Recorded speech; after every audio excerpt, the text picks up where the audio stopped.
Gamble. Refusing the Doom Slayer's company, Blazkowicz, alone, rapidly moved through the steel corridors of the Hierarchical. During the journey back to Terra, he needed to reassure the warriors of the 19th Legion. He had to act quickly. After returning to Terra, he might not have much time to look after them. Blazkowicz's goal was to detach the Legion from Horus' command, allowing them to utilize their unique talents and maintain their independent existence, rather than serving as cheap cannon fodder for the Luna Wolves. This way, Horus would no longer expend them, and when facing his brother in the future, some sentiment could be preserved. When his brother returned, the Legion he inherited would be independent, with its own Legion culture. They would not be assimilated by the Luna Wolves, becoming a Legion known for assaults. Even if they did become an assault Legion in the future, it would be their own achievement. On the deck, the Legion warriors had already formed neat ranks, awaiting their Primarch's inspection and address. Having detached from Horus' command and about to return to Terra, the warriors of the 19th Legion felt lost.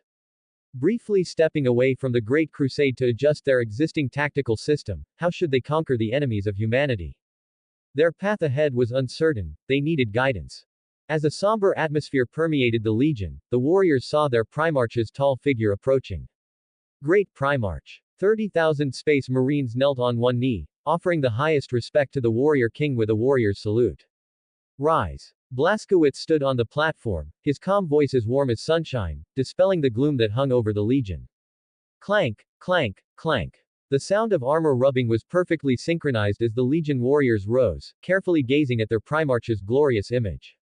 He was extraordinarily heroic, his strong physique clad in simple armor, draped with a cloak bearing the marks of war. Most striking were the glowing, muscular chest and the red runes carved into it on the Primarch's chest. Among the ranks of tens of thousands standing, only one remained kneeling, isolated at the very front, holding his helmet without looking up. Please punish me, Great Primarch. A sob came, as the gray-armored warrior bowed his head, choked with emotion. The warrior's cry was full of pain. He could not forgive his own mistakes. Blazkowicz softly called for the Legion Master of the 19th Legion to rise. Rise, Legion Master. You could not resist Horus Lupercal, just as you cannot resist me. With that simple sentence, the Legion Master trembled all over, his helmet falling to the ground, and he cried even louder, sprawled on the deck. The warrior, who had shed blood silently on brutal battlefields, was now crying like a child. The Legion Master knew that the Primarch had forgiven him, even understood and tolerated the helplessness of the 19th Legion. Under the command of a Primarch, the 19th Legion could not resist, obeying orders was their duty. Even if the orders were highly unreasonable, sending their Legion brothers to their deaths, they were forced to comply. Through countless charges and assaults, the Legion's original talents were obscured, gradually aligning with the Luna Wolves. Blazkowicz raised his hand, signaling, and two Legion warriors stepped forward to help the sobbing Legion Master to his feet. After returning to Terra, I will entrust the War Council to plan a new course of action for you. You will embark on your journey independently. Thank you for your mercy. The warriors knelt again, their helmets concealing their excited expressions. From now on, the 19th Legion would be independent, no longer serving as cannon fodder or footnotes to the honor of other legions. Blazkowicz waved his hand, telling the warriors to stand. Independence is the beginning of a new journey. Having separated from the Luna Wolves, you need to research new tactics and forge your own style. Do you have any ideas for this? Or will you continue with assault tactics? I have new plans. The Legion Master wiped away his tears, straightened his posture, and stood ramrod straight before the Primarch. He was a strong, fit man, with black hair tied into a ponytail, a stern face, and piercing, bright dark eyes. The Legion Master gestured towards the depths of the Legion's formation, calling out a fellow brother. Blazkowicz watched patiently. Having an idea was best, good or bad, at least there was a direction. Warriors feared confusion, then falling into self-destructive paths, which was precisely what he worried about. The current situation made him nod inwardly. While most of the Legion was confused about the future, the Legion Master had never given up on independence. A warrior of medium build, wearing standard power armor, ran up. He looked ordinary. Primarch, please see, this is a hidden secret of the Legion, which I have never publicized, and even our Legion brothers know very little about it. Blazkowicz nodded, gently raising his hand to signal. Every Legion had secrets, and he was not surprised. The Destroyer Legion also had secrets. Feel free to display your talent. the Primarch saved us from dire straits, and no one is more worthy of trust than him. With the Legion Master's encouragement, the warrior nodded solemnly, then stepped forward, into a thin, long shadow of light, and then completely vanished. Whoosh! The 19th Legion warriors gasped. They had never felt or heard of such an amazing skill. Blaskowitz's eyes narrowed, he felt a faint psychic fluctuation, and then the warrior disappeared.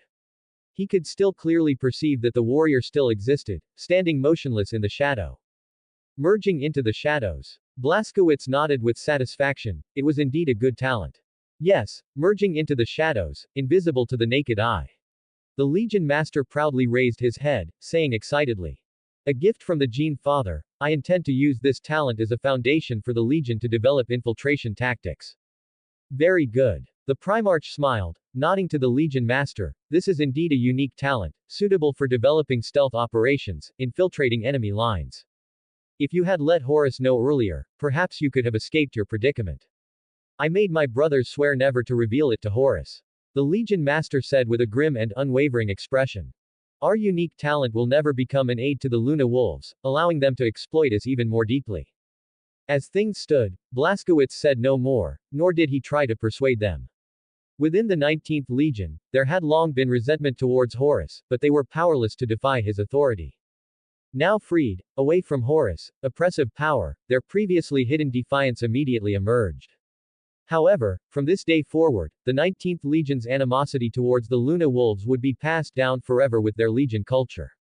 Legion Master, Blaskowitz said softly, since you have a plan, I will no longer interfere with your future. I wish you smooth sailing in advance. With his worries gone and the matter settled, Blaskowitz gave a brief instruction, then turned and left. Primarch. The Legion Master called out to Blaskowitz, then knelt as the Primarch turned in question, the 19th Legion will forever remember your grace.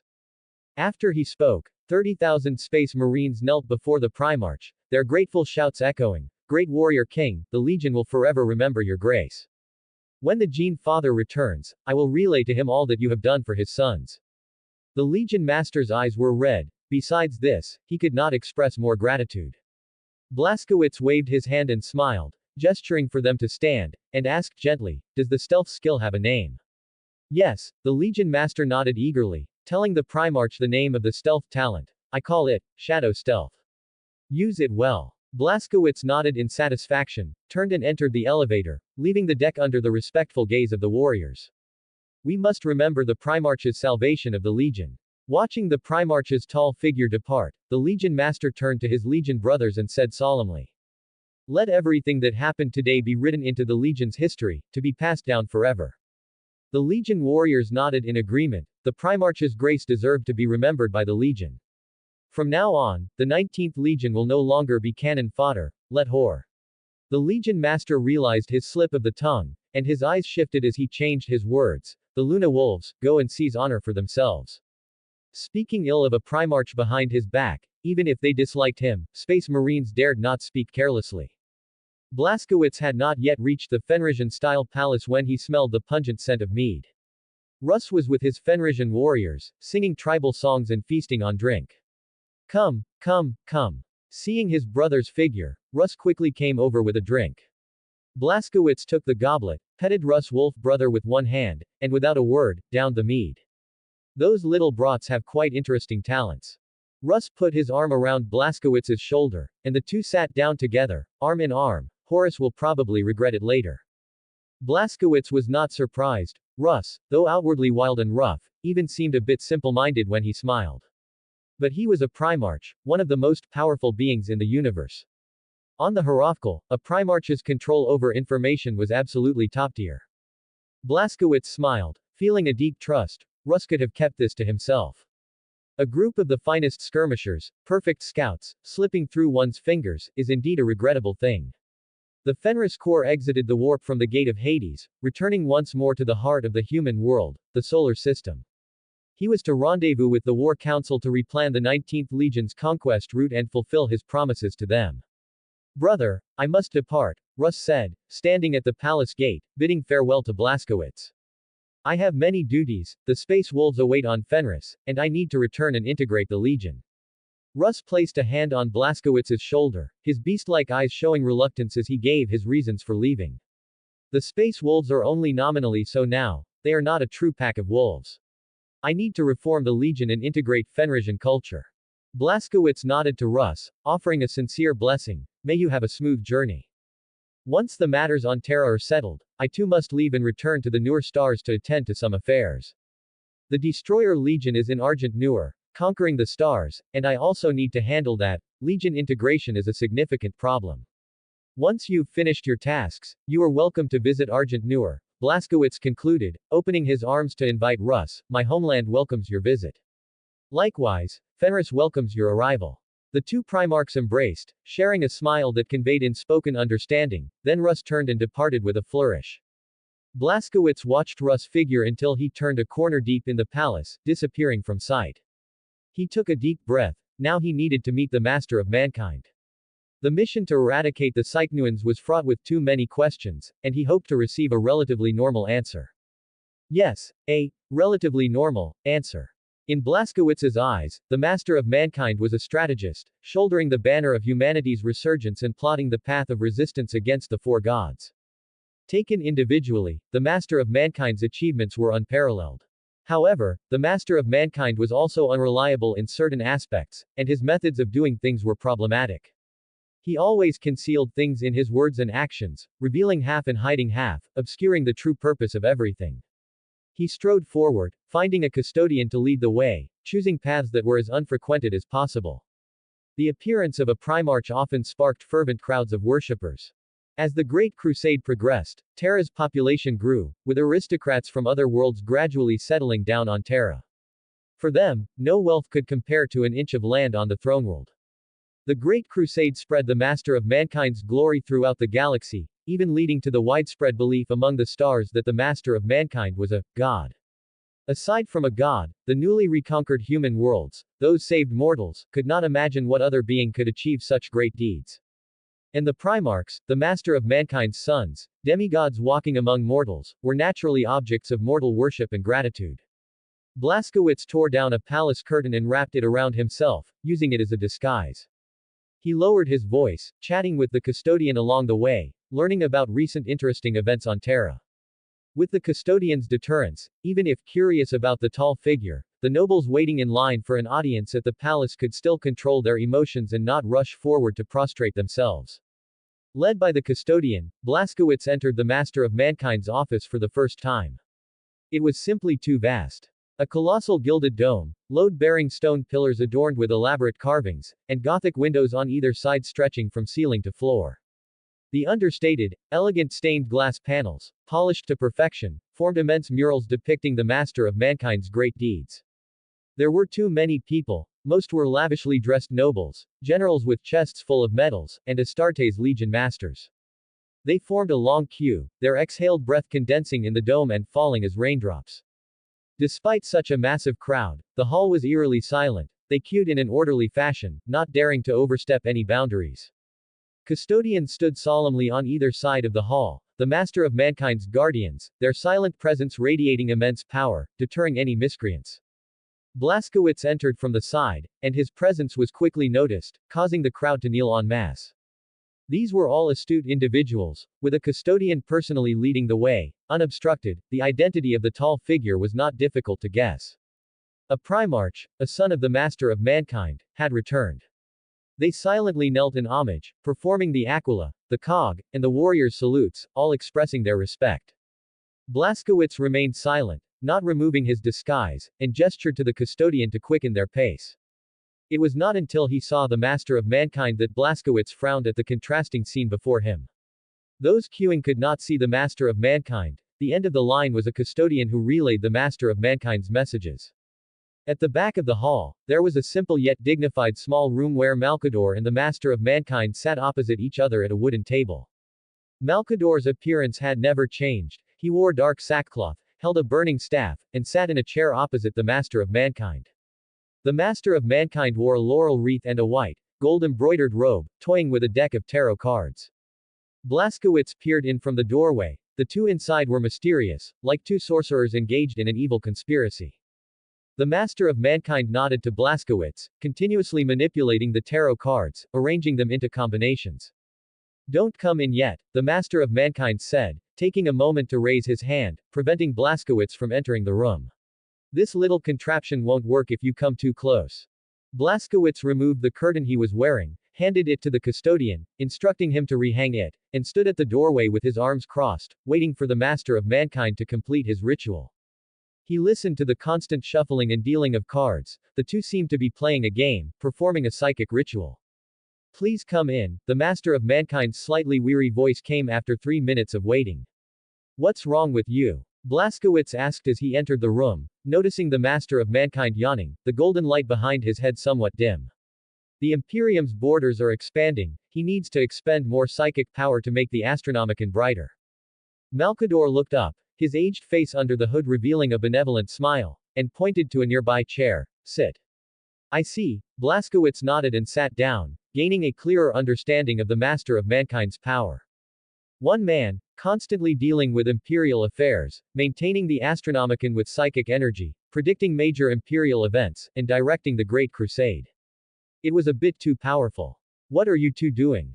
Blaskowitz's eyes were slightly lowered. On the table was a line of cards, made of obsidian with gold-outlined figures. Tarot cards, the master of mankind said, rubbing his face to perk up, introducing them to Blaskowitz with a hint of pride. A divination tool I developed, quite accurate. It's widely applicable, all psychers can use it. Divination. Blaskowitz frowned. Even though he knew about psychic powers, he didn't quite believe in vague, ethereal predictions. The Psychnuans you eradicated, the master of mankind knew through divination, Malkador said slowly, like a wise man. If they weren't eliminated, after the Xenos made contact with humanity, it wouldn't take long for them to experience a technological explosion, and then they would become a major threat to the Imperium.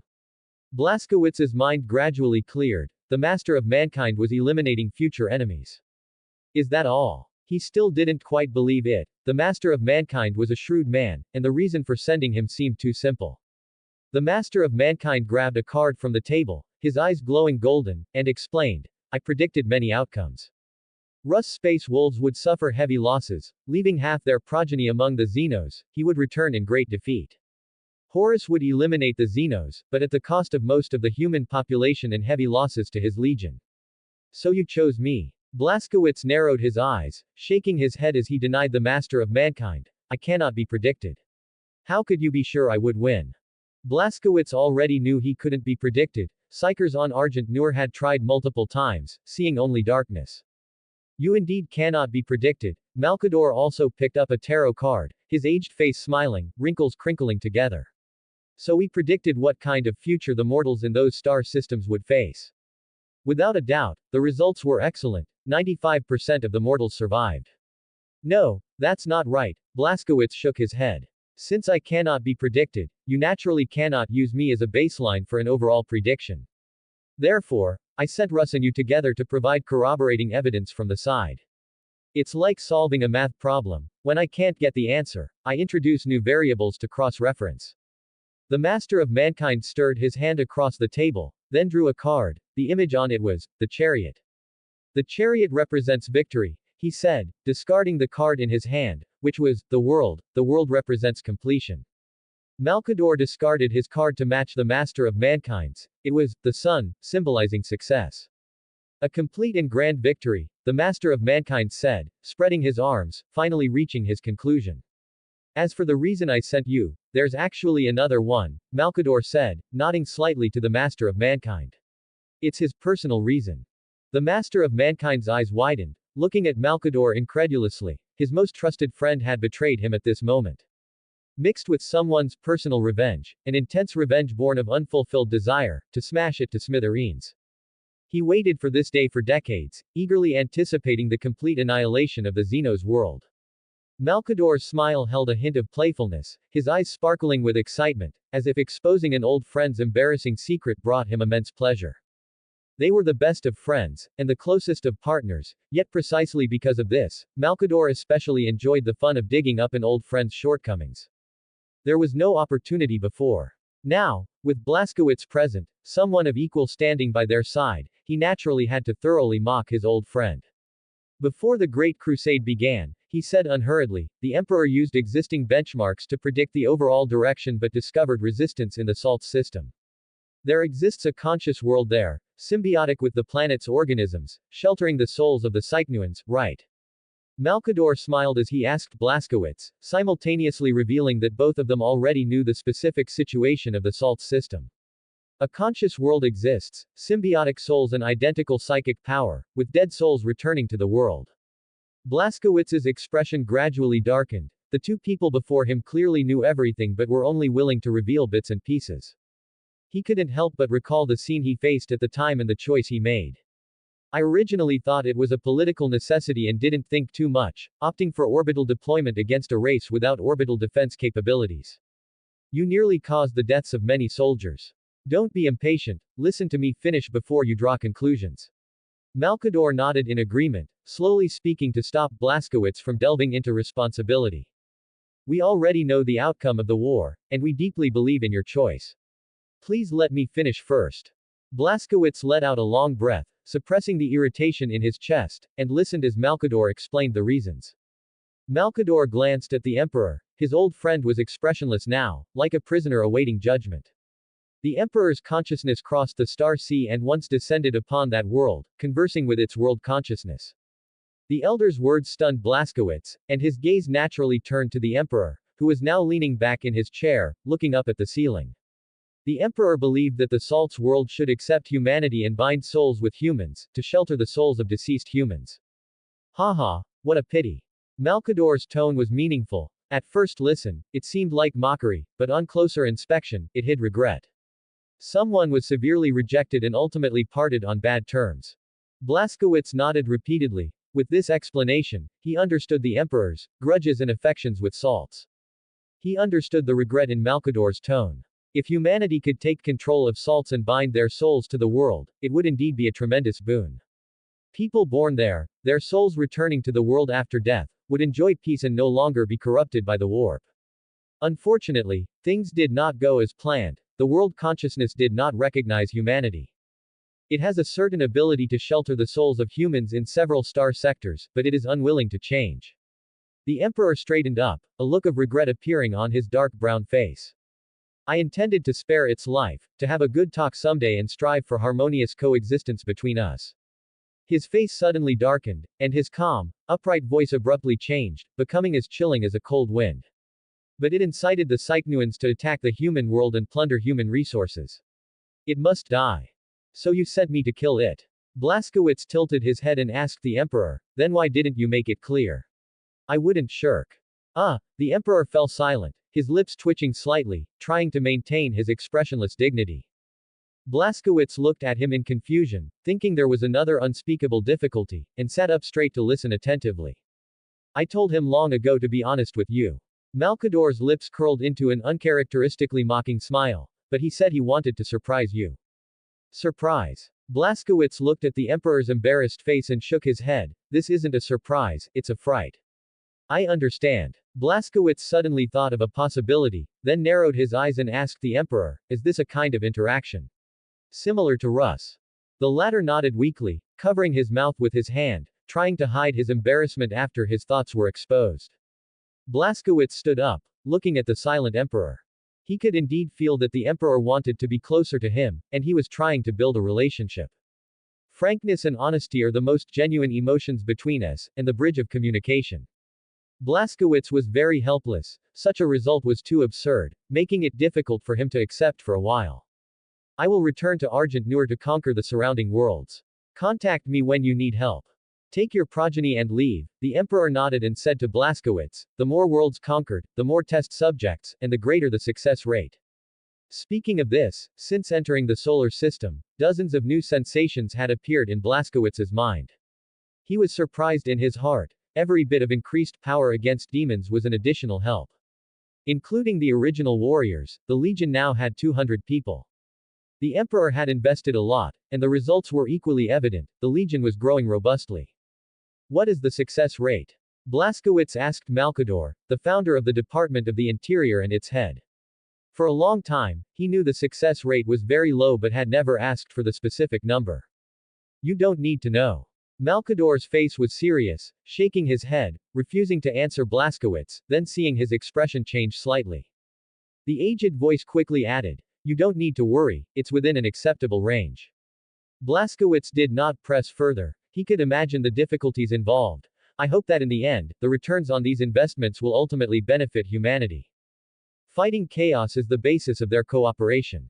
Until a better solution is found, these sacrifices and investments are the only way. As long as chaos is not eliminated, humanity will never know peace, whether in life or after death. You need to go to the underground laboratory to extract new genetic material and cultivate gene seeds. The Emperor raised his dark eyes and said to Blaskowitz, who was about to leave, after you depart, I don't know how long it will be until your return, so you must ensure sufficient gene seeds. I know. Blaskowitz nodded in agreement, then turned to Malkador, saying with a touch of respect, Elder, let's talk another day. Blaskowitz had relative respect for this elder, who appeared very old but was actually an immortal. He acted and spoke more steadily than the Emperor. Let's talk another day. Malkador returned a smile, nodding to Blaskowitz, as he greatly valued this Primarch. Blaskowitz saluted the Emperor, then left the office and headed to the gene laboratory. I told him long ago to be more honest with him, it makes getting along simpler. Malkador watched Blaskowitz leave, then turned to the Emperor, smiling without a trace of conscience. What kind of honesty? The Emperor shook his head helplessly. Tell him where you're going, who you're going to kill, what races you're going to exterminate. That's too direct, even barbaric. Perhaps that's exactly it. Malkador's eyes widened as he nodded in agreement. Direct, simple, precise, violent. He is a warrior king, the embodiment of violence, and destruction is his innate instinct. Malkador felt that the Emperor had hit the nail on the head. When dealing with Blaskowitz, just tell him what to do. He was a king with full self-awareness, knowing what he was doing now and what he would do in the future. His purpose was clear, his understanding clear. Once he identified his goal, he would use every means and try every possible way to advance towards it. Blaskowitz's primary goal was chaos, his starting point, and his secondary goal was the Great Crusade, to help the Emperor redeem humanity. Based on these two foundations, he would not be stingy with his help. I've done too much useless work, the Emperor sighed helplessly, his shoulders slumped somewhat dejectedly.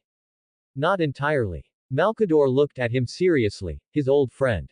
At least you let him know that you care deeply about your relationship with him and are willing to invest effort in maintaining it. The Emperor shook his head, his dark hair at his temples swaying, quickly recovering from his despondency. Let's not worry about him for now. He exhaled a golden psychic energy, which materialized in the void, forming a magnificent galaxy. Our progress is a bit slow, we need to speed up, continue sending out scout ships, and retrieve more Primarchs. The Imperium must launch a full-scale offensive. Troops await their leaders, and Space Marines, in cooperation with the Gene Father, can unleash their maximum power. I need to leave Terra and continue to participate in the Great Crusade, and incidentally, retrieve the Lost Sons.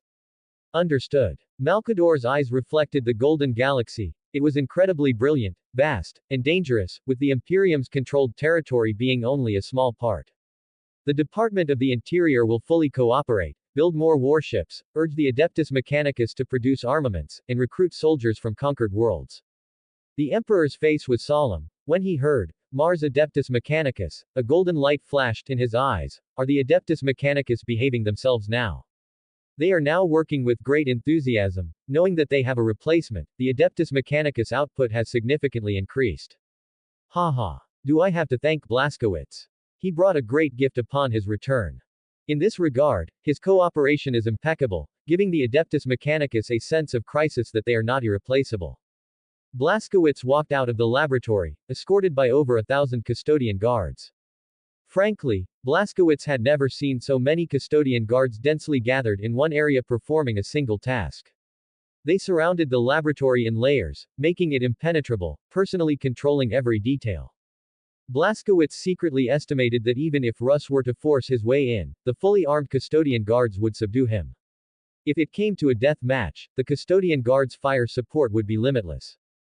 He saw Aquilan Terminators patrolling nearby, and custodian guards' venerable Contemptor dreadnoughts on alert. With such tight security, Blaskowitz felt that the custodian guards could even defeat a medium-sized Astartes Legion. Arriving at the Destroyer Legion station, Osiris and Seth were ready, bringing their new brothers and dragging the coffin sealing the Necrons, preparing to leave Terra. What is that? Blaskowitz looked at a conspicuous obsidian stele standing within the station, with a name carved on it. To the most beloved brother Onus. Osiris stepped forward and solemnly replied to his gene father, that impostor, he escaped by feigning death. We held a proper funeral to accompany the curtain call of his performance. Blaskowitz shook his head upon hearing this. He wondered if his Primarch brother, skilled in disguise, would be sad or happy upon seeing the stele. He definitely came back to confirm his death. Osiris seemed to guess his genefather's thoughts, perhaps he thinks he fooled us and is secretly pleased. Facing the slightly absurd farce, Blaskowitz did not want to comment. He glanced at the stele again, shook his head, and turned to leave. Let's go to Lion's Gate Spaceport. We are going to Argent Noor. Boarding a small spacecraft, Blaskowitz embarked on his journey home, feeling immensely relieved. For him, Terra was never home, even though the people here admired and respected him just as much. Argent Noor was Blaskowitz's true home. If one day in the future, the four gods were destroyed and his mission concluded. When his endless life finally ended, he hoped that it would be the sands of Argent Noor that covered him. The spacecraft steadily left real space, and after a month of stable warp travel, finally arrived in a brand new star system. Through the viewport, Blaskowitz saw Argent Noor's gateway world. When Sophia left Terra, he had instructed her to plan a port system. A specially built diplomatic system of planets, responsible for communication with various worlds and the distribution of materials. At the forefront of the Noor stars, the ancient construct, Blocker, stood, cutting off the warp route. No external vessel, without permission, could enter the core worlds of the Noor stars.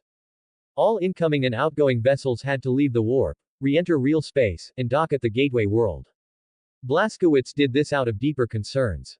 During his stay on Terra, he conducted some simple investigations and found that the Imperium's lower-class citizens lived in hardship. If Argent Noor opened its gates and allowed the people of the Imperium to learn about life there, smuggling and other black market activities would inevitably proliferate. Too much intermingling was not good, maintaining distance and letting each go their own way was currently the best solution. Thus, the gateway world naturally appeared. Since establishing diplomatic relations with the Imperium, rogue traders exploring the Halo stars made their first stop at the gateway world. The Halo stars awaited in-depth development, and rogue traders loved it there, seeking treasures amidst danger and the unknown. They might be fortunate enough to find ancient technology and exchange it for benefits with the Adeptus Mechanicus or Argent Noor, or trade with hidden pocket civilizations in deep space, reaping vast wealth. There were even greater ambitions, such as finding a son of the Emperor, which would be an unparalleled honor. Blaskowitz's personal vessel docked at the Gateway World, where he transferred to a Argent Noor ship to enter the Noor stars. Imperial ships were complex in composition. The small frigate he took had a crew of 80,000, and it certainly did not lack adventurers. To minimize trouble, transferring was the most clumsy but effective method. My lord, welcome back. As the spacecraft entered the Noor stars, Sophia appeared by Blaskowitz's side, curtsying in a standard manner. After 30 years of restoration, most of the Noor stars' functions had been reactivated. The quantum communication network, that once covered all worlds, providing low-latency communication within the star system, was largely restored. The central law, Sophia, had gained an even deeper mastery over the star system. Major and minor events within the communication network could hardly escape her tracking, and she could even deduce general future trends by integrating information. Blaskowitz once thought about extending the quantum communication network further to benefit the imperial populace, but reality was harsh. Parts of the construction technology were lost, requiring a long time to re-establish the system, the construction costs were exorbitant, and long-distance communication had excessively high latency. These various obstacles made him give up. This matter, which would have benefited both the country and its people, ultimately came to nothing. Hello, Sophia. Blaskowitz sat on the spacecraft's throne, a relaxed smile on his face, speaking to his personal assistant. It's good to see you. He wasn't just saying it, he genuinely felt that way. As the Great Crusade deepened, the Imperium became increasingly bloated. The vast Imperium of Man was run by the Department of the Interior, assembled by Malkador, with astronomical amounts of data calculated by humans. Any mathematical genius would feel dizzy upon seeing such a vast ocean of data. But the Imperium demanded that they calculate the precise data of every water droplet collision and every splash in that ocean. Blaskowitz had visited the Department of the Interior and saw the most brilliant computational talents become imbecilic due to data redundancy. Even more, some, in despair, plunged their pen tips into their throats, escaping the digital hell with a smile. The Imperium's solution was simple and brutal: add more people. Things that could be solved by people were considered minor issues in the Imperium of Man. The Imperium of Man was bloated and oppressive, its populace exhausted and burdened, merely replaceable parts in a machine. Compared to the Imperium, Argent Noor could truly be called a paradise on Earth. Data was collected and analyzed by Sophia, who then issued commands based on her conclusions, distributing them to various worlds. For her, data analysis was not a burden but a source of life. Production and manufacturing were complexly handled by automated machines. With a simple command, beautifully practical items were produced.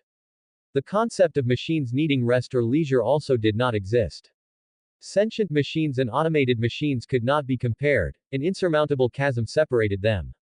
The difference was even greater than that between humans and rocks. Returning to Argent Noor, Blaskowitz's suppressed mood immediately improved, and his expression became relaxed and comfortable. Please forget the troubles of the Imperium of Man and enjoy the comfort of Argent Noor. Sophia was understanding, she always stood by Blaskowitz's side, half a step behind her master. How can one easily leave when in the midst of a whirlpool? Blaskowitz gently shook his head, thinking of the Great Crusade and the Emperor's plans, and softly said, "My return this time is urgent, and I don't know when I will have to leave again. Is there anything you need me to handle?" He dared not relax for a moment. Chaos lurked in the shadows, and he could only strive to strengthen himself. "You don't need to rush. I have handled the minor matters. Only some major decisions require your judgment." Sophia's blue image bowed slightly, dutifully and respectfully reporting her work. The midterm integration of the Noor stars is complete. All 64 core worlds have been taken over. All 36 subordinate forge worlds have been activated. They can operate at full manufacturing capacity as soon as raw materials are supplied. The 8 bastion worlds and all blockers are fully operational, forming an insurmountable warp barrier. There are also 21 agricultural worlds, 6 paradise worlds, 7 medical worlds, and several other functional worlds currently being restored. With Argent Noor as the base, the sphere of influence extends up to 200 light-years. Blaskowitz listened intently to Sophia's report, a smile gradually appearing on his face. All of this was the gratifying result of his continuous efforts over the past 30 years since he reactivated the Noor ring. 100 new dead worlds have been planned for storing materials sent by the Imperium and the Adeptus Mechanicus. The construction of the Gateway world and the conquest of surrounding star systems are proceeding rapidly. Sophia finished speaking quickly and then stood quietly to the side, knowing that her master was processing the information. Blaskowitz nodded in satisfaction. His departure from Argent Noor did not affect anything, everything was running normally. He suddenly became serious and asked sternly, "What about the war ring?" This was a persistent worry for Blaskowitz. The thought of this question filled him with anxiety. The war ring. A war machine built by Argent Noor, slightly smaller than a planetary ring, it was a pure instrument of destruction. In its heyday, 4 war rings, combined with 8 bastion worlds, allowed Argent Noor to stand above the stars in the halo stars. It could attack or defend. The ring of domination was struck by traitors, and the star system was infected with a silicon-based virus, destroying many intelligences.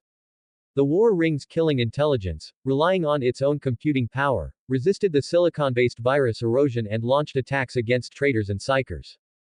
They blasted dark zones in the warp, depriving psychic powers of their sustenance, successfully repelling the invading fleet. Finally, due to the silicon-based virus erosion, they fell into slumber, drifting in the areas where they had once fought.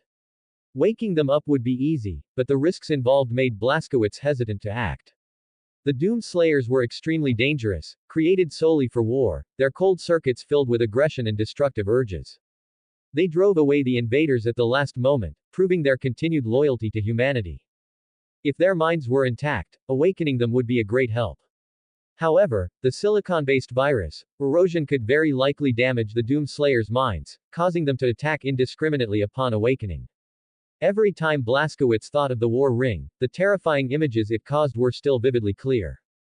In the final Bottle star system, the floating wreckage of warships filled the entire system, shattered and broken, orbiting the war ring.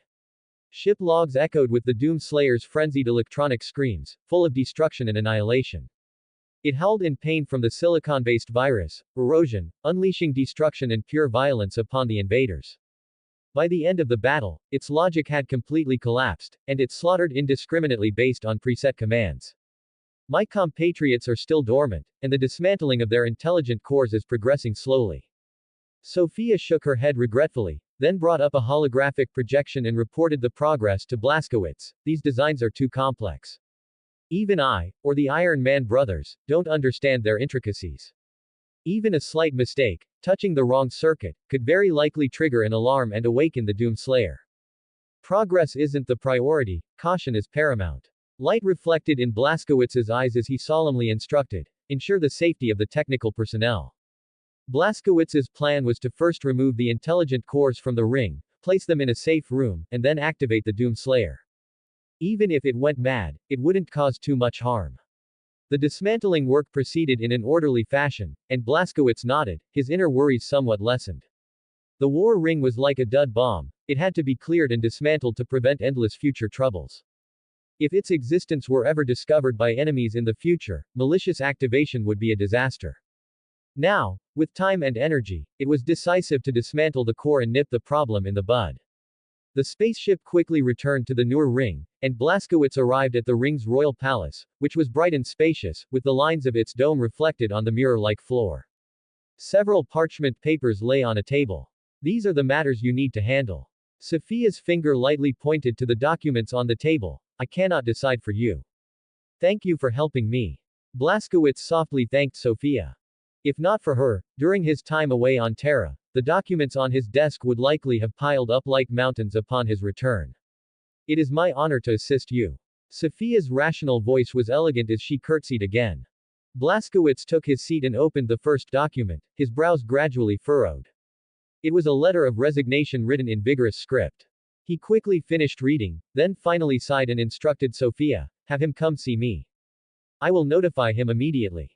The papers beneath mostly concerned external issues, requiring Blaskowitz's approval. With Sophia managing the internal affairs of the Nur stars, and other automatons assisting with research and production, there was naturally not much to worry about. After Blaskowitz arrived at Argent Nur, he studied military culture while leading the Doom Slayers in various conquests. In just a few months, he conquered dozens of independent worlds. Blaskowitz looked at Sophia with confusion and bewilderment. How did he do it? Granted, he had reviewed the data of each of his sons at the Legion's base on Terra, knowing the great past of the Blaskowitz family. But he still didn't understand how he managed to conquer at a faster pace than the Great Crusade legions. That lord is a brilliant strategist. Sophia said, a look of admiration on her face. His conquests stem from a combination of wisdom and physical means. She brought up a holographic projection and explained the key to Blaskowitz's conquests to Blaskowitz, tithes. Tithes. Blaskowitz's expression grew even more puzzled. Tithes were the Imperium's taxes, requiring worlds under the Imperium of Man to regularly submit manpower, materials, special resources, and other forms of taxation. Worlds abundant in humans would submit populations to serve as the Imperium's auxiliary army, helping to conquer world after world. Mining worlds would submit minerals, agricultural worlds would submit food, and industrial worlds would submit industrial goods. Simply put, whatever a planet had, it would submit.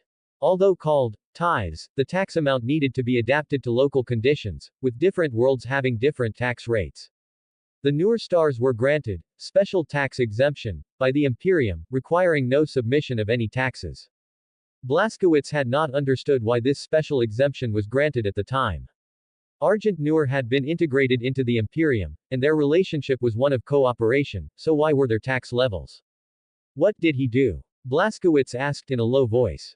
He remembered clearly that the tax rates he set for worlds outside the Nur stars were much higher than those of the Imperium. With such conditions, and a comparison between the two, would any world still be willing to submit? Lord Blaskowitz went to the scattered worlds with the Imperium's tithe regulations, and they surrendered. Sophia smiled gently, her thin lips softly explaining, Lord, you seem to have overlooked something. What is it? Time. Sophia pointed on the holographic image, then showed a scene, the uncertainty of warp time. We are on the far frontier of the Imperium of Man, at the edge of the Astronomicon, far from the core of the Imperium of Man.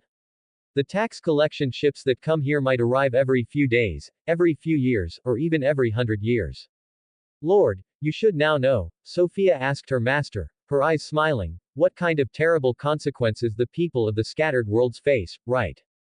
I know. Blaskowitz, having been prompted, immediately understood the crucial point. Within the Imperium of Man, planetary governors held immense power and could do anything on the worlds they governed.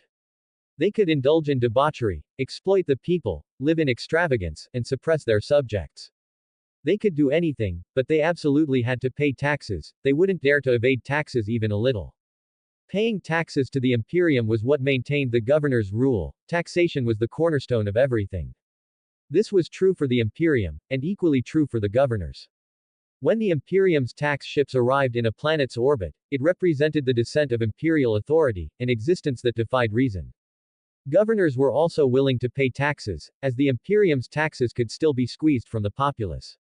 However, if the timing was off, trouble would immediately follow. An industrial world had the capacity to pay tithes annually, but if the tax collection ship arrived a century later, it would be a disaster. Industrial goods had a shelf life, and during storage, they would be consumed and material would be constantly lost. After 100 years, the tax collection ship arrived. The Imperium's tax envoy demanded that the planet pay this year's tithes in full to spare the planet from imperial punishment. This was not a problem. An industrial world naturally had the capacity to produce this year's tithes.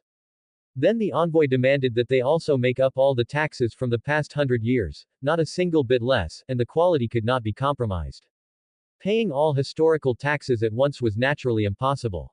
The tax ships would not be flexible or compromise. They represented the emperor's will and were the foundation of the Imperium of Man's continued existence. The Imperium's iron fist would then descend, severely punishing the worlds that failed to pay taxes, for they had failed the emperor. Planetary governors were hanged, industrial worlds were replanned, and their people were forced into slavery to repay the tithes they owed. If industrial worlds faced such a fate, agricultural worlds were even more helpless. Crop production required cycles, and food harvests were a fixed cycle. While capacity was limited, storage was not for very long. The Imperium's tax collection ships had no fixed schedule for arrival. They might have one for departure, but their arrival time was irregular. Blaskowitz shook his head helplessly. The Imperium's territory was constantly expanding, yet it lacked effective means of management.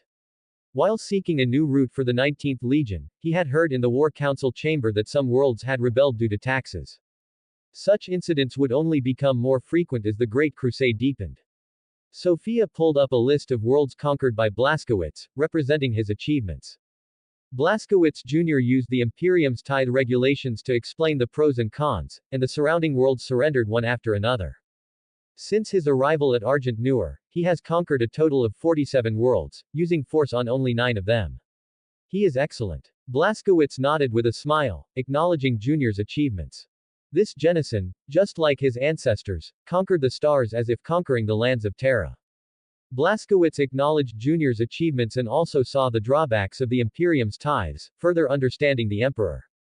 The worlds that submitted to the Noor stars had slightly higher taxes than the Imperium, but they benefited from stability, with taxes collected and paid in real time, which was 10,000 times better than the Imperium's random tax collection. He understood why he was so obsessed with the webway, hoping for humanity to relocate into it. This was an undeniable reason. With a fast and stable webway, most tragedies that should not have happened, could be avoided. Have them return as well. Blaskowitz asked Sophia to summon the Jennisons. He needed to gather forces and plan a new expedition. The Emperor had confirmed the independence of the Noor stars and made a promise. The worlds conquered by Argent Noor would fall under Argent Noor's jurisdiction. In the Noorian stars, a stable regime was indeed needed to maintain humanity's influence. A person slowly walked in through the palace gate. He wore a simple vest, with a carved wooden box tucked under his left armpit and a sword cane in his right hand. His posture was still straight, but it could not resist the ruthlessness of time. A great warrior eventually faces old age.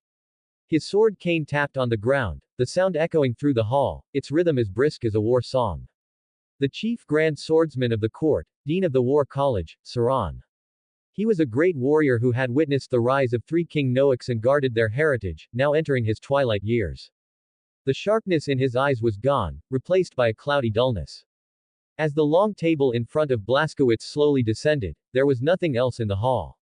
The floor, as clean as a mirror, reflected the images of the monarch and his minister. He prepared to stand and personally greet this elder, but Saran raised a hand to stop him. I can still walk. I am the petitioner, the sanctity of the rules cannot be broken. The grand swordsman was old. Even if his life was nearing its end, rules and rituals had long been integrated into his blood. Saran, with his white hair, missing eyebrows, age spots on his forehead, and a beard hanging from the corners of his mouth, spoke in a hollow, old, and slow voice. Saran greets the great King Noak. He knelt on one knee, leaning on his sword cane. His hollow voice was much louder now, and he mused for a long time. This is the last time I will formally greet you. Please rise, esteemed elder, Blaskowitz said, gently raising his arm. I have long allowed you not to bow. Rules are one of the sources of our strength. Saran's wrinkled old face squeezed out a respectful smile. Blaskowitz gestured with his eyes for Sophia to bring a chair, so the old man could sit and speak slowly. Elder, do you truly wish to lay down your heavy burden?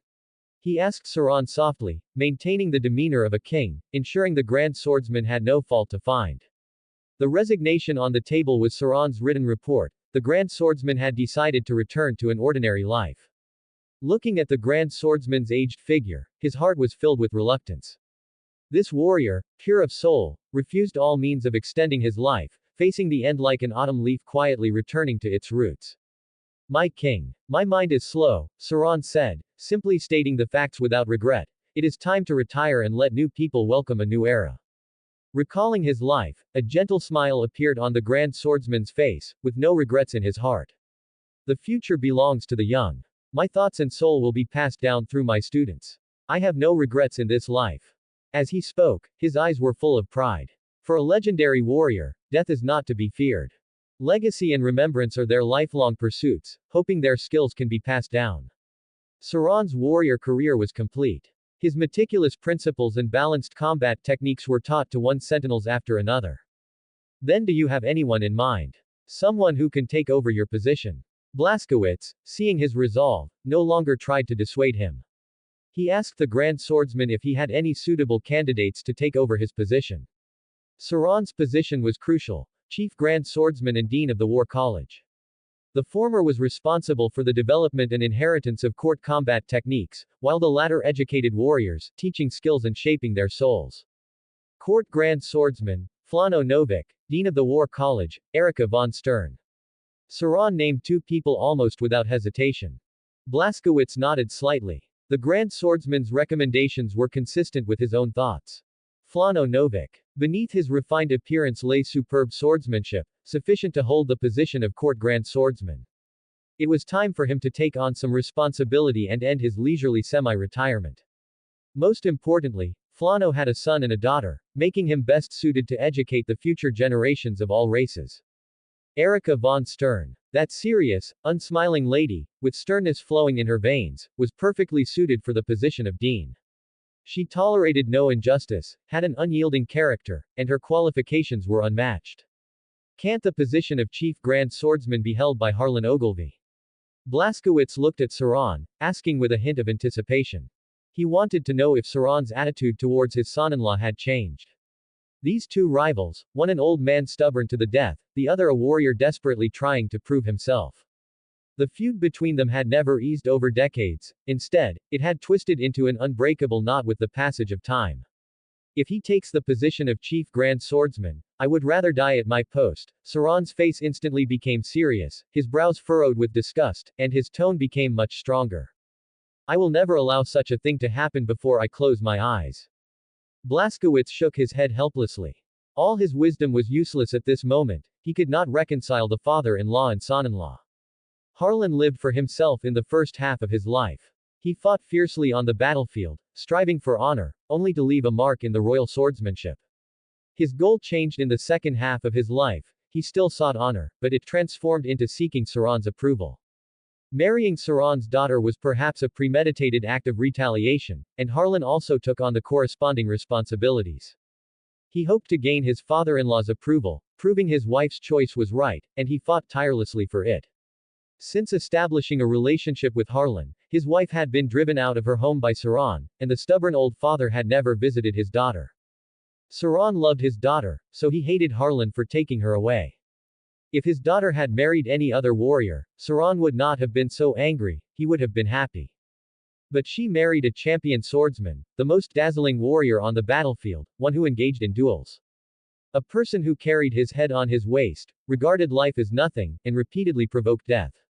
Their combat philosophies and swordsmanship philosophies were at odds, leading to many rifts in the relationship between the father-in-law and son-in-law. You don't need to bring him up anymore. The grand swordsman lowered his head, staring blankly at his reflection. His stubborn heart wavered slightly. Harlan took away my pearl, leaving her shrouded in the shadow of losing her husband. I will never forgive him in this life. It is you, however. Sauron put on a smile, put down his sword cane, and held up the wooden box with both hands. This is a relic King Noak entrusted me to keep and give to you at the appropriate time. I think that time is now. Tears welled in his eyes, and as he looked at the box, old tears streamed down his face. Laying down all responsibilities, including the entrustment of an old friend. Hearing of his father's relic, Blazkowicz instinctively sat up straight, his hands resting on the armrests clenching slightly.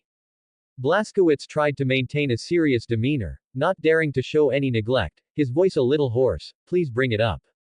He eagerly wanted to know what was inside the box, the relic his father had left him. I will bring it to you. Sauron held up the box with both hands, no longer using his sword cane to support himself. His steps were unhurried, his aged body exuding dignity, his eyes fixed on the king seated on the throne. This was a solemn entrustment from your father. Sauron exclaimed. After the Nur ring was unsealed, my memory returned, and his wisdom amazed me. Open it and see. He knelt on one knee, holding the box high with both hands. Blazkowicz took the wooden box, his large hand gently pulling Sauron up to stand beside him. The table rose again, and Blazkowicz carefully placed the wooden box on it. His hands, which had killed countless enemies, now trembled slightly, showing some hesitation. At the appropriate time. It must be his father's expectation for him, a time when the grand swordsman would approve. Approval is very subjective. Did the grand swordsman's approval meet his father's expectations? Blazkowicz's fingers trembled, and he finally opened the carved wooden box.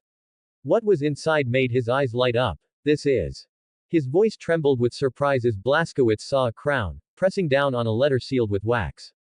The moment he saw it, Blazkowicz looked up, trying to suppress the tears welling in his eyes. The Oath Crown. Its history was as ancient as that of the Noak royal family, witnessing the rise of every king and the change of power. The crown was old and simple, quite crudely made, even a little ugly. It carried extraordinary significance and did not need to be adorned with magnificent jewels, it was the brilliance it symbolized itself. Thousands of years ago, in an unnamed cave, the first warriors decided to unite and end the chaos of Argent Nur. They gathered before a furnace, made solemn vows of guardianship, and cast their respective oath tokens into the furnace to smelt. When the molten iron was poured out, accompanied by the chanting of oaths, it was molded by their hands. Palm prints were impressed on the irregular crown, the sharp protrusions formed by molten iron overflowing between their fingers, and the rough holes were traces left by blood erosion. Blazkowicz seemed to lose his strength, leaning back on the throne, blinking several times, trying to clear the mist from his eyes. It's it! Sauron exclaimed. Even a composed person like him lost his composure upon seeing the Oath Crown. I never thought the box contained the Oath Crown. No wonder your father made me Dean and kept me away from combat. Sauron slowly shook his head, a momentary fear rising in his heart. If he had died in battle or suffered an accident, this holy relic of the throne might have been lost forever. He let out a sigh of relief, instantly feeling incredibly light. It truly deserves you. Blazkowicz held the Oath Crown with one hand, slowly rotating it to examine every name carved on the inside. 12 names, these names symbolized initial honor, a resolve that would last for 10,000 generations. Now, entrusted to him, it was not only the return of a royal symbol but also his father's final approval. Blazkowicz's nose stung, and he raised a hand to rub his eyes, suppressing the bitterness that welled up. His father had given him his last tenderness. As the redness in his eyes faded, Blazkowicz fiddled with the crown and said in a relaxed tone, "It's a bit small." Although he said this, the oath crown itself was not meant to be worn on the head, it was the physical manifestation of guarding the oath. It is indeed a bit small. Sauron pondered for a moment, then slowly said, compared to your current achievements. Recalling Blazkowicz's achievements, Sauron felt a bit disrespectful, but he couldn't deny the fact that previous King Noak were not his equal. There was some hesitation in his brows, but then he smiled. I have finally finished all my work. Do you have anything else? Blaskowitz keenly noticed the indecision in Sauron's brows. HMPH. Hearing Blaskowitz's question, a look of determination flashed in Sauron's eyes, and finally, as if having made up his mind, he said, "Please give it to him." He reached into his robe, took out a letter, and handed it to the king before him. The cover read, "For Harlan Ogilvy, to be opened personally. After I die, please deliver it to him yourself." The old man was uneasy and reminded Blaskowitz again, "You must only give it to him after I die." Unless necessary, Sauron was even unwilling to speak Harlan's name, simply replacing it with him. He reached out and took the letter, his fingertips feeling the thickness of the paper, which surely contained 1,000 words. Blaskowitz's eyes lit up. The main content of the letter was not hard to guess. This stubborn old man had kept 1,000 words bottled up in his heart throughout his life, and in the end, only dared to convey them through death. Seeing Blaskowitz solemnly accept the letter, yet unable to hide the teasing in his eyes, Sauron's old face flushed. He immediately realized that the young king might very well deliver the letter early. "Please promise me, it must be after I die." Sauron's face showed urgency as he reminded him again, he dared not imagine Harlan's smugness if he received the letter before his death. "I beg you." He quickly knelt on one knee, his tearful gaze fixed on Blaskowitz, this useless old man's only request. "You don't have to do this." Blaskowitz quickly went to pull Sauron, wanting to help the old man up, saying, "I promise you then, no need for this." "No." Sauron gently shook his head, refusing the help. He knelt on both knees and said, "Forgive my presumption. Please swear that you will only give it to him after I die."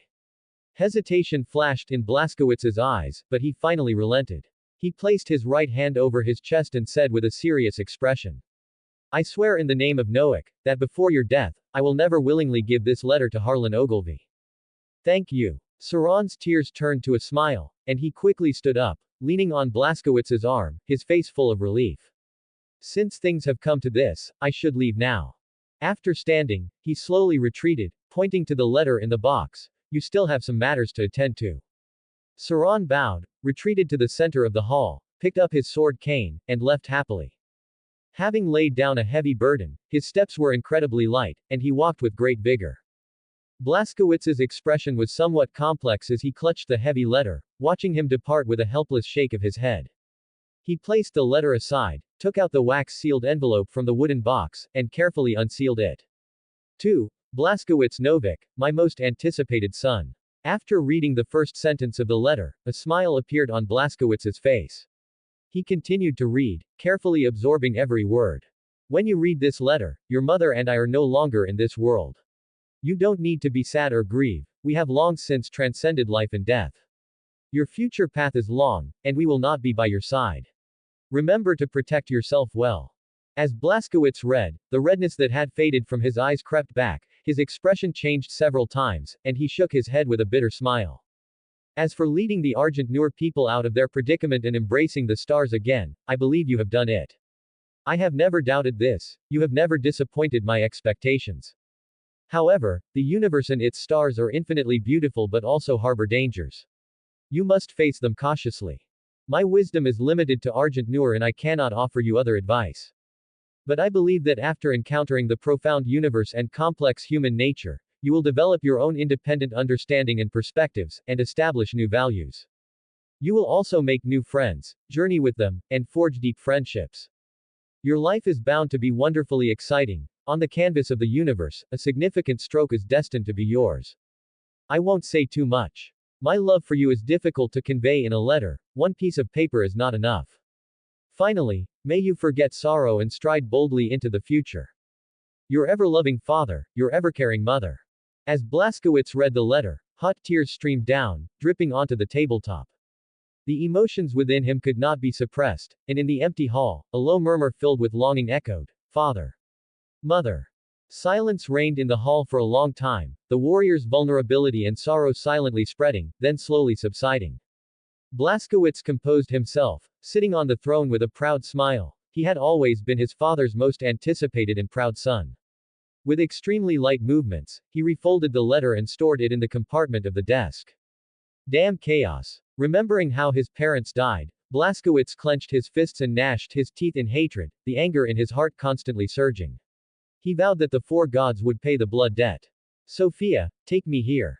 He clicked on a point on the desktop map, and with his heart full of rage, he left the throne room. As the teleportation light flared, Blazkowicz's figure vanished, instantly arriving on Argent Noor's surface. He arrived at the gorge of the Crystal Mountains, heading to the Crystal Caves, needing the Elder to answer some questions. Caw! A cry came from the sky, and the Crystal Hunter Hawk quickly spotted Blazkowicz, folding its wings and landing steadily on his shoulder. Hello, long time no see. Blazkowicz greeted it, raising his hand to let the hawk rest on his arm, and strode towards the Elder's cave. His arrival was already known to the Elder. The crystal cave slowly opened, revealing the path to its depths. Along the way, the scenery was strange, and within the infinite dimensions, one could even see creatures from other dimensions. Elder. Blazkowicz raised his arm and sent the hawk back to its perch. He sat cross-legged on the ground and greeted the large toad lying on the bed, smoking with a blanket over him. I've come to bother you again. Speak, Life Forger Primal said, half closing his eyes, enjoying the rich aroma of tobacco. What is it this time? The Elder didn't bother to look at Blazkowicz, still puffing clouds of smoke. This boy only came when he needed something. Either to gain knowledge or to help solve a problem. Blazkowicz watched the Elder, shaking his head continuously. He was utterly lazy, half asleep, as if only smoking remained for the rest of his life. The toad's head was buried in the hazy smoke, exhaling from its mouth and inhaling through its nose, savoring each puff repeatedly. Please look at this. He didn't stand on ceremony, raising his left arm to summon a shield from an extra-dimensional space. Are there any safety hazards? Blazkowicz never trusted the Necron. To ensure he could use the shield with peace of mind in the future, he took this opportunity to have the Elder inspect it. A Catan shard. Looking up, Prima's sleepy eyes instantly brightened. He sat up from the low bed, crafted from the Burning One's shard. The Elder had fought the Catan for many years, familiar with each other, and recognized which Catan's shard it was. Prima looked closely, then saw Blazkowicz's left-hand gauntlet, connected to the shield's aura. It's a set. What a grand gesture, the Necron. The Elder habitually referred to the Necron as Necron, but then remembered the Necron's extinction and corrected himself. The Necron's craftsmanship is still extraordinary. He slowly rose, walked towards Blazkowicz in his bathrobe, pulling up the gauntlet with one hand and stroking the shield with the other. The Elder closed his eyes, sensing the coldness of the weapon and the Catan's power contained within. Blazkowicz waited quietly, knowing that the Elder was experiencing and sensing the weapon's rhythm and true meaning. The wisdom of the ancient race was extraordinary, all complex knowledge was commonplace in the Elder's eyes. He once heard the Elder say that the Golden Men, on a philosophical level, had touched a glimmer of the Elder's essence. They also possessed the ability to return to simplicity. The complex creations of modern people could be achieved by the Golden Men with rudimentary craftsmanship. They could create artificial intelligence with their bare hands, forge advanced technology with a hammer, and explain complex technology with simple methods. Prima's expression was entranced as he carefully stroked the gauntlet and shield, nodding slightly from time to time. What a truly excellent idea. Prima's fingertips traced the shield's surface, and as he closed his eyes in concentration, the pulse of the Catan shard surged into his perception like an electric current. After a while, he opened his eyes and praised, to forge weapons from the bones of enemies, the Necron's creativity is extraordinary, sending shivers down one's spine. The Catan being shattered and enslaved by the Necron can be considered just retribution, fate's punishment for their arrogance. You can use this set of weapons with confidence. Most Necron dynasties can be considered upright and honorable. Upon receiving the Elder's answer, Blazkowicz's worries dissipated. Putting away the shield, he asked with a serious expression. Elder, do you know about the webway? Do you understand the webway? Blazkowicz's voice echoed in the cave, and the large, toad-like mouth of a slan ancient opened slightly. Prima's eyes, located on top of its head, widened in shock. It pointed at itself with a finger and asked earnestly, Are you asking me? It deliberately spun around, its gaze falling on the Crystal Hunter Hawk. Or are you asking it? I am asking you, Elder, Blazkowicz said, his expression unchanged, unaffected by the slan ancient's exaggerated movements. Heh. Prima closed one eye, a forced smile on its face, a low chuckle rumbling in its thick throat. Looking at Blazkowicz with a single eye, it crossed its legs and floated in the air, saying seriously, You are asking a slan ancient if it understands the webway. When the slan ancients built the webway that spanned the galaxy, humans were still digging holes in the ground, hiding from predatory dinosaurs. I still remember when the first webway was completed, the universe cheered for it. Our civilization was as brilliant as the stars back then. As Prima spoke, its toad-like eyes rotated a little slower, as if it was lost in memories. Unprecedented and never to be surpassed, that's how we described it at the time, an eternal achievement, benefiting all life in the galaxy.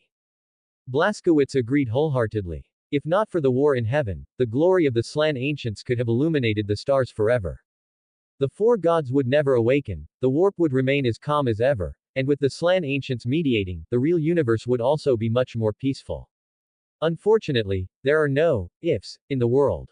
The war in heaven destroyed everything, the tides of the warp never receded, and the awakened four gods existed across all timelines.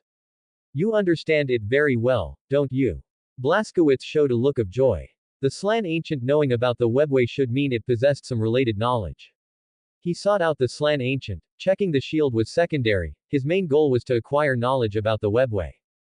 After much thought, the Emperor's webway project indeed had its feasibility, and Blaskowitz hoped to help him accelerate the progress of the webway project. Child, you need to be clear about one thing. Prima crossed its arms, its face full of arrogance. In this universe, no one understands the webway better than I do. Then do you know how to build it? I do not know. The Slan ancient's answer was simple and direct. Blaskowitz looked at it with a puzzled expression, his eyebrows furrowed. I understand it very well, Prima reiterated, I understand it very well, but I have no involvement whatsoever in the technology to build it. My title is Life Forger, not Master Builder. Throughout the long years, I have specialized in the path of life, fostering thousands of races. For the research and construction of the webway, my kin had specialized master builders, they were responsible for the construction and maintenance of the webway. After speaking, Prima casually beckoned, and a pipe appeared in its hand, placed at its lips, which it then enjoyed contentedly. I see. Blaskowitz felt a bit regretful, his initial joy diminishing somewhat. Do you really have no technical means to build the webway, not even a small section? Although reality was cruel, Blaskowitz remained persistent, hoping to get some help. His unwilling expression was noticed by the Slan ancient, and Prima couldn't help but feel pity. Child, you don't understand what the webway is. It took a deep drag from its pipe, puffing out its cheek pouches, and the smoke it exhaled filled the entire cave. Prima's narration was as melodious as a poem, the ancient language rising and falling in rhythm, flowing with profound truths. Blaskowitz did not understand the language the Slan ancient chanted, but he understood the true meaning of the melody, comprehending the specifics of the webway. The webway. A miraculous engineering feat of the Slan ancients that spanned the galaxy, it existed independently of the real universe and the warp, in between the two dimensions. Its construction was extremely complex, unlike any network or road humans could comprehend. The webway connected to the real universe through gates, its entrances and exits scattered like stardust throughout the galaxy. Its internal space was vast and boundless, forming a self-contained universe capable of sustaining intelligent life. The physical laws within it were rewritten, allowing for superfast movement, capable of traversing the galaxy in just a few days.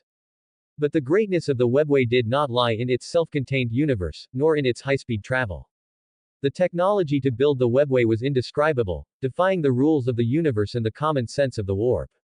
The real universe was the domain of matter and energy, while the warp was the domain of psychic energy. The two were distinctly different yet intimately connected. They were like a mirror, two sides of the same coin. The webway was independent of both, yet existed within both. It resided within the barrier between the real universe and the warp, where the Slan ancients, using technology beyond comprehension, embedded the webway. The three-dimensional barrier of the real universe, where it met the warp dimension. The dimensional barrier had no thickness, perhaps it was a point, or perhaps it was a plane. In a dimension with no thickness, the Slan ancients' technology was like a knife, slicing through a piece of paper with no thickness.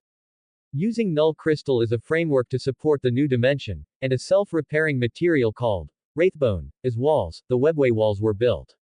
Thus, the webway was successfully created. It sounded difficult, and it was even harder to do. It was completely unlike the roads humans understood. Human rail trains were built on a fixed carrier, and the carrier was relatively stable. The galaxy was constantly changing. Under the influence of physical laws, the distances between stars might be increasing or decreasing. Like a living entity, the webway could be stretched and, conversely, folded. The gate locations were eternally anchored to reality, and in the infinitely changing galaxy, the webway could always connect to the gates. Life Forger Prima, the sole surviving slan ancient in the universe, could still clearly explain the principle, but the specific technologies involved were difficult for it to replicate. After Prima explained the origin of the webway, its eyes narrowed, and its expression became leisurely again. Child, the profundity of the webway is difficult for you to comprehend. The entire Aeldari race can still maintain its operation, but even their wisest minds, after exhausting all methods, find it difficult to replicate its mysteries. HMPH, it puffed out smoke rings from its nostrils, and its throat echoed with disdain. Even the gods they worship can barely glimpse a corner of its mysteries. The technology of the Slan ancients was so profound that when Prima spoke of it, it slightly raised its head, its pride undisguised in its description. Blaskowitz's understanding of the webway deepened, and his lingering worries completely subsided. He no longer considered the Slan ancients' help. He still didn't understand how the Emperor intended to hack into the webway for a galactic population migration. There are some things, however, that can enter the webway. Prima's eyes darted, and it muttered to itself as if remembering something, "Let me think." Its floating body slowly rotated, its eyes tightly closed as it searched for ancient memories. Blaskowitz sat cross-legged on the ground, his body upright and still, not daring to disturb the Slan ancient's thoughts.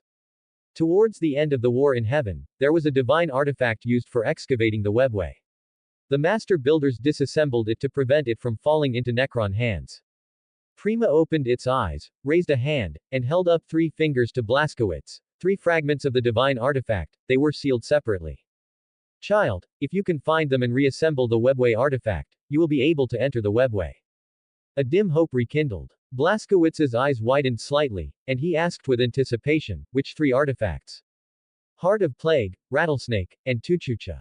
When the 3 artifacts are reunited, forming the webway excavation device, it will be able to enter the webway and dig deep for the relics of my race. Hee, Prima suddenly chuckled, with a hint of mischief. I remember a rumor that my race buried relics deep within the webway, even opportunities for apotheosis. Opportunities for apotheosis. Blaskowitz's expectant expression changed, and a murderous intent flashed in his eyes. Apotheosis. There were too many gods in this universe, no more were needed. The chaos brought by the 4 gods had already plunged the universe into suffering. With another god, the intelligent races of the real universe would find it even harder to survive. Don't be nervous, Prima waved its hand, its expression relaxed with a strange smile. Apotheosis is just a prank, a lie to deceive demigods. How can there be a shortcut to apotheosis? If there truly was an opportunity, members of my race would have already ascended to godhood. At that time, the warp was calm and undisturbed. Wasn't that a great opportunity for apotheosis? If one could truly achieve godhood, without the defilement of the warp, representing true goodness and beauty, becoming a god of ultimate goodness and beauty. For my race, a god would also be a powerful aid, fully capable of preventing defeat in the war in heaven. So, Prima sighed mournfully. Apotheosis is all an illusion. What demigods desperately seek is merely the Slan ancients' prank-like mockery. Blaskowitz shook his head helplessly. He had been overly sensitive about gods, overlooking key factors. As Prima said, there was no shortcut to apotheosis. If there had been an opportunity for apotheosis, the ancestors of the Slan ancients would have already ascended, stabilizing the situation of the war in heaven and preventing the extinction of their entire race. But I advise you to pay close attention to news of the 3 artifacts. Prima's tone changed, offering a kind reminder. There are no opportunities for apotheosis deep within the webway, but there is my race's sealed knowledge vault, containing many ancient, deadly weapons. The Slan ancients' knowledge vault contains knowledge about the construction of the webway. Child, the galaxy is vast, and gathering the 3 artifacts is not an easy task, you know. 1 comments 0 vote. Forged. Prima floated in midair, exhaling smoke as a cloud bed, narrowing his eyes in enjoyment. Blaskowitz looked at his unworldly appearance and couldn't understand. Was the taste of tobacco really that wonderful? He had tasted ancient sage tobacco, but found it strange and nothing special. This visit yielded very little. There was nothing to be gained from the ancient sage, no knowledge could help the emperor, and the methods to enter the webway were few. As for the 3 divine artifacts, Heart of Plague, Ouroboros, and Tuchosha. Currently, the understanding of them was limited to their names, with nothing else known. What are the 3 divine artifacts? Blaskowitz pondered for a moment, then asked the elder about the specific existence of the three divine artifacts. Although he knew nothing, understanding them now would prevent missing them in the future. The Heart of Plague is a device that corrupts dimensions, responsible for opening dimensional rifts. I don't know its specific form, but I heard Nurgle is very interested in it. Ouroboros is similar. It has no specific form and is an infinite energy device. Tuchosha is an engine that possesses self-awareness, and its greatest function is positioning. After listening to the ancient sage speak slowly, Blaskowitz felt he had gained nothing. Among the three ancient divine artifacts, two had no specific form, offering no reference value whatsoever. To attempt to find them in the vast galaxy based solely on three names was highly unrealistic. Blaskowitz was not dejected or disappointed, he had not held much hope. Resisting the four gods ultimately depended on humanity itself, external aid was merely icing on the cake. Elder, I must leave now. Blaskowitz stood up, bid farewell to Prima, and prepared to leave the crystal caves. I don't know when I'll visit you next, I'm going to participate in the Great Crusade. Humanity's Great Crusade is underway. Once we conquer the entire galaxy, opportunities to visit you will become fewer and fewer. It should be so. Prima slowly nodded. As the Aeldari declines, humanity rises again from its fall, and it is fitting for them to wield the galaxy. Also, do you call this a visit? Prima carefully scrutinized Blaskowitz, then rolled his eyes. A visit at least brings something. You're empty-handed, are you sure this is a visit? The ancient sage's gaze made Blaskowitz a bit awkward. He raised a hand to his face, feeling genuinely embarrassed. Next time, definitely. Then Blaskowitz turned and left, not daring to face the elder's contemptuous gaze, his hurried steps as if he were fleeing. Seeing him leave, Prima watched as the gradually closing crystals obscured his retreating figure, then exhaled a puff of smoke, sat back on his bed, and pondered deeply. He tapped the wall with his pipe, and the crystal wall split open again, revealing an ancient mark. The mark was smooth and round, suspended in the air, with a faint glow in the center and two embracing crescent keys on either side. Forgive me, child. Gazing at the mark in his hand, Prima muttered to himself, his tone laced with apology. Of course, Prima had a way to enter the webway. As the last ancient sage, he possessed the accumulated knowledge of his race. As successors, the Aeldari had the right to use the webway, but didn't the ancient sage? The answer was affirmative. The mark in Prima's hand could open all webway gates. It could even access the deep parts of the webway, secret areas that even the Aeldari at its peak had never set foot in. The mark contained a map, showing all webway nodes scattered throughout the galaxy. Prima sighed. Regarding the webway, he had indeed concealed something from Blaskowitz. Out of a selfish motive, the ancient sage did not want the Aeldari and humanity to become entangled. The destinies of the two races were different. Or perhaps it was the ancient sage's ancient law. Life Forger Prima could provide enlightenment and some assistance to developing races. But the ancient sage had swallowed bitter fruit from providing complete assistance. The ancient sage's all-encompassing support led to the Aeldari, blessed by divine favor, ultimately awakening Slaanesh, who personally strangled the last ancient sage to walk the cosmos.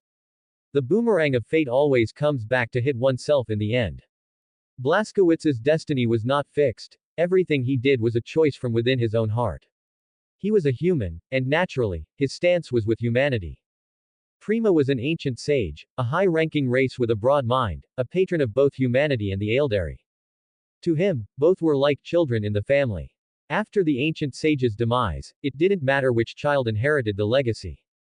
Giving the webway key to humanity would inevitably squeeze the Aeldari's living space, and a parent could not show favoritism. Prima's act of saving Blaskowitz and helping Argent Noor resolve its genetic degradation had already touched the bottom line. Driven by a desire for revenge, pulling Blaskowitz back from the brink of death, this assistance to a powerful individual had already changed humanity's destiny. He could no longer help humanity as a whole, the fate of their race should be guided by two powerful existences. The trial of fate for a race should not be skipped. Will they be reborn from fire, shedding their fragility to ascend as a superior race, or will they completely fall, sinking into eternal damnation, becoming playthings of the chaos gods? It all depended on their own struggle and fight, to seize the right to survive from the hands of fate. The Aeldari failed the test, heading towards the brink of destruction, a race in name only. Humanity, which should have been destroyed, rose again because of a powerful existence, once more facing the trial of fate. And from beyond the universe, for unknown reasons, a powerful existence drifted in and stood with humanity. But fate was not helpless. The more powerful the race, the more painful and fierce the trial. Humanity's great crusade was in full swing, with worlds being conquered and new colonies established every moment. Humanity's shattered ruins of civilization re-emerged with vitality, just as when humanity first colonized deep space. That vibrant vitality, that state of all things competing, was still vivid. The real universe seemed calm, and the warp's waves had subsided. The chaos gods in the shadows, they never rested for a moment, brewing an even larger plan. Prima had seen all of this countless times, the deep lake of his heart had long since become calm. The real universe had its ebbs and flows, countless races rising and falling, the ancient sage had seen too many regrets. Prima put the webway key back, let go of his inner apology, and lay on the bed to sleep. Blaskowitz walked through the crystal corridor, also understanding that the elder surely held treasures that could open the webway entrance. He could seek help, state his request, but could not force the ancient sage. The ancient sage's help was voluntary, not helping humanity was their prerogative. Their race was already extinct, having long withdrawn from the galactic stage, merely spectators of history. Just as the warrior's law taught, gamble with courage for the future, everything is created by oneself. This statement applied equally to the human race, the obstacles on the path forward needed to be overcome by humanity's own strength. To avoid being bruised and battered, knocked down by reality, they must continue to advance, even if crawling. In the cruel universe, only with unyielding spirit must humanity muster the courage to face the four gods and danger. Blaskowitz walked out of the crystal mountains, looking at the pure sky in the distance, vibrant with colorful light, and he stood still, admiring it for a long time. Sophia, take me away. As the light of transmission flared, he returned to the throne room of the Nur ring, which was empty. Blaskowitz and Harlan were on their way back and wouldn't arrive for a while. Blaskowitz leaned back on the throne, closing his eyes to rest for 5 minutes, feeling unaccustomed to the idleness for a moment. In the throne world, Terra, he was never idle for a moment. The Nur stars had not been incorporated into the Imperium of Man, and Blaskowitz, as a Primarch, inherently held power. Although he didn't hold an administrative position, Terra nobles constantly visited outside his residence, and he was tired of dealing with them.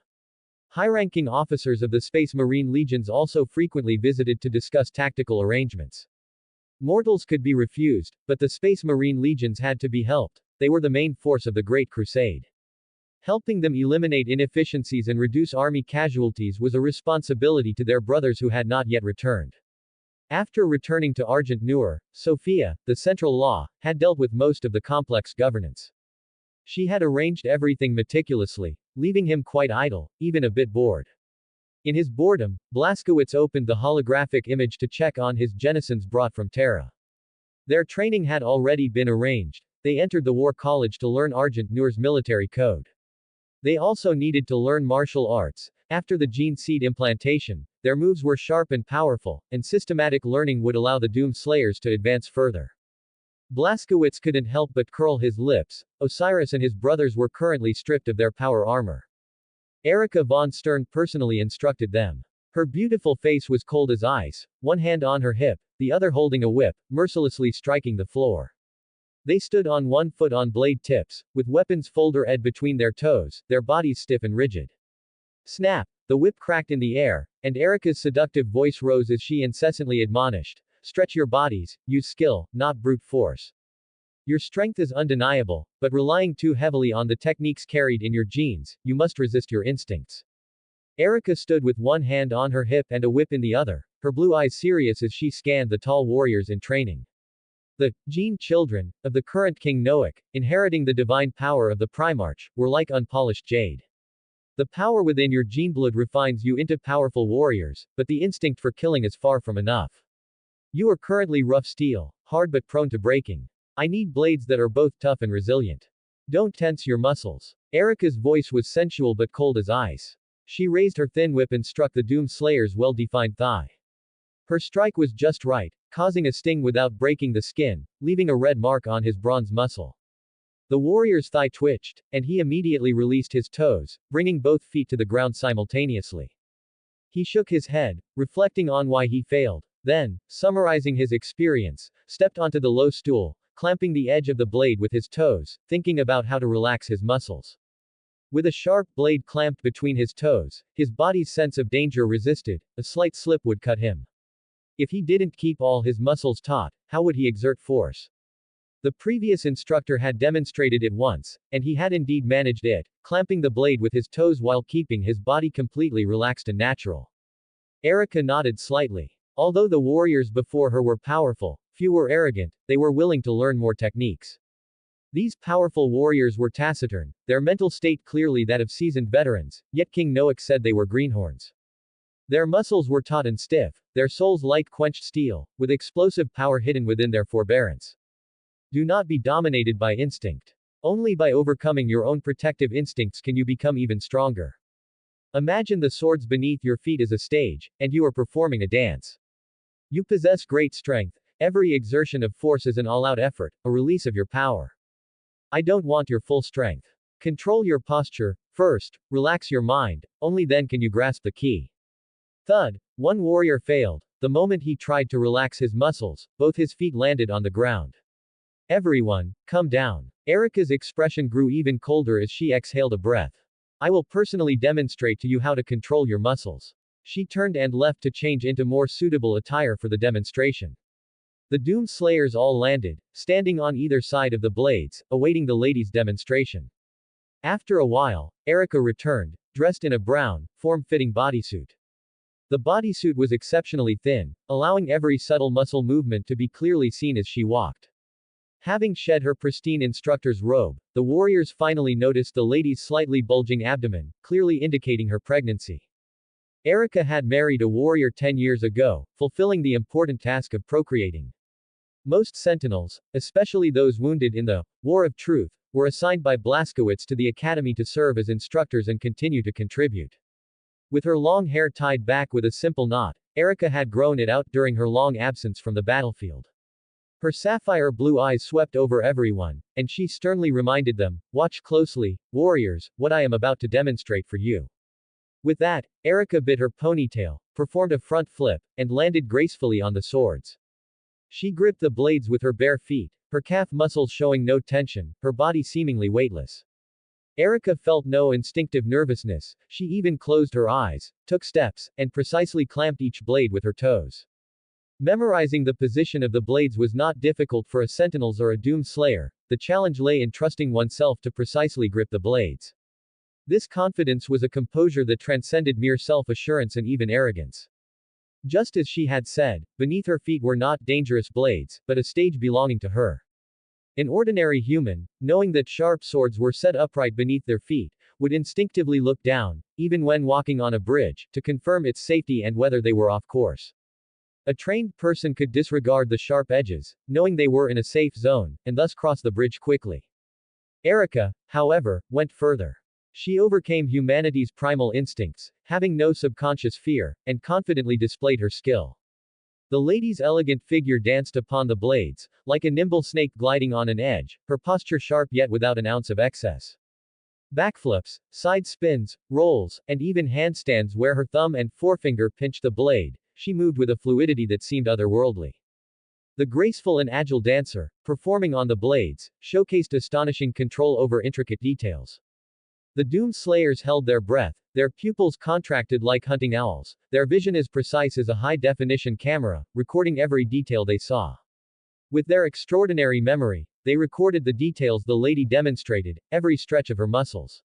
Her master-level movements far surpassed those of ordinary instructors, every detail was worth analyzing and learning. For a full 10 minutes, Erica demonstrated her muscle control, sweat carrying her confidence, sprinkling onto the field of blades. Finally, with a backflip, like a gymnast completing a routine, she landed lightly on the ground. Erica was drenched in sweat, her breathing rapid upon landing, her fingertips trembling slightly from exertion. She rubbed her lower abdomen with one hand, her magnetic voice tinged with a hint of regret. If not for this little one, I could do even better. A warrior draped a robe over her, preventing the lady from experiencing hypothermia after such profuse sweating. Do you understand now? Erica nodded in thanks, her face flushed from the intense exercise. Giving your all is important, but you must apply your strength in the right places to achieve the best results. Precisely controlling muscle exertion, controlling physical strength, and suppressing psionic instinct is a bit difficult for you. Do not become engrossed in instinct, be an observer of yourself, let your soul be calm and undisturbed, and you will succeed in overcoming instinct. Even Harlan Ogilvy, the champion swordsman of the Sentinels, he masters instinct, rather than being dominated by it. After speaking, Erica stepped aside, signaling the warriors to try again while she observed. We will try our best. The Doom Slayers were impressed by the lady's skill, and they deeply understood the superiority of Argent Noor's martial arts. Their Gene Father sent them to learn, and the warriors did not want to disappoint him, eager to master their skills and join the Great Crusade as soon as possible. Do not be impatient, impatience is a great taboo. You are future generals and commanders, impatience will not win victories. Control your strength, suppress your primal instincts, and master the anger you were born with. Erica nodded in approval, then immediately shook her head, seeing the eagerness in the warrior's eyes. Your Gene Father, King Noak, understands this more profoundly, you don't need to rush. Since you have come to the War College, the best way to repay him is to calm your hearts and focus on your studies. Your potential is immense, but remember not to abuse your talent. Strive to the extreme in all things, and your rewards will await you at the end of the path. We understand, Lady. Osiris, as their representative, solemnly promised Erica, we will remember your teachings. Erica's expression softened, the frost on her face melting into a kind smile. I look forward to your performance. Training at the War College continued, and Blaskowitz watched the holographic images, nodding in approval. At the War College, every teacher taught with full dedication, holding nothing back. The status of skill transmission was very high in Sentinels culture, representing immense recognition and honor for a teacher. Powerful warriors, to prevent their skills from being lost, painstakingly sought out apprentices to inherit their mantle. In the past, when the population was dwindling, teachers willing to pass on ancestral skills had to give students an apprentice gift. They needed to convince the apprentice's parents, because talented children often came from warrior families with inherited family techniques. Learning other techniques meant cutting off one's own family's legacy, so naturally, few families would do so unless it was for the most top-tier warriors. As for learning both, that was even more impossible. Genes were in continuous decline, each generation weaker than the last. Mastering one ancestral technique was already a sign of exceptional talent. Occasionally, a few children with atavistic genes should even less learn other family techniques, promoting their own was best. Due to various reasons, the War College's Sword Art Exhibition Hall displayed countless combat technique projections of powerful warriors, waiting for future generations to uncover them. How much the Gene children could learn and how much effort they were willing to put into embracing Argent Noor culture depended entirely on their own attitude. The War College's library and various exhibition halls would not disappoint any student willing to explore them. As for Erica, she was indeed a strict teacher, serious yet not lacking in encouragement. Saran's choice was correct. She was the most qualified to serve as the dean of the War College. Other capable and qualified individuals were not as calm as she was in teaching students. The other masters, ever since Argent Noor ventured into the stars, were busy conquering worlds, reclaiming lost territories, and slaying enemies far and wide. Blaskowitz casually brushed away the holographic image. He commanded the Doom Slayers to hone their combat skills, analyze their inner selves, and tame their rage. In the future, they would also need to complete leadership courses. Every Doom Slayer must become a master of all aspects of war. He tapped the desktop again, opening the Noor Stars armament summary, compiling the results of the past 30 years. The population steadily recovered, and with abundant resources over 30 years, the Noor Stars finally reached 100 billion, 80% of whom were young. This was unavoidable, as the initial population base was simply too small, and the human pregnancy and childcare cycle was too long. Technology could still maintain its current level. Musal's team of Iron Men continuously excavated ancient technology to establish the current scientific system. Within the War College, referring to the Code of War, written by Blaskowitz, 1 million mortal auxiliary army soldiers had been trained. The auxiliary army received elite education, were proficient in various war directives, had clear and precise war thinking, and were equipped with mortal power armor and advanced weapons. This million-strong army, in cooperation with the Sentinels, operated under the command of the Doom Slayers. The three had clearly defined ranks, with high, medium, and low-tier troop types, specifically responsible for crusades in the void. Within the Mortal Auxiliary Army, a large number of automated mechs were deployed, treated as expendable assets on the battlefield. Blaskowitz's war philosophy was simple: the loss of talent was more heartbreaking than the loss of industrial products. Training a qualified auxiliary army soldier required 10 years of upbringing by a mother and over 10 years of training at the war college. Yet, the enemy only needed a single bullet to take their lives. Compared to human lives, the automated mechs produced by the Forge Worlds seemed exceptionally cost-effective. The Argent Noor Mortal Auxiliary Army Legion followed an elite path and was not afraid of getting bogged down in wars of attrition. In addition, Argent Noor's various war machines were equally diverse. On the Noor Star's home worlds, the planetary defense force was even larger, numbering in the tens of millions. The defense force had a dedicated defense college, specializing in planetary defense and combat, responsible for safeguarding the Noor Stars. They primarily learned to utilize defensive facilities and coordinate with various types of machinery to construct defense systems. Furthermore, the public security forces were also substantial, responsible for maintaining order within the planets. With the Noor Star's allegiance and political separation for thousands of years, many worlds had been under the shadow of violence for a long time, making a public security force essential for maintaining stability. Whether it was the Mortal Auxiliary Army, Planetary Defense Force, or Public Security Forces, all were equipped with appropriate power armor and weaponry suited to their professional needs. There were too many Forge worlds in the Noor Stars. Most were activated, confirmed, and then put back into dormancy.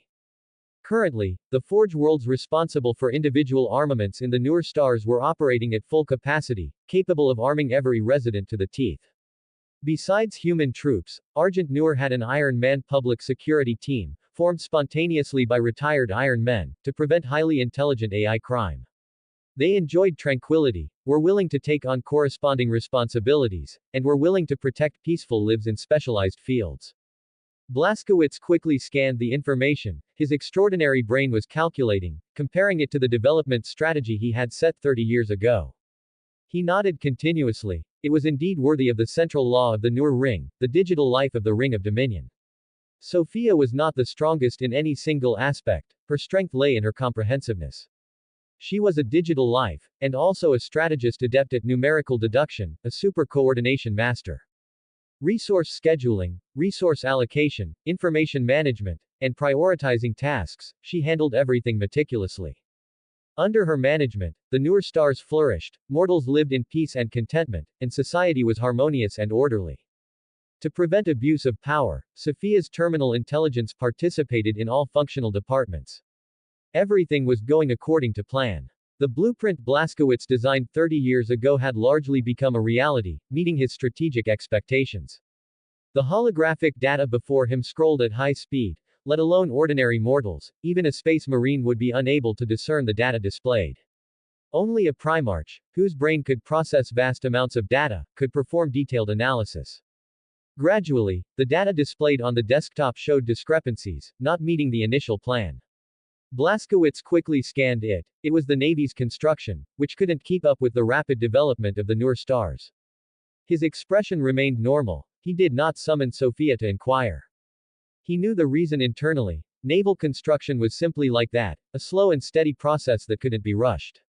There was a saying on Old Terra: 5 years for the Army, 10 years for the Air Force, 100 years for the Navy, which showed the difficulty of naval construction. Even for a single world, a qualified navy required the collective efforts of several generations of naval personnel. If it was so in primitive times, the difficulty of building a navy soared exponentially on a cosmic scale. With the help of the AI Iron Men, and the advanced nature of the ships, fighting some small battles was still feasible. However, if they encountered an equal opponent and their fleets engaged in a naval battle, Argent Noor's chances of victory would be pitifully small. Fleet battles were brutal, a contest of technological strength, courage, and wisdom. An excellent fleet commander could often lead a weaker fleet to victory against an enemy several times its strength.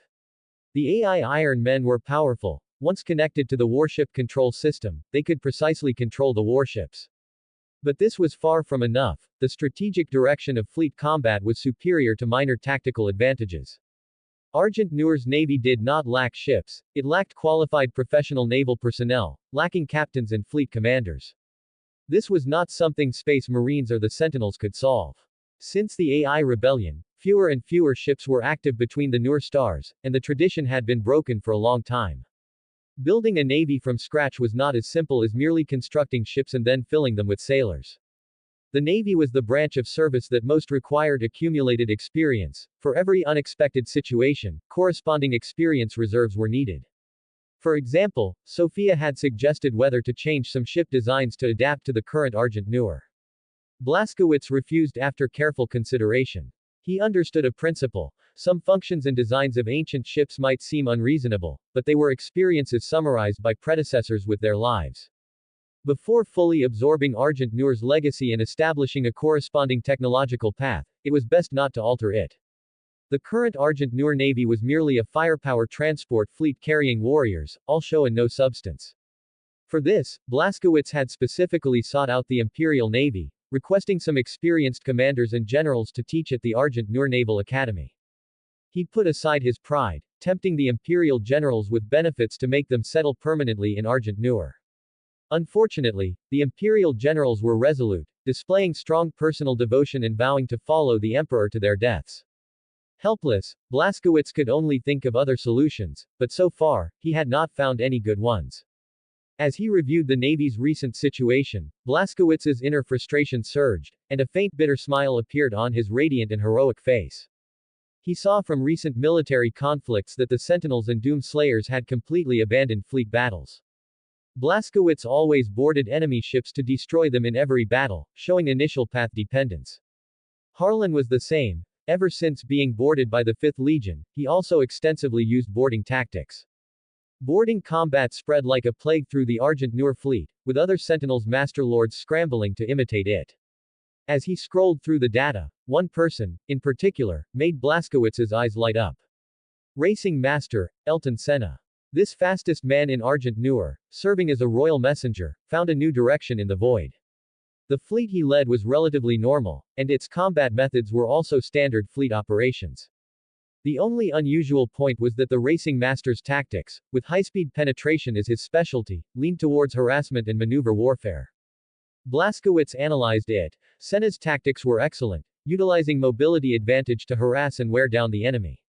Notify Ayrton Senna to write a war report and record tactical teaching videos for the Naval Academy upon his return. The command received no immediate reply. Sophia had already recorded it and would relay it at the appropriate time. Blaskowitz quickly finished reviewing the main briefing data. Sophia had handled the remaining miscellaneous items very well. He rubbed his temples, rapidly digesting Argent Noor's recent developments. The Noor stars were now orderly, and the army was strong, but their war potential could be further exploited. Blaskowitz's eyes narrowed. It was time for a crusade. The fledgling's wings were gradually full. It could no longer enjoy the warmth of the nest but had to enter the cruel wilderness for tempering. Without the baptism of the battlefield, warriors would not transform. Even the best armament would be mere show. Whether to spread their wings and soar through the sky or fall from a height and shatter to pieces depended entirely on them. On the cruel battlefield, the brave would receive their exclusive reward, to live. Sophia. Blaskowitz called out in a deep voice, placing his hands on the armrests of the throne, sitting up with kingly majesty. Sophia's blue figure appeared, her hand on her chest, her slender form kneeling on one knee. Please command. Mobilize and prepare for war. Let Argent Noor's sharp blades be unsheathed and join the great crusade to hone their edge. Blaskowitz pressed his hands on the table, all holographic projections activated, and a flood of light and shadows enveloped him. Argent Noor's current armaments, the number of war machines, and the total void fleet were all digitized. With a slight smile, Blaskowitz recalled a holographic game he once played. He was indeed playing a game, a fleet team UP game, selecting suitable warships to form a void fleet for an expedition. He opened the warship overview. All warship data was clear, with operational and maintenance statuses displayed separately. Blaskowitz filtered out the combat-ready ships and, according to his will and ideas, assigned them to different fleets. His fingers danced on the tabletop, precise like a conductor, issuing various commands. In just 3 minutes, Blaskowitz, through careful selection, assembled 4 fleets of identical specifications. Each fleet possessed considerable strength and a high number of warships, but the personnel configuration was quite average. Argent Noor faced a predicament. Technology, production capacity, and armaments were all readily available, but what was lacking was the manpower to operate them. The Void Wanderer had been long docked. Unless necessary, Blaskowitz rarely boarded it. Currently, Argent Noor had too few personnel. The active deck area of the Void Wanderer was less than 1,000 th of its total functional area. With a hull reaching 500 kilometers and 10,000 layers of decks of varying heights, it was equivalent to 10,000 continents stacked together. If all functional areas of the Void Wanderer were activated, it could accommodate at least 100 billion people. Fortunately, with the assistance of the Iron Man, all automated machinery could operate. Otherwise, with Argent Noor's current population, it wouldn't even be able to start its propulsion engines. Sophia, please prepare as quickly as possible, the fleets will depart sequentially. Blaskowitz quickly completed the arrangements, including the directions of the fleet's conquests. Of the 4 fleets, he planned to lead one himself and join the Empire's Great Crusade.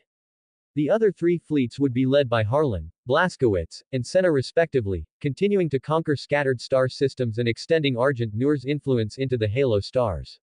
The million-strong mortal auxiliary army was divided into 4, with each fleet receiving 250,000, along with a large number of war machines.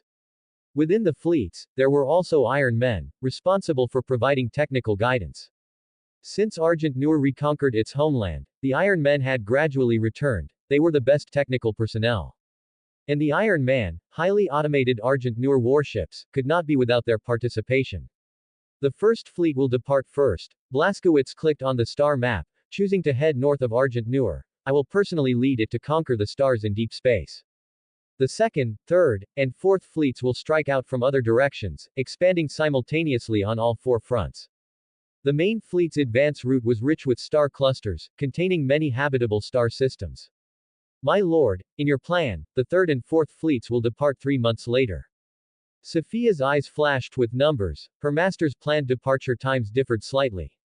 She had to confirm the details, plan the procedures, allocate resources, and prepare personnel, pushing forward the mobilization in an orderly fashion. Yes. Blaskowitz nodded, stating his reason. In 3 months, the newly trained Doom Slayers will also complete their training. It took Blaskowitz and the first batch of warriors arriving at Argent Noor 3 months to complete their initial training, and the second batch of warriors would not be far behind. They were Astartes, with extraordinary minds, astonishing memory, and powerful learning abilities. 3 months were enough for them to complete their initial training and embark on a new journey of conquest. As for mid to late stage training, the Doom Slayers would be provided with storage devices and assigned teachers to accompany the army for instruction. There was no other way now. Doom Slayers were incredibly powerful high-end combat forces, and even more so, rare command-type talents. I understand. Sophia bowed, her figure disappearing before the throne. She immersed herself in the information center, rapidly distributing various commands. She had always been present in the throne hall, merely visually absent, not daring to disturb her master's thoughts or line of sight. The dispatch of small amounts of troops and supplies was extremely simple for her, not even requiring a picosecond of calculation. By the way, write down my plan and send it to the senior officers for reference. Forget it. As soon as he finished speaking, Blaskowitz frowned and quickly cancelled the previous instruction. Your writing command has been revoked. Sophia's rational voice came, and she recalled the already sent plan. Very good. Thank you, Sophia. Blaskowitz nodded towards the empty space in the throne hall. He wanted to give the expeditionary forces more references, but after a brief thought, he ultimately gave up. Blaskowitz keenly perceived that excessive interference in the expedition would instead create obstacles for the fleet. His single reference opinion might be taken as gospel by stubborn military personnel, interfering with the fleet's normal operational planning. His extraordinary mind realized that delegating power to trusted subordinates must be done thoroughly, merely indicating a direction for advance. Let them conquer, and only after seeing the final results of the expedition should a conclusion be drawn. Although this decision might lead to significant sacrifices for the expeditionary fleets, or even the failure of the expedition. But Blaskowitz had to let go. The future fleet scale would far exceed today's, and he couldn't personally handle everything. Young eagles must leave the nest, endure the trials of wind and rain, and soar through the heavens. Blaskowitz further believed that the several fleet leaders he had chosen were by no means reckless individuals. Their abilities were extraordinary, merely overshadowed by his brilliance. Giving them opportunities was the best encouragement. Blaskowitz was the best example. Controlling the self-interest and aversion to harm deep within human nature, he conquered dozens of worlds without shedding blood. Blaskowitz divided the 200 Astartes into 4 groups, 50 per group, and assigned them to the 4 expeditionary fleets. The existence of chaos was a concern for him. The 4 gods were lurking in the shadows, coveting. Doom Slayers had absolute suppressive power against chaos, and while serving as high-level commanders, they also protected the fleet from chaos threats. Blaskowitz strived to perfect every detail. He arranged for psychers to join the fleets, and the rigorously trained psychers were sufficient to handle emergencies. Like a father preparing his son's luggage for a long journey, Blaskowitz, like an old father, considered every possible situation and preempted them from the start. After everything was done, much time had passed, and the sunlight from the ringworld was obscured by argent noor. Warm lights lit up in the great hall, and attendants served tender steaks from large livestock of an agricultural world. After enjoying the meal, Blaskowitz sat silently on the throne, awaiting the return of Harlan and the others. However, there were 2 unexpected visitors, one tall and one small, who slowly walked into the great hall. Blaskowitz rose from the throne, a loving smile on his face, and went to meet them. Uncle King, the girl with golden hair and blue eyes called out softly and sweetly, running towards the tall figure. Marie. Blaskowitz knelt down and picked up the girl, gently stroking her pink, tender cheek with the back of his finger. Did you come to visit me? He smiled very happily, holding little Marie in her blue princess dress, and kissing her fair, rosy cheeks. You can't spoil her too much, she's completely out of control now. Flano had a smile on his face, but his words were a gentle chiding, reaching out to take his daughter. It's fine. Blaskowitz took a small step back, not intending to let his little niece leave his embrace. She's still young. If she doesn't play now, after she learns etiquette, there will be no time for play. Flano's brown hair swayed slightly, his blue eyes full of helplessness. Blaskowitz couldn't understand how troublesome a child's antics could be. Blaskowitz let little Marie ride on his neck, held her small hand with his large one, and turned to ask Flano, Brother, have you received your appointment? I have received it. Flano nodded, the order from the throne precisely transmitted by the central law. Chief Grand Swordsman, royalty has held political positions before, and my swordsmanship is not bad, so it's a suitable post. Knowing his brother had no objections, Blaskowitz nodded, signaling Flano with his eyes to follow. They walked side by side to the throne platform. With a doting expression, Blaskowitz ignored Flano's warning gaze, placed little Marie on the throne, and turned to open the wooden box on the table. The oath crown. Flano's eyes narrowed slightly. He walked closer, carefully picked it up, and meticulously examined the details. I thought it was lost during the demon attack.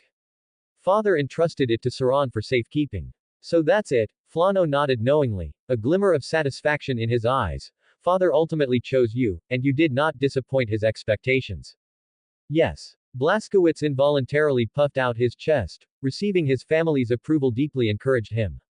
He looked at his brother seriously and said earnestly to Flano, but now, it belongs to you. What? Flano was startled, looking at his brother in disbelief, and quickly put the oath crown back in the box. He repeatedly waved his hands in refusal, fearing that his brother might misunderstand him or be testing something. I never dared to hope. The throne has never suited me, only big brother and you can wield it. Brother, I have no other meaning. Blaskowitz's eyes were bright, and he said seriously, I am serious.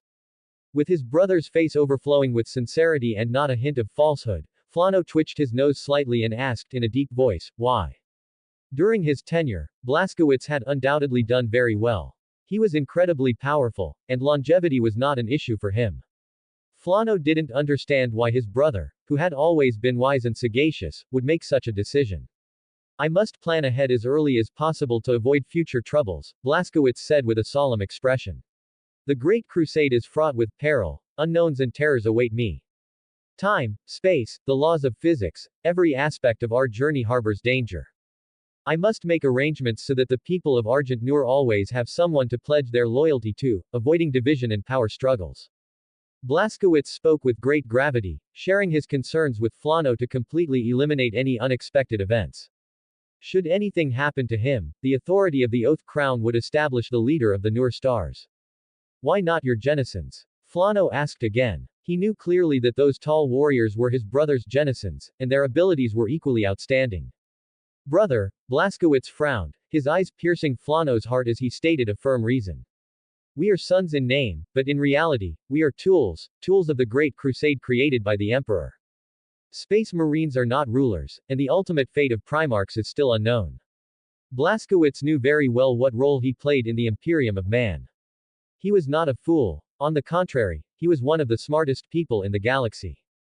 The plan revealed by the Emperor, all his efforts, were ultimately to save humanity.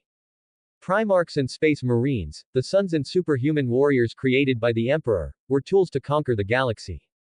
Through his contact with the Emperor, Blazkowicz understood that while the Emperor treated him differently, he still essentially regarded him as a tool. The Emperor needed to fight the four gods, and Blazkowicz was the best tool. Having a deep understanding of the essence of his existence, Blazkowicz never felt sad, instead, his heart felt much lighter.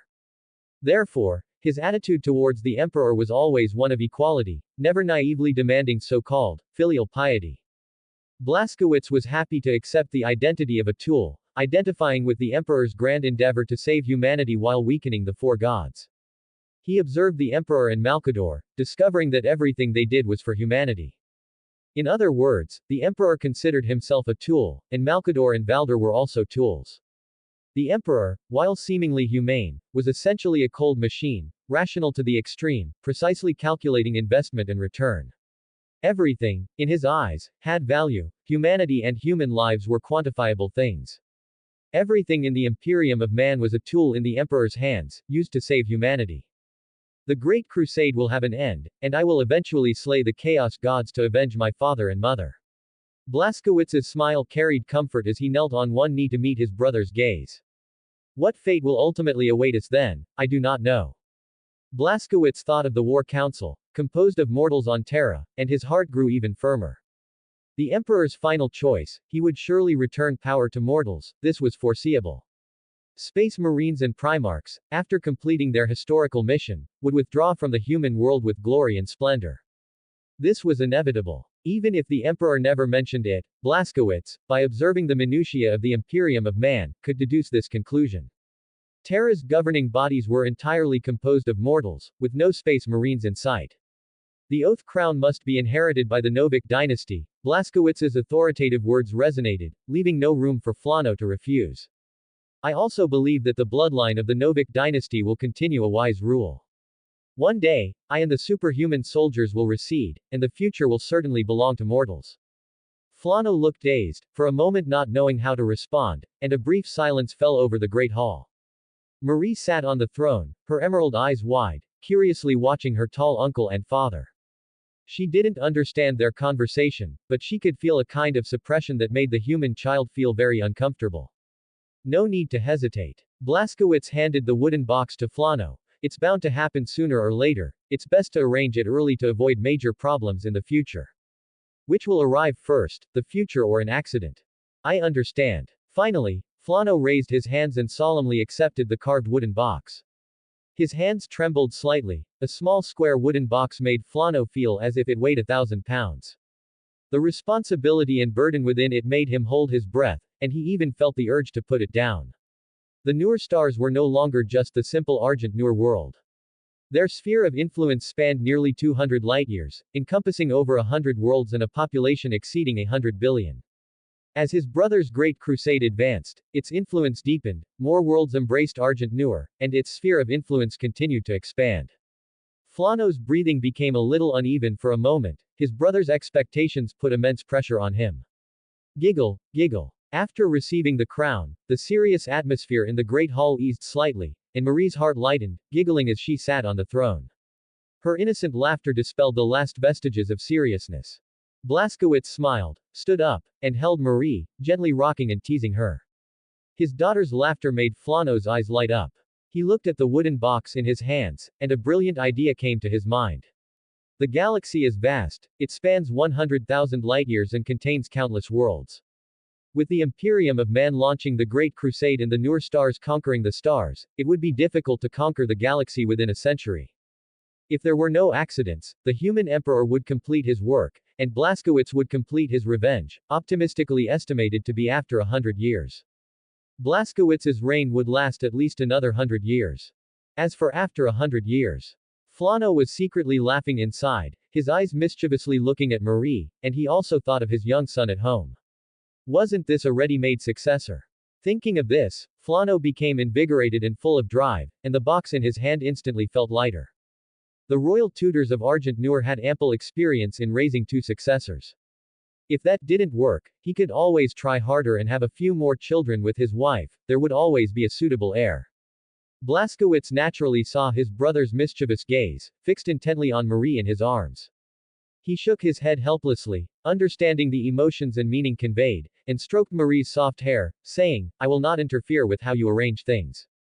His attitude was clear, Blaskowitz never hid anything from his family. How Flano arranged his children was his freedom and right. If everything went as smoothly as the emperor planned, one day power would be returned to the people, and after the transfer of power, he would have even less say.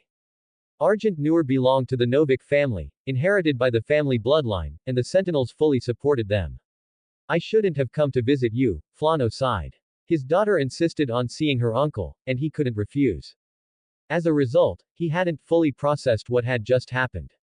Blaskowitz smiled and shook his head, his tone quite relaxed. "If you didn't come to see me, I would have gone down to see you. It's bound to happen sooner or later. I need to go back to Argent Noor and plan for the future," Flano said, reaching out and taking his daughter from his brother's arms. He held Marie in his left arm and the wooden box in his right, nodding to Blaskowitz, "Be careful on your great crusade." Although he knew his brother was powerful, whenever they parted, Flano couldn't help but remind him to take extra care of his safety. "I will," Blaskowitz accepted the sincere concern, nodding gently and reminding him, "You too, take care of yourself, and witness the revenge." The two brothers exchanged a smile. Flano knew his brother's obsession well and turned to leave with his daughter in his arms. "Uncle," Marie raised her chubby hand, waving and saying goodbye in a soft, sweet voice, "Goodbye." "Goodbye." Blaskowitz was amused by her innocent cuteness, waving goodbye to his niece. "Next time we meet, you might be a big girl." Watching the father and daughter's figures disappear, another worry in Blaskowitz's heart was resolved. He had always valued the inheritance of the Novik family. Now that the oath crown had been transferred, and the oath and responsibility inherited, it was a complete success. "Lord." A rational and calm voice echoed in the quiet royal hall. Sophia reappeared. "Lord Blaskowitz and the others have already arrived at the Noor Ring. Have them come see me immediately." Blaskowitz's expression became serious. He sat upright on the throne, ready to summon his warriors. "I understand." Sophia slowly retreated to the side, standing gracefully beside the throne. As her voice fell, a teleportation circle lit up in the great hall. Amidst the flashing white light, three tall figures emerged from the teleportation light. "My king. Jean Father." They knelt on one knee, performing the warrior's salute, their voices sincere and resonant, filled with passion and respect. "Rise." Blaskowitz nodded slightly, his movements majestic, while also revealing a satisfied smile. The three warriors stood side by side, their bodies ramrod straight, awaiting their king's command. His keen eyes first fell on the tallest, Blaskowitz, his Jean firstborn. Since their parting on Terra, he had now completed his initial training, and his temperament had undergone a profound change. Blaskowitz returned from the void, devoid of any killing aura, appearing unremarkable. Blaskowitz nodded to himself. The tactical training had been remarkably effective, and the Doom Slayers could now control their rage. They were once like highly flammable promethium, a single spark capable of igniting a furious power. After 3 months of training, they had shed their superficial manifestations and mastered their rage. Now, they were like a deep, calm ocean. The serene surface seemed peaceful, but beneath the abyss, hidden currents surged.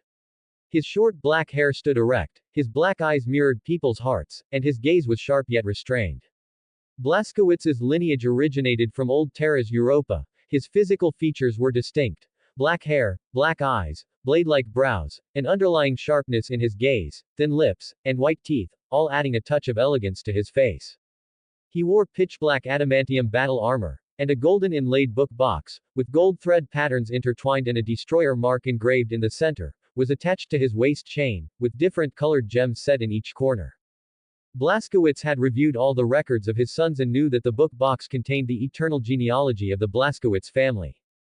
However, the adamantium black armor he wore was different from his Terra armor, it seemed to have been improved. A composite shoulder cannon had been added to his left shoulder, and while the power armor's exterior remained unchanged, its internal components must have seen significant improvements. His gaze continued to sweep across, and Blazkowicz looked at Harlan Ogilvy. His old friend had grown taller and considerably more robust. How do you feel? His face was solemn, and his voice low as he asked his old friend about his condition. Korn's blessing, he seems to have taken a liking to you. No immediate effects, for now. Harlan felt the gaze, shrugged, and showed a helpless expression. Chaos God stuff, no chance to refuse, forcibly bestowed the blessing. I often perform self-analysis, examining my mind and thoughts, but I haven't detected anything abnormal. You've worked hard. Blazkowicz nodded, expressing understanding for Harlan's situation. Korn's primary target was Blazkowicz, but his blessing was difficult to bestow upon his body, so he changed targets and gave it to Blazkowicz's sworn guardian. Racing Master, how does it feel to gallop through the universe? He finally looked at Ayrton Senna, the man who mastered speed. Senna's stern face showed a hint of helplessness, and he said regretfully, the resistance in space is very small, and the battleship's speed continuously increases, yet I can't feel the tangible sensation of the wind on my body. Senna's stern face showed helplessness, his brown hair neatly combed back, and the melancholy in his brows made him resemble a disheartened poet. His eyes were dim as he spoke of his feelings, just like our desires, infinitely expanding on a cosmic scale, yet struggling to find that initial simple satisfaction. Blazkowicz pondered deeply after hearing Senna's heartfelt words. The people of Argent Nur initially wanted to break free from their shackles, then to reclaim their homeland, and now they continue to conquer, with endless expeditions in the future. Just as the racing master said, desire expands infinitely, without end. We have no choice, master. Blazkowicz sighed slightly. Humanity must occupy living space, just as organisms evolve to seize ecological niches. The stars of the universe are infinitely beautiful, they await conquest, and humanity must conquer them. There are countless beings in the galaxy, and aliens will also rise. Once they have occupied all the ecological niches, humanity will be the one to be eliminated. I understand. As a warrior, Senna never doubted the path ahead, it's just that the scenery along the way has greatly disappointed me. Then go further. Blazkowicz continued his words, touching a button on the throne to show the three warriors the expedition.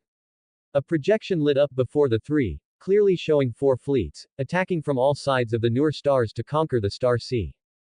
The formal expedition stirred the hearts of the three, finally no longer just random conquests. Being able to stand here meant they were recognized and would lead the fleets into battle. Upon careful observation, they found that the holographic projection only showed routes, without other annotations, as if it were a last-minute decision. Everything depends on yourselves. Blazkowicz's voice rang out, explaining the doubts in the three's minds. There is no plan, only a direction. The fleets are in your hands, you are trustworthy, and how you conquer depends entirely on your own abilities. At these words, the three immediately felt the pressure. Everything depends on yourselves, 5 simple words, represented the devolution of power. The commander of an expeditionary fleet wielded immense power, with the life and death of countless worlds resting on his judgment. Such immense power also symbolized an incredibly heavy responsibility on their shoulders. Blazkowicz noted the conquest route, a hesitant expression on his face, with indecision hidden in his eyes. Junior, Blazkowicz's perception was powerful, sensing his hesitation, the wavering indecision in his heart. Speak freely. Junior opened his mouth to explain, fearing his reasons would be rebuked by the Gene Father and condemned as weakness. After quick thought, he knelt on one knee, like a child who had made a mistake, and though he did not speak, he sought forgiveness with his actions. Gene Father, though Junior had hesitation in his heart, when the words reached his lips, there was no hesitation, and he clearly expressed his thoughts. I wish to remain by your side. He lowered his head, awaiting the rebuke from the throne above, the scolding for his weakness. He knew his current appearance was like a child about to leave home, afraid to face the future, pleading to stay by his father's side. Such a weak act was unworthy of his armor and a betrayal of the Genefather's arrangement. Only he knew the specific purpose of remaining by the Genefather's side. Since the Genefather's return, as the eldest son, he had never had much interaction with the Gene Father. He wished to remain by Blazkowicz's side to learn the Genefather's thoughts and deeply understand the one who bestowed divine power upon him. Harlan exchanged glances with Senna, and the two immediately retreated to the side. This was a family matter, and they would interfere as little as possible. Get up. The anticipated rebuke did not come. Instead, it was a soft call. The voice's inflection was steady, and its majesty, like a large hand, pulled Junior up from within. Anyone can ask to remain by my side, but not you. Blaskowitz did not hesitate, rejecting Junior's request. His words were so sharp that the three in the hall changed color, and Junior was even somewhat flustered. Junior felt a pang in his heart. He had thought of scolding and reprimand, but never such a stern refusal. He was about to kneel again, not understanding if his actions had caused the Gene Father to feel disgusted. Just as he was about to kneel, Junior felt a blur before his eyes, and a tall figure instantly appeared, standing before him. Blaskowitz placed one hand on his shoulder and the other on his knee, forcefully stopping Junior's movement. When everyone reacted, the person on the throne was close at hand, and his voice was calm and resonant. No need to panic. Blaskowitz offered gentle reassurance with his eyes, slowly helped Junior up, and looked directly into his eyes. Your request, I cannot fulfill. He pointed to the heavy adamantium book box at Junior's waist and said to him, You still bear a mission, do you not? Your ancestor was one of the greatest men. Blaskowitz spoke slowly, articulating clearly. Along the way, you have endured much hardship, all to find an opportunity. I have seen your records, and the records of the Genisons. I remember each and every one of you. You abandoned everything, yet you still cannot let go of your ancestor's glory, wishing to revive his prestige. Now the opportunity is at hand, why do you not seize it? Blaskowitz earnestly asked Junior, his encouraging words filled with tolerance and confidence, bringing back glory to your name. Their eyes met, and Junior's eyes gradually became moist. He was deeply encouraged and moved. He had thought the Genefather's refusal might be due to displeasure, a negation of himself. His own heart was still narrow. How could one not be utterly convinced when following such a broad-minded person? The Gene Father had always cared, remembering the mission of each brother, the reason they survived the trials. Complete your mission, then return to my side. Blaskowitz gently patted Junior's shoulder, encouraging his eldest Genison with a genuine action, then turned and walked towards the throne. I will not disappoint you. The name of Blaskowitz will resound throughout the universe. Blaskowitz knelt, filled with deep respect, performed a warrior's salute, and swore with a solemn tone. Go. Blaskowitz waved him away, to rendezvous with the fleet and proceed in the planned direction. The second fleet is yours. Junior said no more, his gratitude was inexpressible. With a resolute expression, he took one last look at the giant on the throne, bowed, and slowly retreated, and after expressing sufficient respect, turned and left the great hall. What about you two? Any opinions? Junior disappeared from the hall, and Blaskowitz asked Harlan and Senna, if you have any thoughts, speak them. Once the fleet is ready, I will board at any time. No objections. The champion swordsman and the racing master, two outstanding warriors of Argent Noor, naturally followed King Noak's arrangements. They had been looking forward to this expedition for a long time. The conquests before this were merely a warm-up. Now was the time to achieve great deeds and leave their names in history. Blaskowitz nodded with satisfaction, seeing that the time was right and the fleet was almost ready. He needed to board immediately. He glanced at Harlan, took Saran's letter from under the table, and placed it on the clean tabletop. Ha, ha, Blaskowitz cleared his throat twice, saying with feigned seriousness, the table is dirty. Harlan, stay and wipe the table. Harlan's eyes widened in disbelief, his mouth agape, a look of incredulity on his face, pointing at himself. His bewildered expression froze on his face, as if asking, me? Clean up. Wipe the table. Are you serious? Yes, wipe the table. Blaskowitz stood up, and the light of teleportation glowed at his feet. He vanished from the hall. Senna clasped his hands behind his head, a gloating expression on his face as he left, returning to the Argent Noor worlds. The third and fourth fleets, because they had to wait for destroyer training, had a preparation time of 3 months. Personnel deployment was handled by artificial intelligence, so he had ample time to rest, returning to Argent Noor to ride his flying motorcycle and speed a few times. Is he sick? Harlan cursed silently, his face helpless as he walked to the throne, his gaze swept across the tabletop, and his eyes suddenly narrowed. This is Old Man Saran's notes, he would never mistake them, never in a lifetime. Good brother. Harlan instantly understood that Blaskowitz wanted to give him the letter, but for some reason, he couldn't hand it over directly. Blaskowitz teleported into the bridge, a mischievous smile on his heroic face.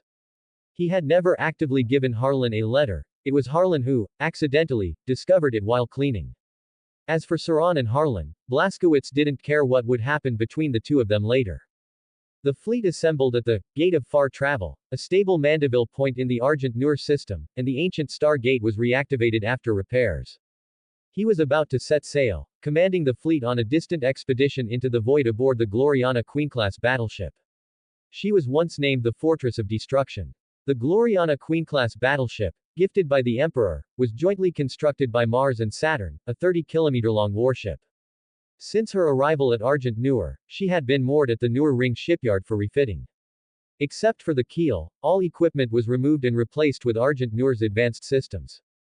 The Gloriana Queen-class battleship, gifted by the Emperor, was redesigned by Sophia and Iron Men Musil, a custom-built fleet flagship. Her current appearance, if she were to reappear before the Adeptus Mechanicus, they would never recognize her without checking the keel number. The original weapon array was completely dismantled, replaced by Argent Noor's lance and macro cannon systems. The battleship's external armor was redesigned, with all weapons concealed beneath a streamlined mesh structure, presenting an overall sleek and deadly elegance. The hull's main color was blue, symbolizing the Argent Noor royal family.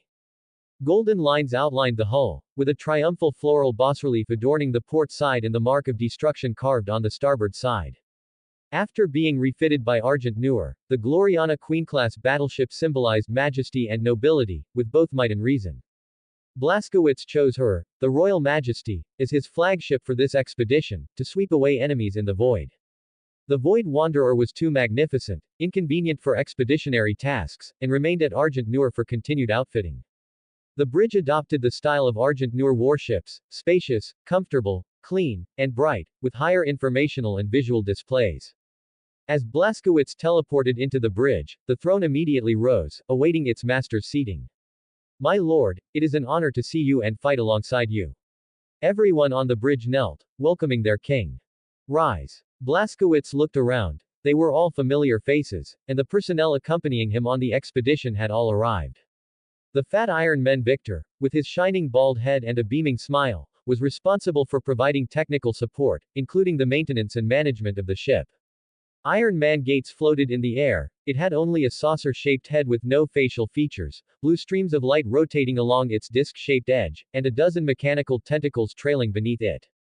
Iron Man is a general term encompassing all highly intelligent automatons. Their forms are not fixed. Navigator Francisca entered a sleep pod, her consciousness sinking into the warp to observe the ship's course. My lord, please indicate the specific location. We are about to set sail. Sophia's figure appeared, curtsying with a tug of her skirt. Blaskowitz raised his left arm, teasing Sophia, do you like where you're staying? The armguard gifted by the Necron was very user-friendly, with expandable internal space for functional enhancements. Blaskowitz implanted a super-intelligent chip, replicating Sophia's AI to bring her along as an advisor. I feel very good. The AI-specific intelligent chip has powerful computing power and doesn't hinder my functional operations. Sophia's expression was lively as she spoke, completely unaffected. She flashed, her blue figure appearing in the center of the bridge, successfully connecting to the battleship's intelligent core. This place is also very good. With a wave of her delicate hand, the bridge's holographic projection opened, and a star map was presented in 3 dimensions before them. Blaskowitz carefully examined the flowing galaxy before him, pointing to a stardense region he selected. Head here. Fleet, set sail. With quantum communication, fleet communication was swift. At the flagship's command, frigates and scout ships entered the Stargate first. Their smaller size and equipped reconnaissance and early warning systems allowed them to depart first to scout the path for the main fleet. Soon, the fleet, one after another, passed through the Stargate and entered the warp, heading towards the location marked by Blaskowitz. The fleet entered the warp, and the journey was calm and uneventful.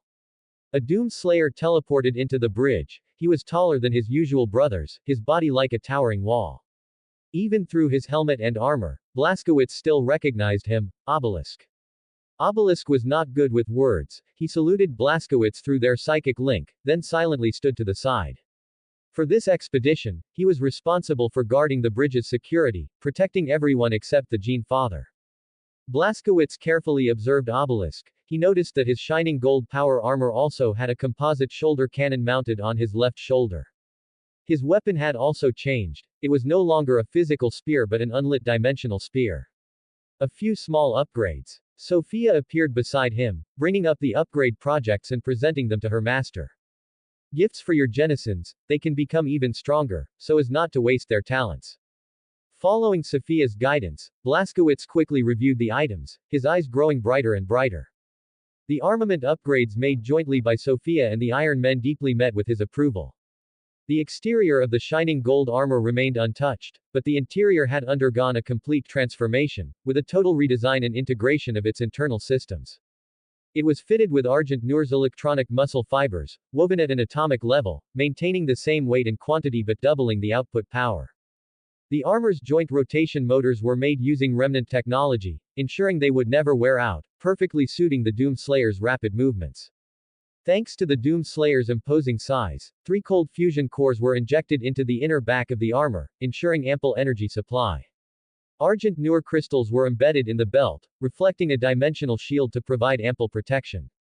Blazkowicz grew more and more satisfied. Just the dimensional shield alone was commendable, truly ensuring the safety of his denizens. Beneath the dimensional shield, there was also a layer of force field shield, providing multiple layers of protection. To protect these precious warriors, Sophia and the Iron Men artisans went to great lengths, miniaturizing the force field generator and embedding it within the shining gold armor.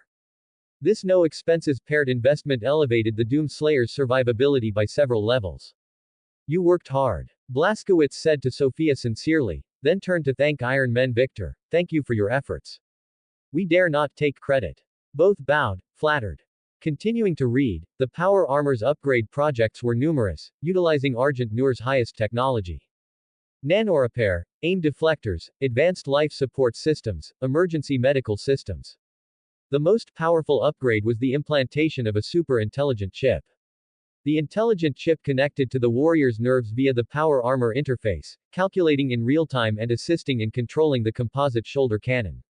Inside the triangular cannon body, 3 cannons were arranged in a pin shape, capable of handling various situations with astonishing destructive power. The incinerator cannon was for biological enemies, its incinerating ray instantly igniting flesh. The disintegration cannon had increased power and firing efficiency, easily dealing with lightly armored enemies. The last, a melt-ray cannon, was specifically designed for heavily armored foes. In the middle of the 3 cannons, a Y-shaped dividing section also had a slender energy outlet, firing crystal-cutting rays.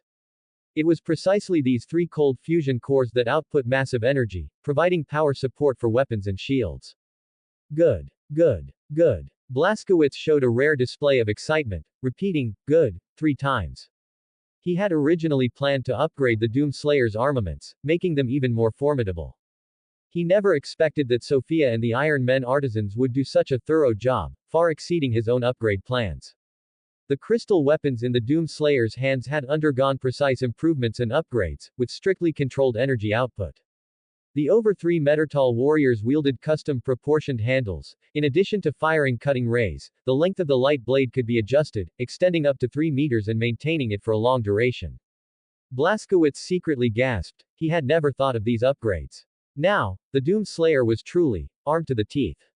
He straightened his body, his eyes gleaming with anticipation, eager to witness their performance on the battlefield. Though somewhat childish, Blazkowicz was very impatient, anxious to receive news from the scout ships. Where were the Xenos and enemies? Form a 10-man squad. He gave the command through their psychic link, instructing his denizens to team up. In the next battle, Blazkowicz would definitely deploy them. He wanted to see how mighty the strongest warriors, equipped with the sharpest weapons, truly were.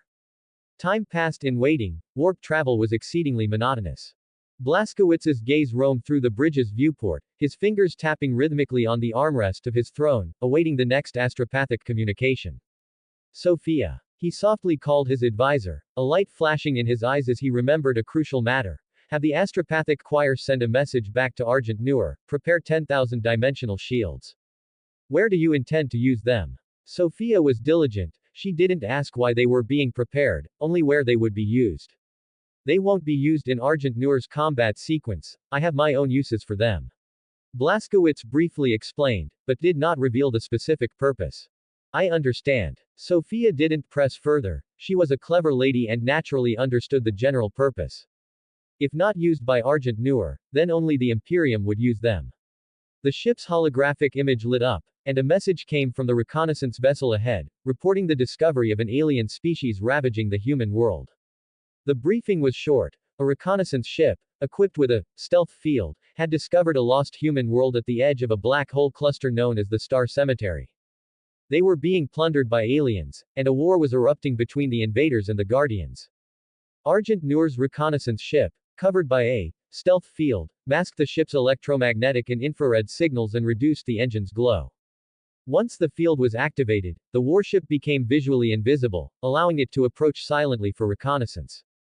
Unfortunately, the stealth field consumed too much energy, and the entire system was too massive, resulting in the reconnaissance ship having pitifully few armaments and no means of fighting back. The miniaturization of the stealth field was progressing slowly, otherwise, all of Argent Noor's ships would be silent assassins lurking in the void. Head to the Star Cemetery. Upon arrival, the fleet will immediately exit the warp and attack the aliens, helping humanity drive them out, Blaskowitz ordered. The fleet immediately veered off course and headed towards the coordinates provided by the reconnaissance ship. Time passed, and more astropathic communications were received, with information becoming increasingly dense. The unknown alien technology was advanced. Their ships manipulated gravity to tear continents from the orbits of human worlds. While plundering populations, they also took away planetary land, extracting high-value mineral resources. The humans of the Lost World resisted sporadically but tenaciously. Facing the alien plunder, they had not yet surrendered and fought back fiercely with weapons. Reality anchor complete. We are about to exit the warp. Francisca's clear voice rang out on the bridge. As the fleet's warp engines shut down, the frigates were the first to exit the warp.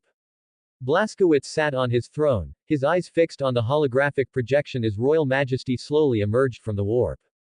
Maintain fleet posture. Approach the alien ships. The fleet appeared at the edge of the star system. Cruisers, accompanied by destroyers, detached from the main fleet and moved to encircle the plundering aliens. Approaching from the edge of the star system, they used the shadows of the system's planets to obscure their engine glow. Soon, the augury array completed its star system readings and released the summarized data. There were 6 planets in the star system orbiting a bright yellow star, and 4 showed signs of human life. All data indicated that this place was once prosperous. The augury did not detect any enemy ship signatures. On the scan array, apart from the First Fleet, no other warships were present. The approaching reconnaissance ships had indeed seen enemy vessels through their telescopes, and the returned holographic images were clearly visible.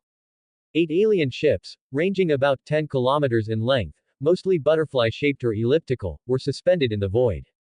The unknown ship material was as smooth as a mirror, reflecting the dazzling stars of the void. Were it not for the engine's exhaust, it would be very difficult to spot them visually. There is an artificial gravitational field around the enemy ships. Scan waves are being blocked by the gravitational field. Iron Man Gates manipulated the holographic image with his mechanical tentacles, quickly reaching a conclusion. The edges of his butterfly-shaped body glowed, flickering continuously with his cold mechanical voice. The gravitational field is very strong. Please proceed with caution. Because of the gravitational field, conventional weapons will be largely ineffective, Iron Man Victor immediately warned.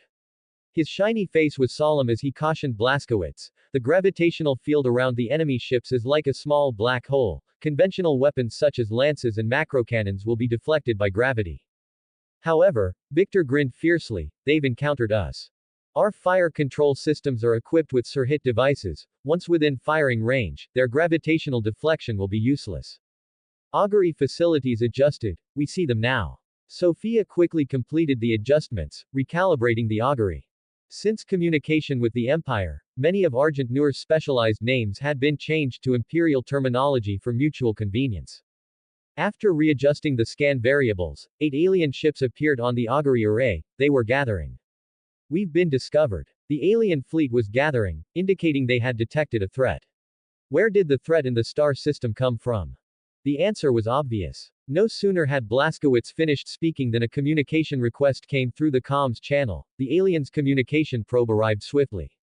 Blaskowitz gave Iron Man a look. Gates gently stroked with his tentacles, displaying the alien communication through the holographic image.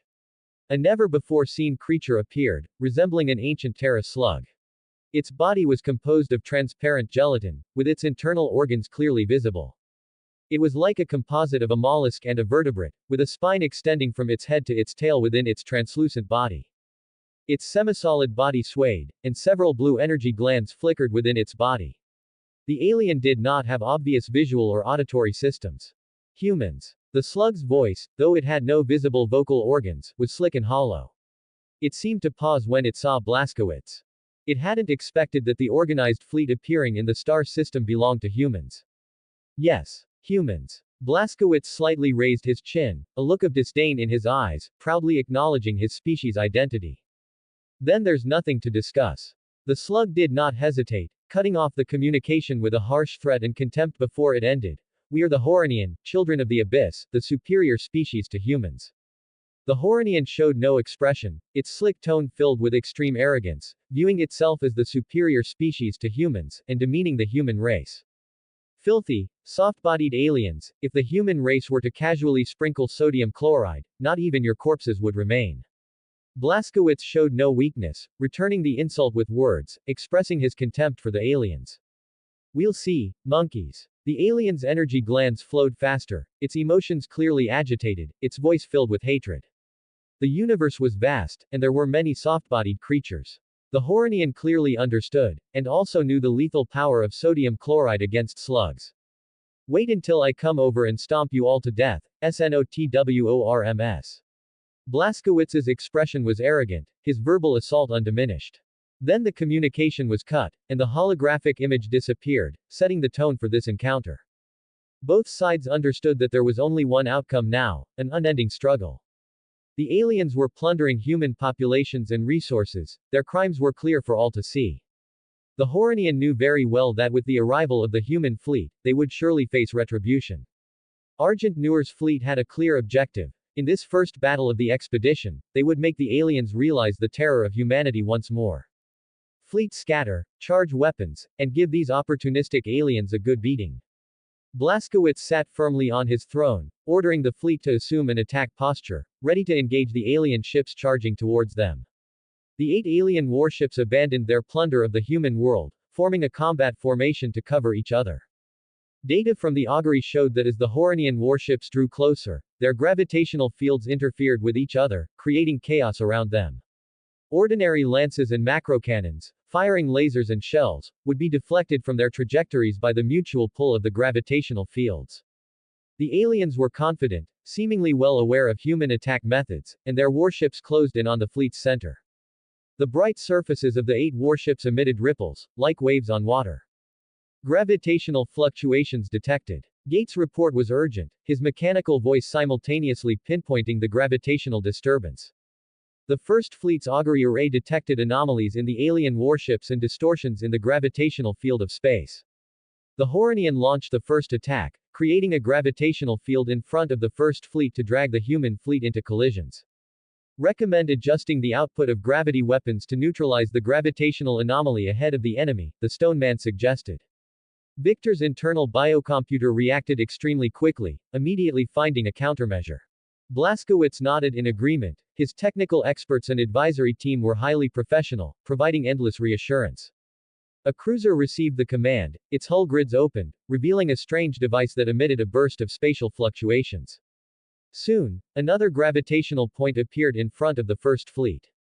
The 2 artificial miniature black holes perturbed each other, spinning and consuming one another, eventually exhausting their energy and annihilating in the void. These humans who suddenly appeared, we cannot take them lightly. After a simple probe, the Horanian saw the strength of the human fleet and sent a warning signal to its kin. Both fleets were closing in, their engines glowing like stars, propelling the warships to accelerate continuously. Shatter them. Blaskowitz's expression was emotionless, his tone cold as he ordered the fleet to utterly destroy the aliens. The command was transmitted via quantum communication. The 8 main cruisers of the First Fleet opened all their broadside weapon ports and began to charge their energy. The Horanian observed the humans' actions, the glowing particles in their energy glands pulsed, and their emotions surged with contempt. They had harvested humans for millennia, experienced the fiercest resistance, and understood the performance of human warships. Shells posed no threat to their warships, the gravitational field would deflect anything approaching, including the sharp lance beams of humans. The fleet commander's mood was sinister, he was eager to tear apart the human fleet with minimal forces. After defeating the humble humans, he would collect the tall human, thoroughly humiliating and punishing his arrogance. 0 comments 0 vote. Jabba the Hutt. The Horonian fleet entered firing range, their warships sleek and pristine, facing hundreds of human warships without a hint of fear. They were proud knights, riding steel steeds, charging at an enemy fleet with vastly superior numbers. Lights flashed among the first fleet as 8 main cruisers opened fire, brilliant streams of energy streaking across the cosmic sky. How is this possible? Before the aliens could mock the human barrage, scoffing at the incorrect direction of the energy beams, the Horonian warships' communication channels screamed. Through simulated images, they witnessed an unbelievable sight. The human warships' weapon systems launched orange energy lances that lit up the void, and these lances defied the laws of physics, bending and turning in the void as if alive and guided. Turn! Turn! The bizarre scene made the fleet commander bellow urgently, his voice, slick as pus, suddenly turning shrill. His command was swift, ordering the fleet to turn and deviate from its original trajectory to evade the human attack. The fleet had to turn, for despite the powerful gravity deflection, the human firepower was too dense. Once the gravitational field overloaded, they would face the concentrated fire of the entire fleet. The cosmic scale is vast. Energy lances travel at light speed, but even at extreme distances, hitting a target takes 90 light seconds. 90 seconds is enough time for a ship to perform evasive maneuvers and leave the firing position. Although fleet battles have divination arrays responsible for predicting ship movements, the hit rate at long distances remains very low. Therefore, in cosmic naval battles, to avoid wasting physical ammunition and ensure the hit rate of various weapons, commanders try to close the distance for duels as much as possible. The alien warships were agile, turning towards the First Fleet's right flank, forcing the fleet's left flank to pursue. It was a reasonable decision, quite sensible for a situation where they were outnumbered. Stretching the formation of the advantaged side, as many warships in a densely packed fleet would not dare to open fire for fear of friendly fire. Continue forward, maintain relative distance with the aliens, and stabilize the firing frequency of the energy lances. Blaskowitz pondered for a moment on his throne, then gave the order. He watched the holographic images, his mind working at high speed. He had never fought a real naval battle, all his commands were based on precise judgments of the current situation. The enemy wanted to disrupt the First Fleet, so he could not let the Horonian succeed. He maintained the fleet's posture and continued to advance. Fully utilizing the First Fleet's advantage, weapons that shot far and accurately, how could they let the alien tactics disrupt their formation? The aliens fought their way, and the humans fought theirs, each fought independently. A smile played on Blaskowitz's lips, he immediately understood. The scale of the battlefield was changing, tactical systems were changing, but the mindset of war had never changed.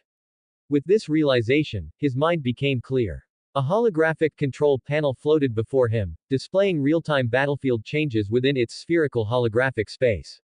He lightly swiped his finger, issuing several commands, and the fleet rapidly changed formation.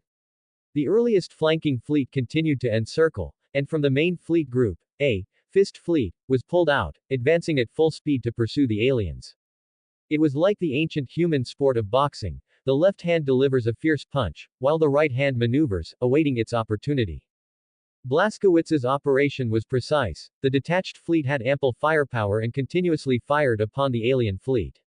The battle between the two sides unfolded on a galactic scale, every move filled with a battle of wits.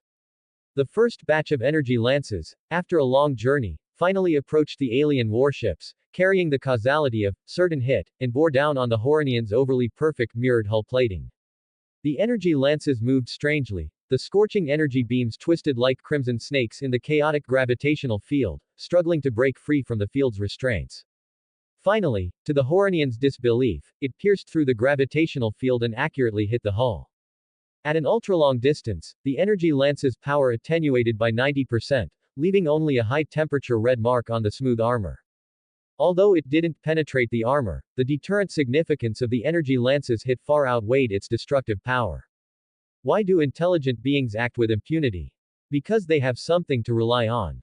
8 warships charging 100 warships. No sensible person would do such a thing unless they were mad or foolish. The Horonians' reliance came from the long-standing superiority complex accumulated through continuous raids on humans. The detestable aliens knew that human warships' firepower could not penetrate their gravitational fields, so they acted with impunity. Now, the human weapons were like a slap across their faces. Though it didn't hurt, it was exceedingly loud. It shattered their long accumulated superiority complex and overturned the foundation of their impunity.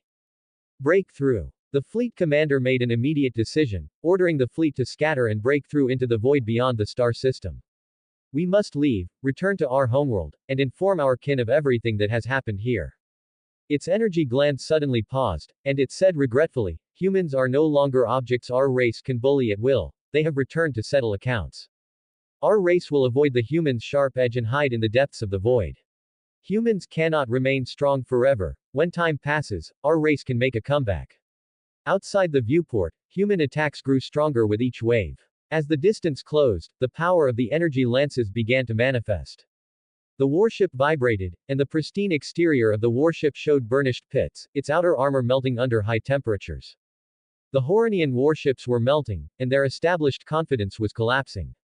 At this moment, their arrogance suddenly dissipated, and they realized with a shock how cold the universe truly was, and how scorching the energy lance weapons were. Under Blaskowitz's command, the fleet's movements became increasingly agile. He made various bold attempts. The first fleet fragmented, with 100 warships maintaining their power while scattering throughout the star system, hunting the alien warships. Even with an absolute advantage in firepower, Blaskowitz focused even more on command details, honing the fleet's coordination and reactions.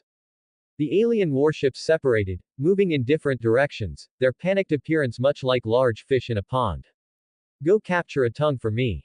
Blaskowitz watched as the aliens prepared to break through, and in a mental link, he ordered the Doom Slayers to attack.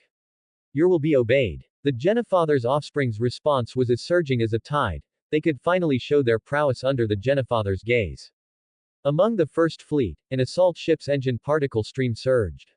Its hull suddenly accelerated, breaking away from the battle formation and charging out. Its objective was clear, to lock onto the largest enemy warship, likely the enemy's command flagship. This is bad. On the Horonian warship, the fleet commander's heart sank, knowing the enemy was coming for him. Fire! Fire! He quickly issued attack commands, feeling a mix of panic and a hint of secret delight. Panic because the human warship was rapidly advancing, and all the energy lances were being swallowed by the enemy ship's shields.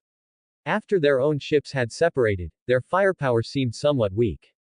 The enemy ship approaching had a clear intention. The humans wanted to execute boarding tactics, entering the ship to cause widespread destruction. The fleet had a firepower advantage, yet they were going to such extra lengths, clearly intending to capture him. The commander was also secretly delighted. Human arrogance would lead to their demise. Horonian warriors feared no enemy. Born on the edge of a black hole cluster, Horonian bodies were tempered through 1,000 trials. Every member of their race was a born warrior.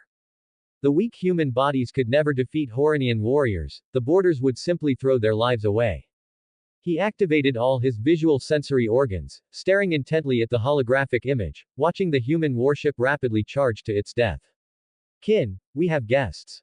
Eliminate them. The commander's killing intent was palpable, his energy gland flashing rapidly. He was highly excited. Indeed, as he expected, the moment the two warships passed each other, the human boarding craft launched. Brothers. For the Gene Father. Within the short-range communication, Rack's intentionally lowered voice was still clear. He was one of the first 10 warriors. For the Gene Father. The Doom Slayer's low growl, at first listen, lacked much passion, devoid of any emotional fluctuation. But the passion hidden within it was as scorching as a star. The superintelligent chip was calculating, constantly providing real-time data.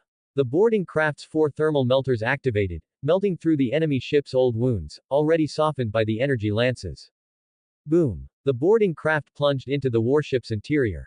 The moment it stopped, the restraints on the Doom Slayer's shoulders sprang open. Within 1/10 of a second of the hatch opening, 10 Doom Slayers burst out. In a matter of nanoseconds, their tactical visors had analyzed the battlefield environment. The alien ship's exterior was smooth as a mirror, but its interior was exceedingly ugly, a stark contrast. The interior was not clean corridors, but entirely made of gray, carbon-like keratinous circular passages, unsightly and filled with slimy liquid. The boarding craft's thermal melters scorched, and the liquid evaporated into gas, permeating the boarding area. Light your blades, and slaughter them. Rak issued the command via mental link, finding that communication couldn't keep up with their speed.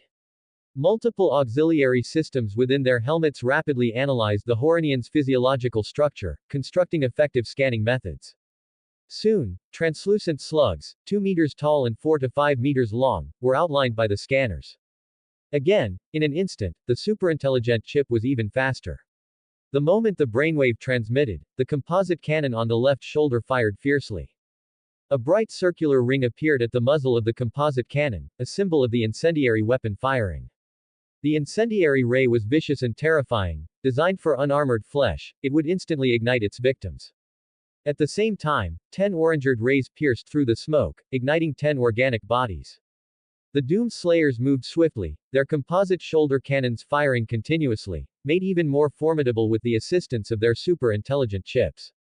The moment the Horonian were ignited, Ra had already led his brothers to spread out their formation, maintaining optimal firing distance.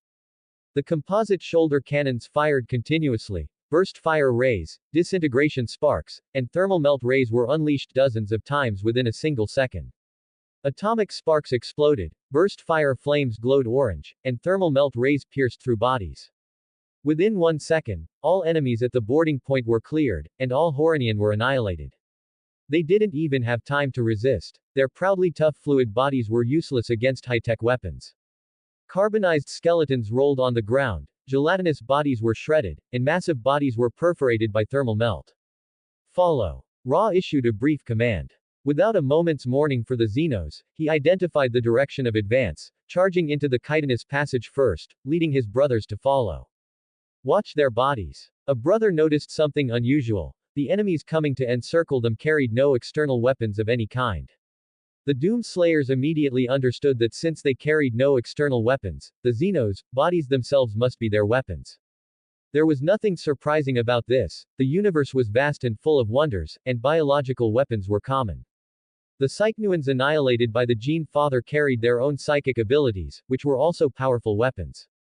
The passage was extremely slick, filled with a misty, foul Xeno stench, and the glow of energy weapons constantly flashed.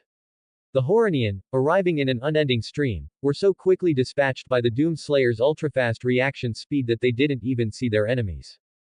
The moment their bodies moved, they were immediately attacked by various rays, and they died without understanding why human reaction speed was so fast. After the Xenos died, their bodies' gelatinous tissue rapidly peeled away, leaving a pale white spine. The warriors' long spears were indestructible. The Xenos' bulkhead doors constantly dropped, only to be torn apart by blue-dimensional energy blades. Along the way, not a single Xeno survived, all vaporized by different powerful weapons. Watch out! The psychic link communication transmitted the warning as Ra saw a Xeno's body glowing around a corner. The Horonian completed its charge, its upper body rising, its abdominal energy glands rapidly flashing, as it unleashed a purple-black lightning bolt. The purple-black lightning was fast, but the Doom Slayers were faster. They moved like phantoms, displaying incredible agility, instantly halting their forward momentum and leaping in the completely opposite direction. The restraint technology from Argent Noor demonstrated its powerful effectiveness in the narrow passage. The Xenos' pre-aimed lightning bolt missed all Doom Slayers, striking the ground and exploding.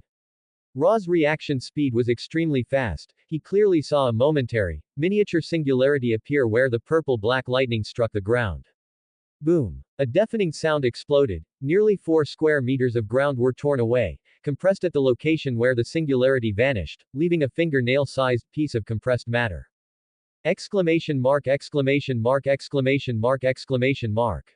Even the Doom Slayers, having read extensively in the War College, were astonished.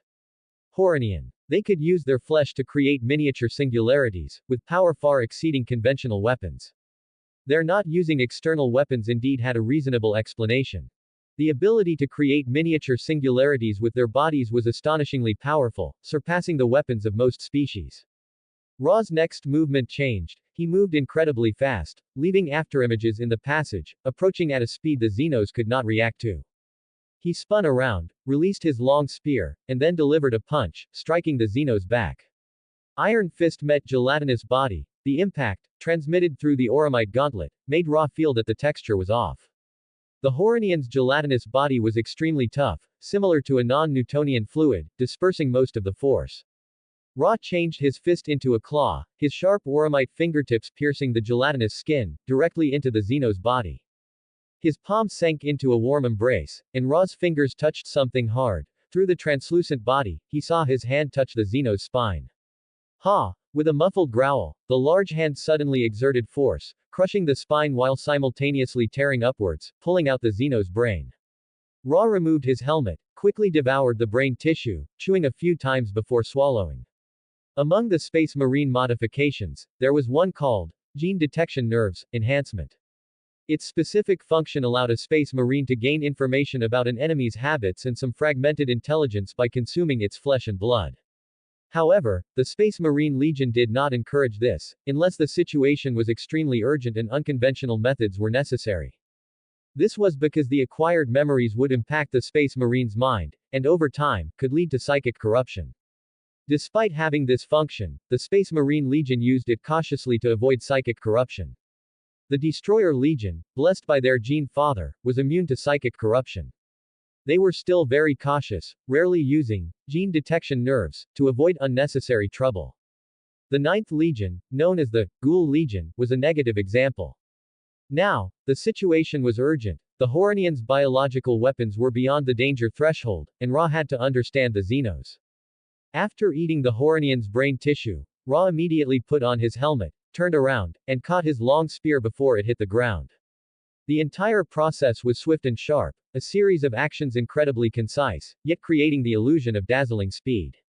The gene detection nerves activated, extracting intelligence from the Xeno's brain. Horonian, meaning, children of the abyss. They originated within the star cemetery, in the black hole clusters formed after stars died, and were naturally capable of manipulating gravity. The memories were vast and fragmented. Ra's nerves rapidly processed, consciously selecting the information currently useful. He quickly learned the ship's passages and directions, leading his brothers forward. Long-range firing. Ra raised his left arm, resting his right hand holding the long spear on his forearm, forming a makeshift firing platform. To prevent close-quarters combat risks, he decided to use long-range firepower suppression. Within the Xeno ship, there were not many defensive facilities. Defense relied entirely on the Horonian warriors. The Doom Slayers advanced rapidly, the Horonian could not stop them. The Xenos' biological weapons were powerful, but their reaction speed was very slow, even slower than normal humans. With 10 warriors acting at full power, the Horonian's speed, in their eyes, was indeed like Terra slugs, too slow. Within the Grey Chitinous Passage, the black-armored warriors moved like phantoms, energy beams constantly flashing, as they mercilessly harvested Xeno lives. The fleet commander stood dazed on the bridge. It did not understand why the weak humans were so powerful. These black-armored warriors seemed like two different species compared to the humans they had previously bullied at will. The invaders moved extremely fast. The commander had to slow down the holographic projection to even discern their movements. Originating from the edge of black hole clusters, they gained tough bodies resistant to gravity, but the Horonians' thought speed was somewhat slow. In past wars, facing human resistance, their tough bodies were impenetrable. Human automatic weapons struggled to tear through their gelatinous skin, while the warriors' singularity rays killed large numbers of humans with a single shot. The combat between the two sides was very uneven. A small number of human energy weapons could harm their kin, but they were too few. Full breakout. The commander issued its final order, telling its kin to leave quickly. Its thought process, which was considered extremely fast among its kind, realized that the difference between humans and humans might be greater than the difference between itself and humans. Now, the raiding fleet's only mission was to issue a warning, the most severe warning of survival. The commander's upper body rose, revealing the dense small tentacles on its abdomen, rapidly clicking the holographic control panel. Xeno script flashed rapidly, composing an assessment report, which was sent to every warship within communication range. This was all it could do, everything else was up to fate. Footsteps were approaching, like the Grim Reaper holding a scythe in a nocturnal dream, steadily closing in on the bridge. The commander's body was flickering, the energy within it becoming active. It clearly knew that the human's aggressive attack ultimately targeted itself. The commander understood even more clearly that it could not withstand human interrogation, and self-detonation was the easiest way to die now. Bang! The bridge door was kicked open by Warhammite boots, and the black-armored warriors strode in. Humans. You. The Xeno let out a slick shriek, mocking that human efforts would ultimately be futile. Unfortunately, it overestimated itself and underestimated the Doom Slayers. The moment he entered the bridge, Ra saw the mission objective flickering with purple light and knew its intentions. He moved with lightning speed, raised his long spear, and fired a cutting beam, precisely hitting and severing the Xeno's spine. Through the battles along the way, the Doom Slayers knew that the slug-like Xenos' spines were also their neural centers. With its spine severed, its body lost neural signals, and its abilities rapidly declined. The giant slug's raised upper body slowly collapsed to the ground. Ra walked to its limp body and grabbed the slug by the back of its neck. Inferior creature. Whatever you have to say, you can say it to the interrogation machine. The Horonian fleet burst into flames one after another in the void, ultimately annihilated. The First Fleet, with its overwhelming numerical and firepower superiority, compensated for its lack of combat experience. The last flagship was retrieved by personnel specially dispatched by Argent Noor. During the fleet battle, Sophia discovered that the Horonian warship material possessed extraordinarily unique properties. The alien warship material had a very special molecular structure. It was towed back to Argent Noor for the Iron Men team to analyze and replicate. The First Fleet docked in orbit around the human world, looking down at the scarred human world. Horonian manipulated gravity, enslaving populations and plundering the land, leaving the entire world devastated. Are you willing to accept Argent Noor's rule? Blaskowitz asked the human representative from the bridge of the Royal Majesty. After repelling the Horonian, the human world proactively sent a message, contacting the Void Fleet. In the holographic projection, an elderly human stood ramrod straight, bald with a white beard, possessing a sharp demeanor. The human world on the edge of the star cemetery had long resisted various alien species, forming a unique military government culture. With military personnel in power, multiple worlds united to form a military government, highly armed, with almost everyone a soldier. Quote. Sir, the elder saw the person seated on the throne and was stunned for a long time, awed by the other's extraordinary presence. In his weathered eyes, a hint of reverence was subtly revealed, as flustered as a new recruit meeting a commander. I wish to return to the embrace of order, but the military alliance is not solely our decision, the elder stammered, telling the godlike person he saw of his predicament. The military alliance has existed for 1,000 years, with 6 star systems and 17 worlds allied, resisting alien incursions. We are willing to join. I cannot be sure of the attitude of the others. Please contact your allies, Elder, we need to talk. Blaskowitz's expression was calm, his deep eyes showing neither joy nor sorrow.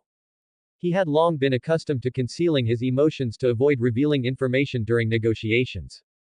I understand, I will get back to you as soon as possible. The elder placed his left hand on his waist, his palm supporting his military cap, and raised his right hand in a salute. Blaskowitz nodded, and the holographic projection before him dimmed. His eyes shifted slightly to look at the bridge floor. The world below, though ravaged, still resisted tenaciously. Such spirit was commendable. He personally did not wish to resort to force. Peace talks were the best outcome. The military alliance. The humans here grew up in the fires of war. If peace talks succeeded, it would be an excellent world for conscription. Sophia had already sent a representative to conduct peace talks with the military alliance, and these talks were not simple. The Noor stars were the core territory, the base of Blaskowitz's power, and the most important star cluster. The nearby star systems were controlled territory, actually controlled by the Noor stars, which held all political and military power. Worlds far from the Noor stars' territory were influence territory. Because they were far from the Noor stars, and even far from the controlled territory, only influence existed. Worlds designated as influence territory had different obligations and received different policies from Argent Noor. Argent Noor would provide some assistance but would not directly control them, allowing local people to form governments.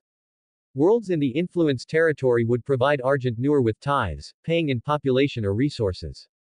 It was, in fact, another form of tithes. The difference from an empire was that Argent Noor would arrange personnel to politically supervise worlds willing to submit to Argent Noor. Argent Noor would rotate supervisory personnel and have evaluation fleets oversee them, maximizing efforts to prevent corruption and degradation. This was the most effective plan Blaskowitz could currently conceive for the 1,000 light-year influence territory. As for more distant territories, Argent Noor did not have the capacity to manage them. Rather than expending effort to conquer and manage, it was better to leave them to the Empire. Internal management was Sophia's forte, and Blaskowitz did not pay too much attention to it. He lightly raised a finger and reopened the holographic image. The Horanian commander was in the ship's interrogation room, a crumpled mess. Interrogators applied various tortures, causing the alien immense suffering. It remained stubborn, its nostalgic voice cursing, trying to distract itself to some extent and ignore the pain. "You damned humans." Before it could finish speaking, the black-robed interrogator inserted a torture device into its anus, and a dark cable twisted its way forward through its transparent body. Ah! The cable pierced its dignity, and the electric current shattered its last resistance. A horrific scream of unparalleled misery erupted, and the alien succumbed to the torture device. Talk. The commander had not overestimated himself. Suicide was the best option. It had underestimated human cruelty. In just 3 rounds, its will to resist collapsed, submitting to the tyranny of the torture device. What a pity. The black-robed human, not yet satisfied, his gaze filled with disdain. "I thought you were a tough guy, but you're just a weakling." The commander dared not retort, nor resist, its body cowering. These humans were inhumane. Those unprecedented torture devices were too terrifying. It did not want to experience them a second time. To ensure it experienced everything, humans even healed its severed spine. It wished it had not been healed. Soon, the alien was brought to a lie detector and told everything it knew. Blaskowitz looked at the holographic image, a smile playing on his lips.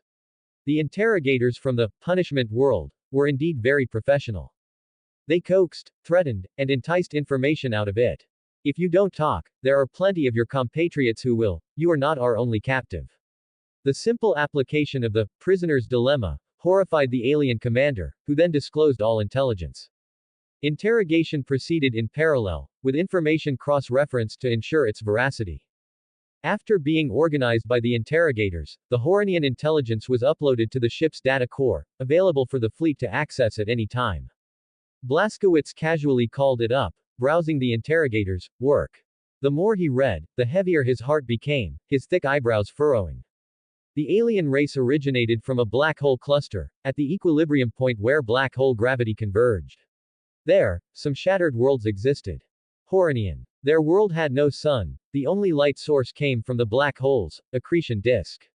Over thousands of years of development, they used their innate talents to develop corresponding technological branches. Technology allowed them to leave their homeworld, collect matter from the black hole's accretion disk, and establish artificial worlds at the gravitational equilibrium point.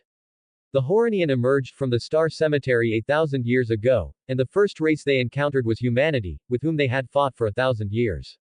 Believing humans to be a nascent race as well, they unhesitatingly launched an invasion, attempting to annex humanity to strengthen themselves. The conquest met with fierce resistance. The Horanian did not understand why humans, also a nascent race, were so incredibly fanatical. The war between the two sides lasted 1,000 years, at least on the surface. Within the black hole cluster, immense gravity stretched time, and time passed extremely slowly. From a human perspective, the Horanians' millennium of plundering meant they came once in a very long time, allowing ample time for preparation. The Horanian, however, were different.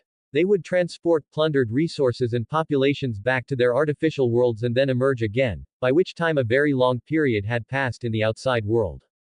To date, there were 3 artificial worlds in the star cemetery, with a Horanian population of 80 billion and 2 billion enslaved human inhabitants. A problem lay before Blaskowitz, a chasm created by physical laws, forcing him to deliberate carefully.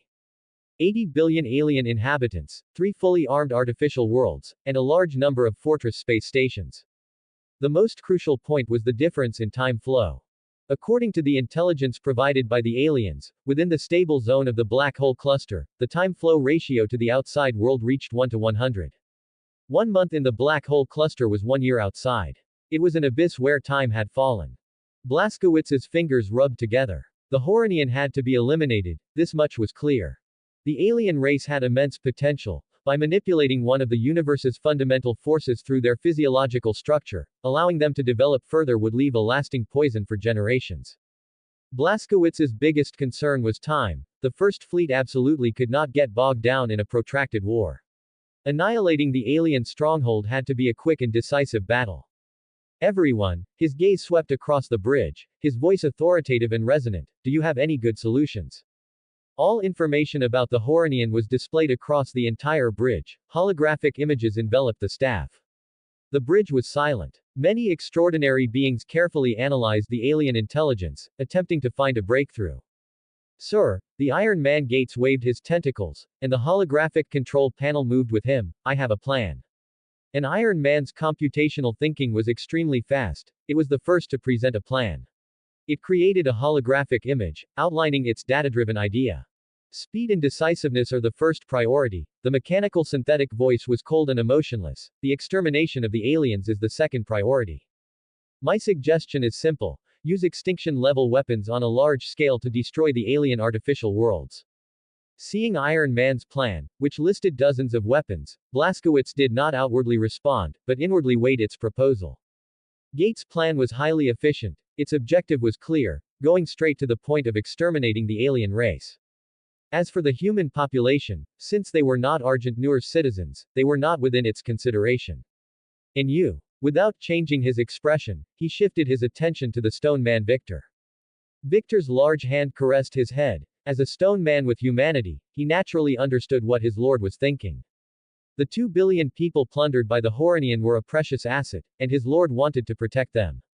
Victor scratched his head, his eyes flickering, and his voice was somewhat hesitant. My method is a bit despicable. Speak freely, Blazkowicz said with an encouraging smile. The final decision rests with me. Receiving his lord's permission, Victor breathed a sigh of relief, no longer hesitating about the implications, and spoke his plan, a false peace to exchange the people, then use extinction weapons to wipe out the Horanian. Blazkowicz slowly nodded. Victor's starting point indeed touched his heart. 2 billion people, a rich treasure, they were members of the military alliance who had been enslaved. Due to the time flow, the 2 billion people were enslaved in the black hole cluster, and time passed very slowly for them. The current members of the military alliance were descendants of these enslaved individuals, several generations removed. Saving these people would undoubtedly be a huge gift, a gift to win the loyalty of the military alliance. Having territories within the sphere of influence that completely submit to Argent Noor was of great strategic significance. That's impossible. Sophia appeared instantly, looking sternly at Victor. The Lord's glory cannot be stained with the blemish of betrayal. Her usual calm and rationality were gone, her eyes wide with anger. She accused the stone man artisan. Has your biological thinking failed? Have you considered the consequences of this plan? Facing the accusation from the central law, Victor opened his mouth but ultimately did not refute. Don't blame him, Sophia, Blazkowicz said slowly, calming Sophia's anger. I told him to speak freely. I've considered it carefully. There is no other way to use this plan. His expression hardened, and a cold glint flashed in his eyes. To deal with the Xenos, we sometimes need to abandon shame and morality. They are not worthy of our trustworthiness. But, Sophia's face was anxious. She wanted to stop her master's terrible idea. Blazkowicz raised his hand to stop her. No need for further words. I have my own judgment. The decision rests with me. Sophia bowed but did not leave, still glaring at Victor. The latter averted his gaze, not daring to meet the angry central law's eyes, and looked at the starry sky outside the viewport. Blazkowicz was weighing the pros and cons. The speed of conquest had to be fast, preferably within half a year. He could not stay in a different time flow for too long. He needed to be constantly vigilant against chaos causing trouble, ensuring he could always provide support. Chaos was Blazkowicz's primary enemy. The gods were constantly creating disorder, and their long silence surely portended a greater conspiracy. Now, the fleet must attack, and quickly. The Horanian had made it very clear. Before it was captured, it had issued the most severe warning, instructing its kin to preserve their strength. The Horanian, now huddled in the black hole cluster, was likely planning an escape to preserve the species' spark. The plan Victor provided was highly feasible, at the cost of some self-credibility. While Blazkowicz was deep in thought, someone on the bridge made a new, unexpected move. A person walked towards the central console. The tall obelisk, clad in black armor, his steps heavy, held his spear and walked towards the holographic image. With a wave of his hand, he brought up an image. A clear figure appeared, representing the military alliance. They have been fighting for 1,000 years, it should be them negotiating peace, and we are outsiders, third-party witnesses. Obelisk's voice was very deep. After speaking concisely, he immediately retreated to a corner of the bridge, standing there quietly. All beings present were extraordinary, Any matter was understood with a hint, requiring no extra explanation. Obelisk's meaning was simple. Let the people of the military alliance negotiate peace with the Horonian, with the First Fleet as a third-party witness. A ceasefire between two parties does not mean a ceasefire between three parties, it was merely a small word game. Highly feasible. Sophia's eyes flashed with data streams, calculating the plan's feasibility. She absolutely endorsed such a plan. After the humans were exchanged, tearing up the treaty would not harm her master's reputation in the slightest. Even if it was self-deception, she would support this kind of plan.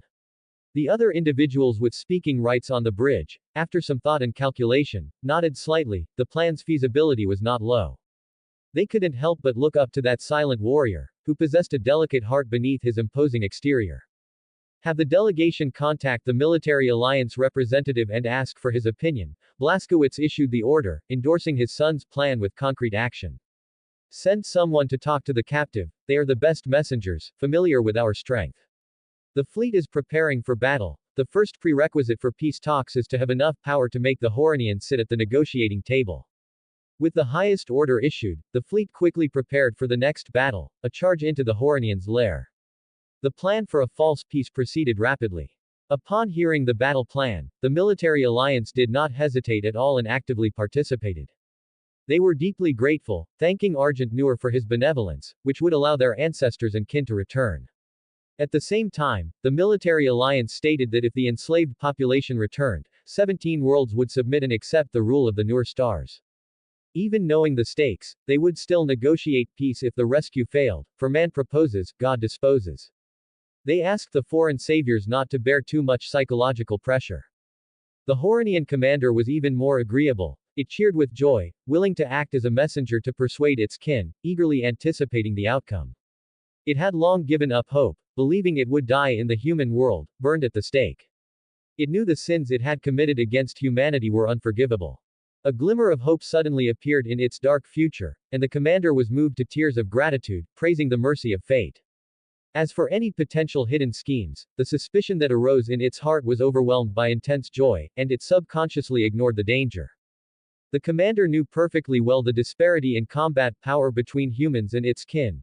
They could resist for a while, but would ultimately be defeated. This peace talk was an opportunity, a tremendous chance. It saw the humans' warp drive, an opportunity for its species to escape the black hole natural barrier and travel the stars. Such is the gambler's mentality, knowing there's a trap ahead, yet still risking danger in the face of immense temptation. Victor, go prepare, Blaskowitz told the stone man to leave. Go prepare some small gifts. What? Small gifts? Victor naturally understood. Small gifts that could destroy the Horonian. Understood. Victor bowed and left, relieved to escape the Central Law's sharp gaze. The initial preparations were quick. The military alliance representative boarded the Royal Majesty. The fleet left behind a rendezvous ship, and then entered the warp.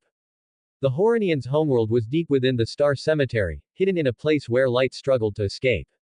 Elder William, please don't get agitated. Blaskowitz met the military alliance's envoy in the reception room, kindly telling the elder, please sit.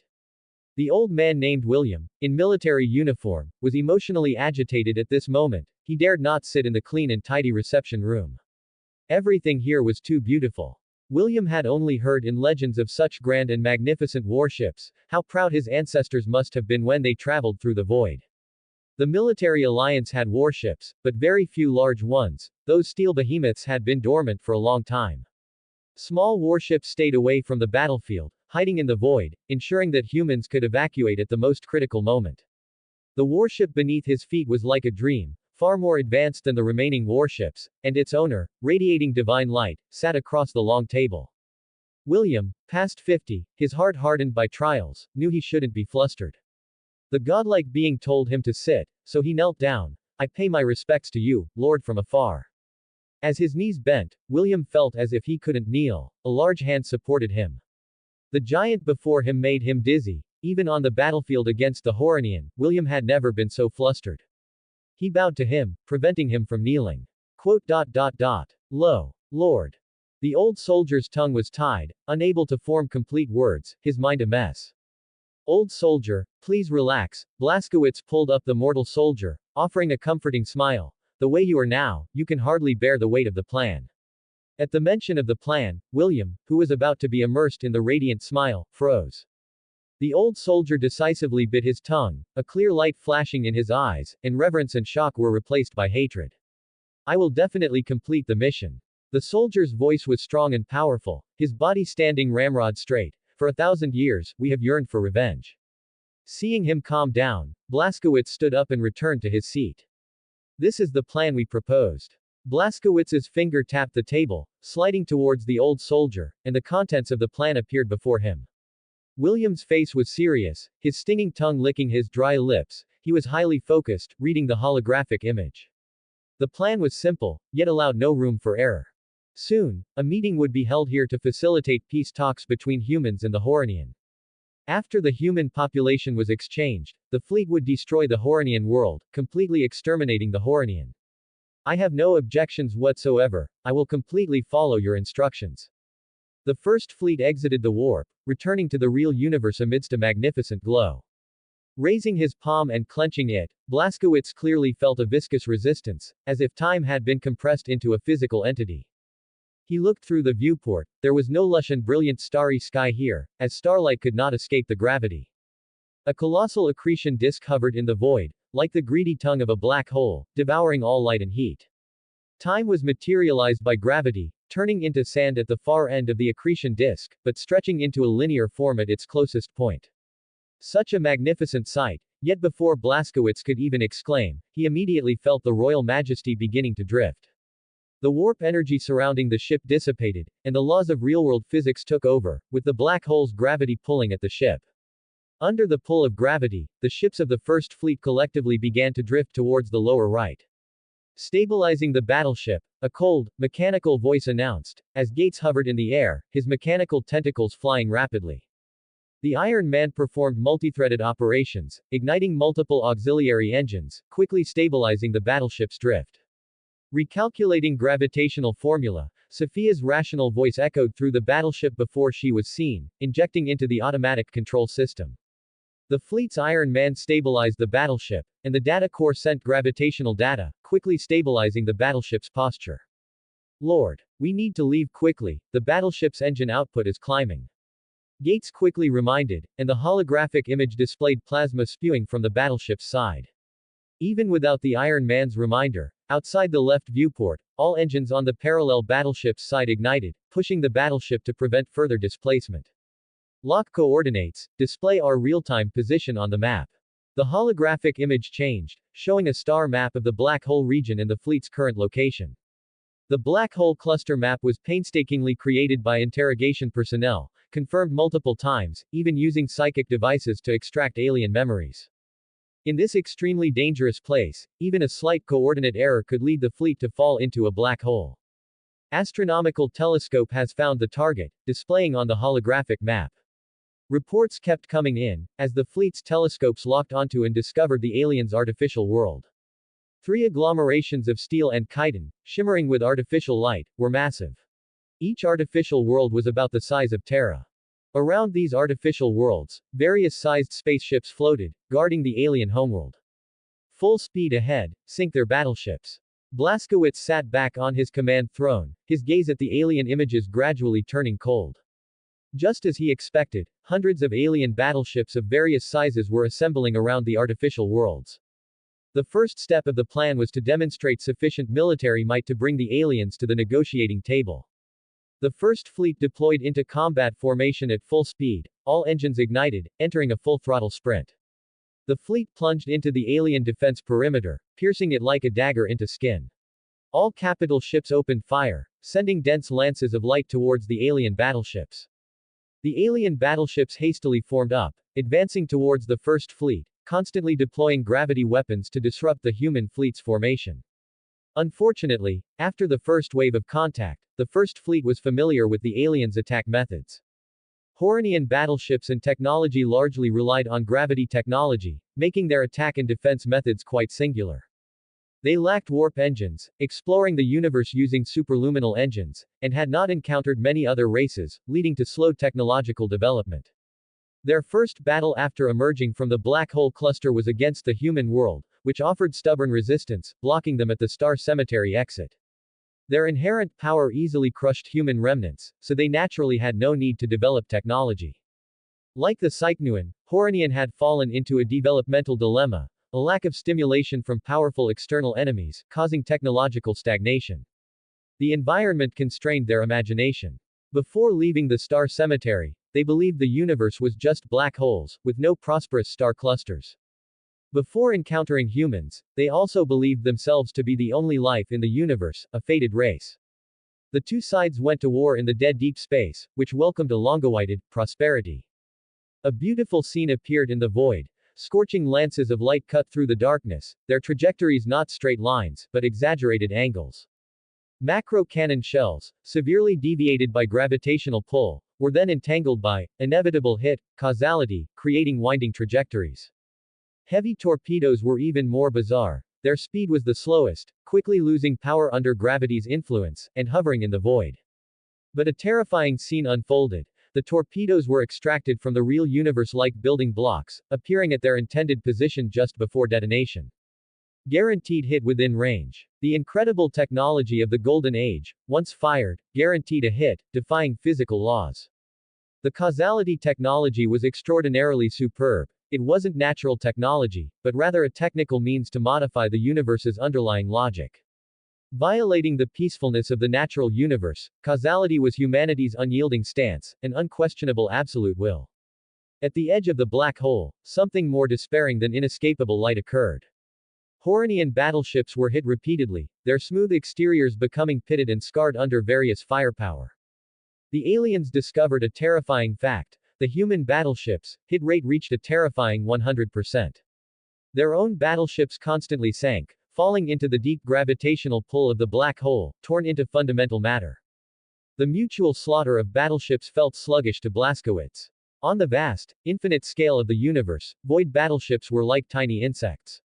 He had to suppress the Primarch's swift instincts, adapt to the slow tactical rhythm of the battleships, and await the outcome of the naval battle.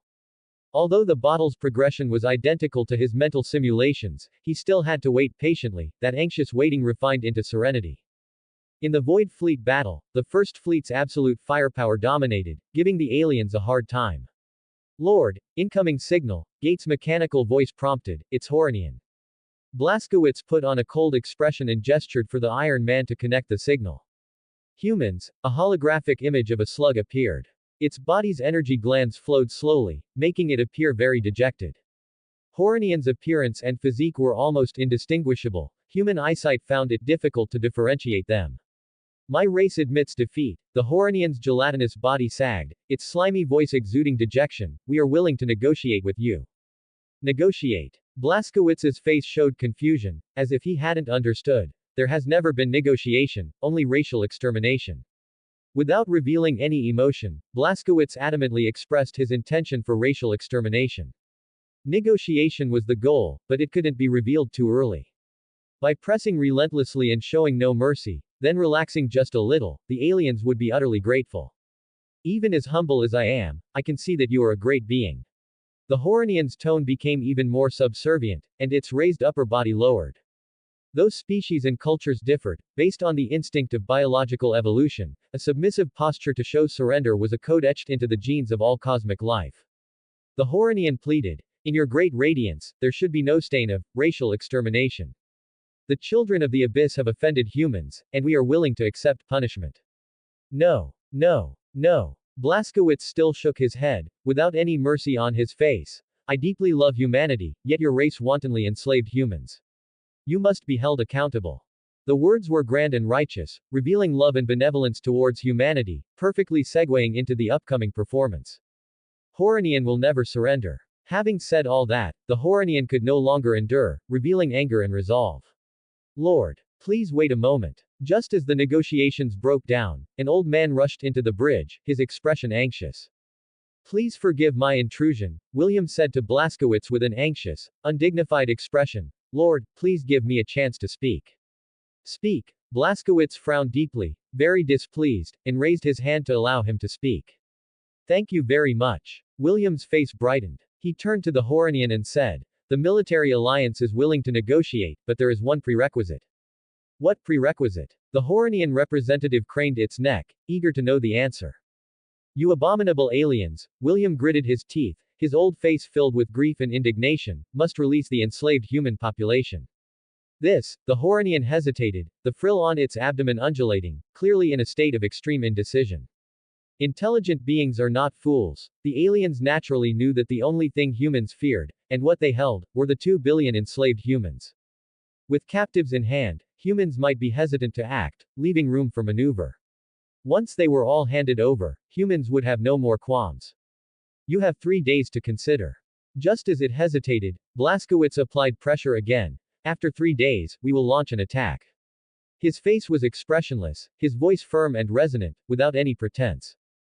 Blaskowitz was speaking the truth. After 3 days, he would definitely launch an attack, disregarding any casualties among human captives, and utterly destroy the alien race. Lord, William's old voice pleaded, looking towards the throne. His plea was cut short by a raised hand. Blaskowitz's eyes flashed with killing intent. Old man, you have already given them a chance. We will consider it. The Horonian quickly interjected. It needed to seriously consider and discuss with the authorities within its race. 3 days. The aliens learned humanity's time standard through the holographic image. Horonian had few choices in this predicament. Human pressure, like a tidal force, slowly tore the Xenos towards the abyss. Just at the most critical moment, someone threw a rope, offering the last hope of escape. Would Horonian grasp it? Like a drowning person clutching driftwood, even with inner panic, they would never dare to let go. They would struggle desperately, grabbing onto anything within reach, even a floating straw. The Xenos Council debated fiercely, expressing their opinions and voting on the decision. The opposition cited the cunning of human captives as an example. They had repeatedly deceived their captors, and even attempted riots. Furthermore, some had bribed Horonian to gain status in the mining camps, establishing armed gangs and other forces. Humans were untrustworthy, cunning flowed in their bodies, and they would stop at nothing to survive.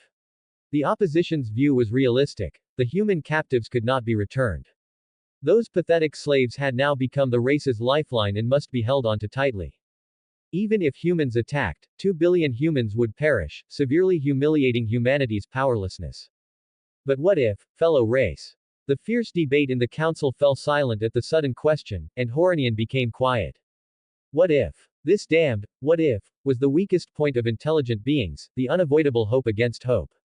Intelligent beings facing a dead end would calmly confront death, bravely sacrificing themselves to show courage. But this was not a dead end. Light had leaked into the darkness, and by simply trying to grasp it, the future was not out of reach.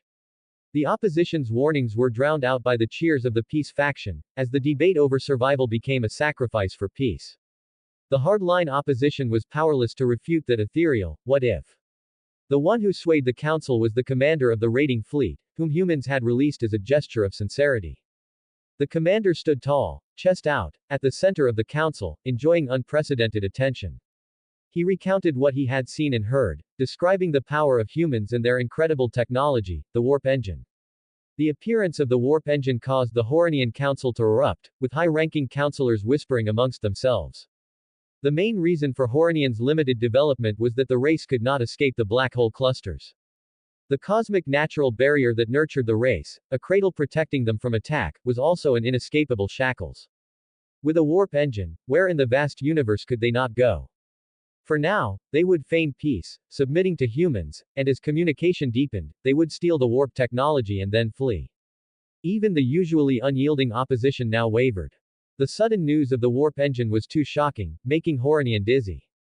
The Horonian Council almost unanimously voted to return the human captives in exchange for continued peace. The Xenos race gambled, placing a heavy bet on trust, at the poker table of destruction and survival. For a future of soaring success, Horonian staked everything, betting on the slim chance of, what if? Sir, we are willing to return the humans in exchange for peace talks. In the communication image, the Xenos body was low, and its glands oozed mucus and flattery. I feel you have a conspiracy. Blaskowitz looked suspicious, his eyes scanning the Xenos back and forth, his tone full of disbelief.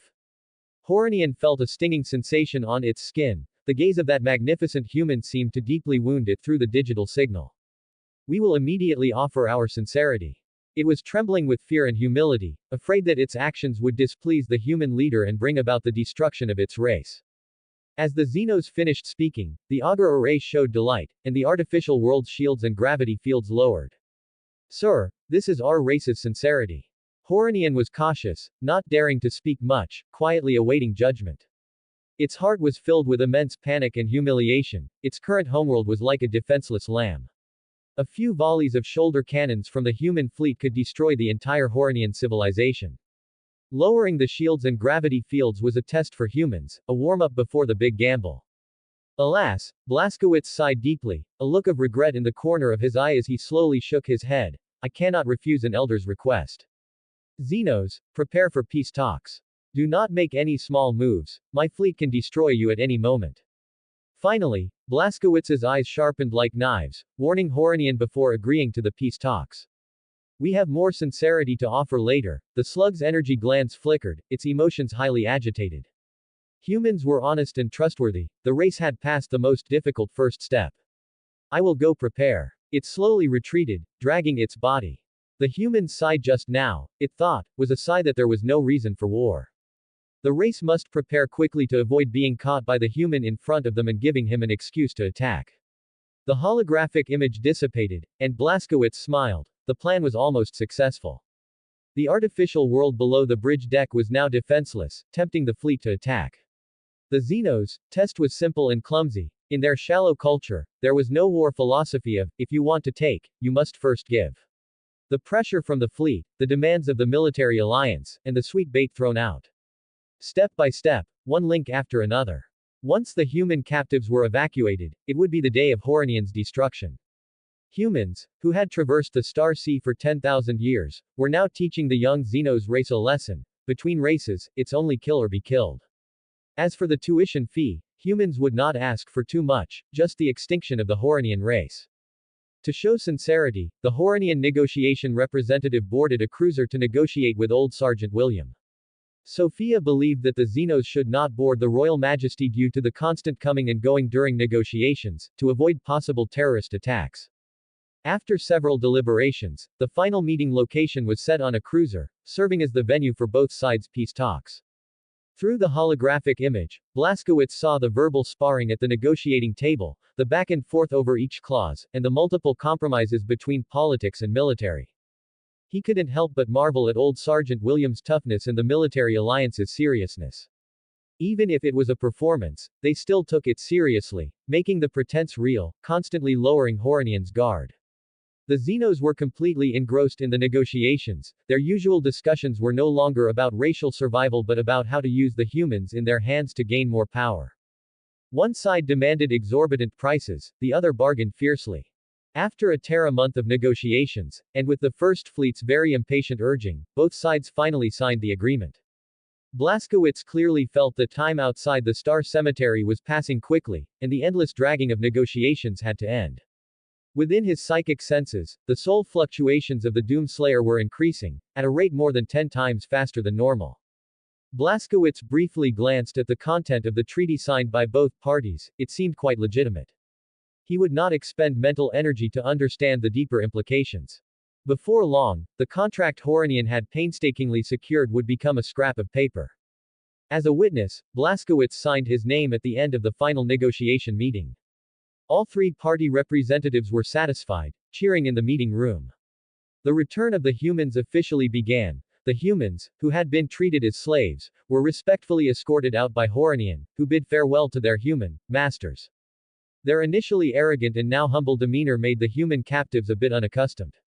2 billion people continuously boarded spaceships, transported out of the black hole cluster, heading to the human world. The massive population migration lasted a full 3 months, with battleship decks filled with people, constantly transporting them back and forth. During the boring wait, Blazkowicz instructed the Primaris progeny and Sentinels in combat techniques in the Royal Majesty's arena. On the training deck level, multibranch cooperation drills were conducted, yielding excellent training results, as superhumans and mortals bridged gaps and increased mutual understanding. Sir, in 3 minutes, the last batch of humans will leave the Xenos world. Gates faithfully reported to Blazkowicz. After 5 months, the fleet was finally ready to depart.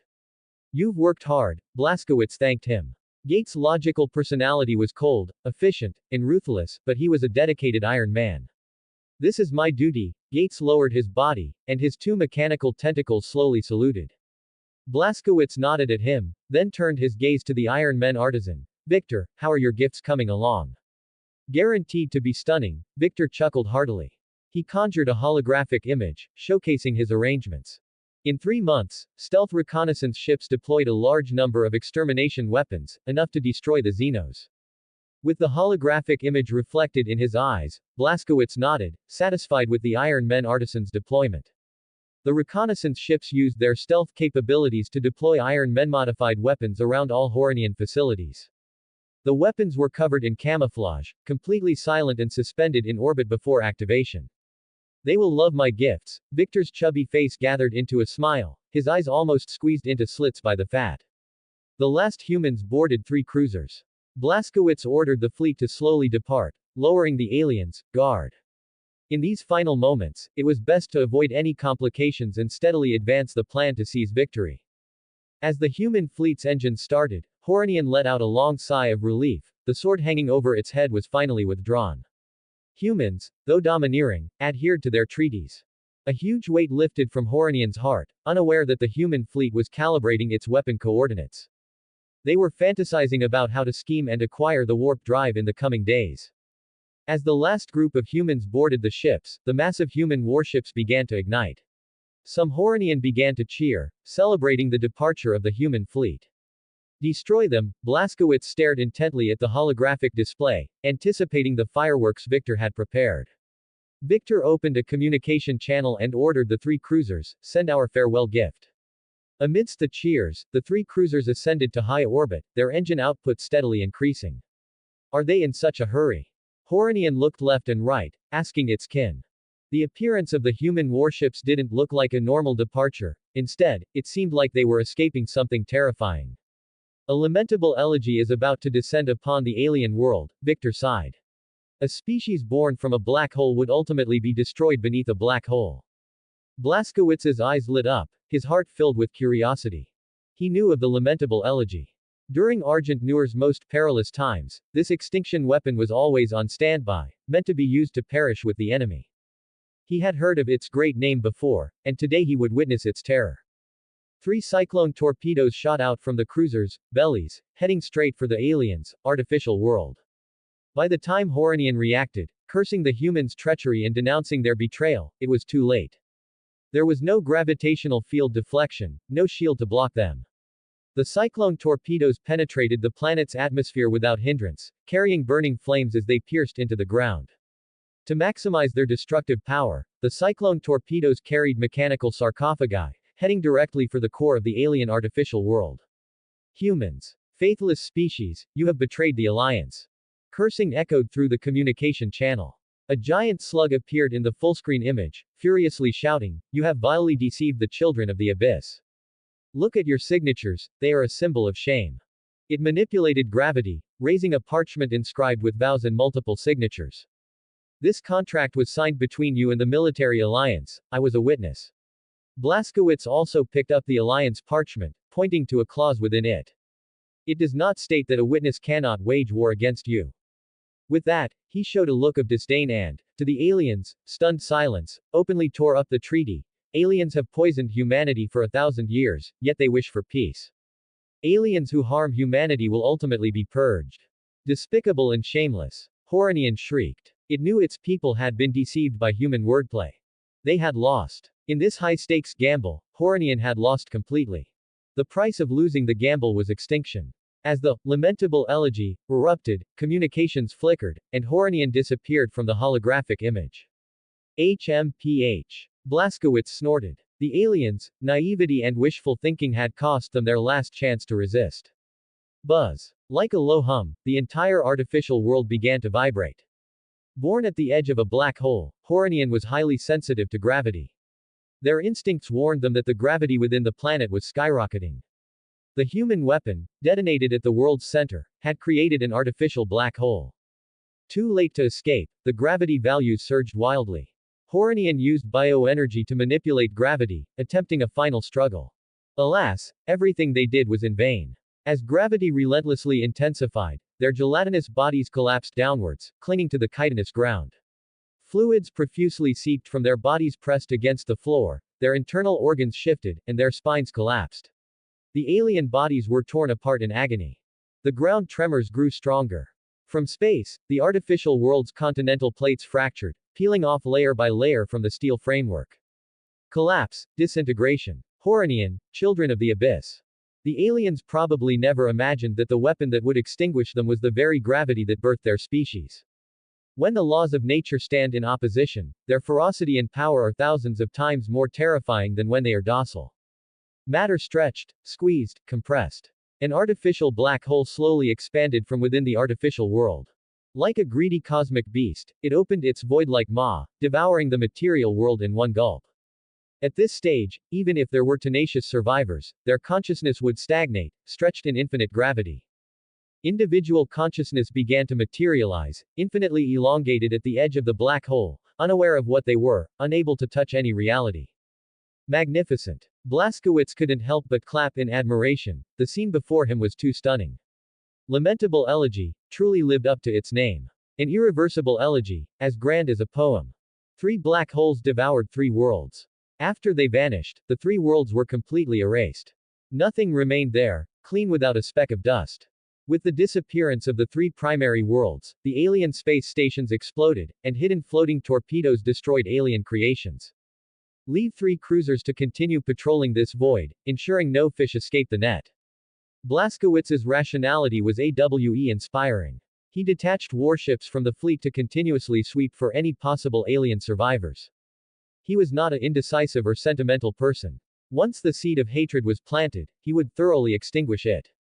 After all the follow-up work was done, the fleet once again entered the warp, leaving the black hole cluster.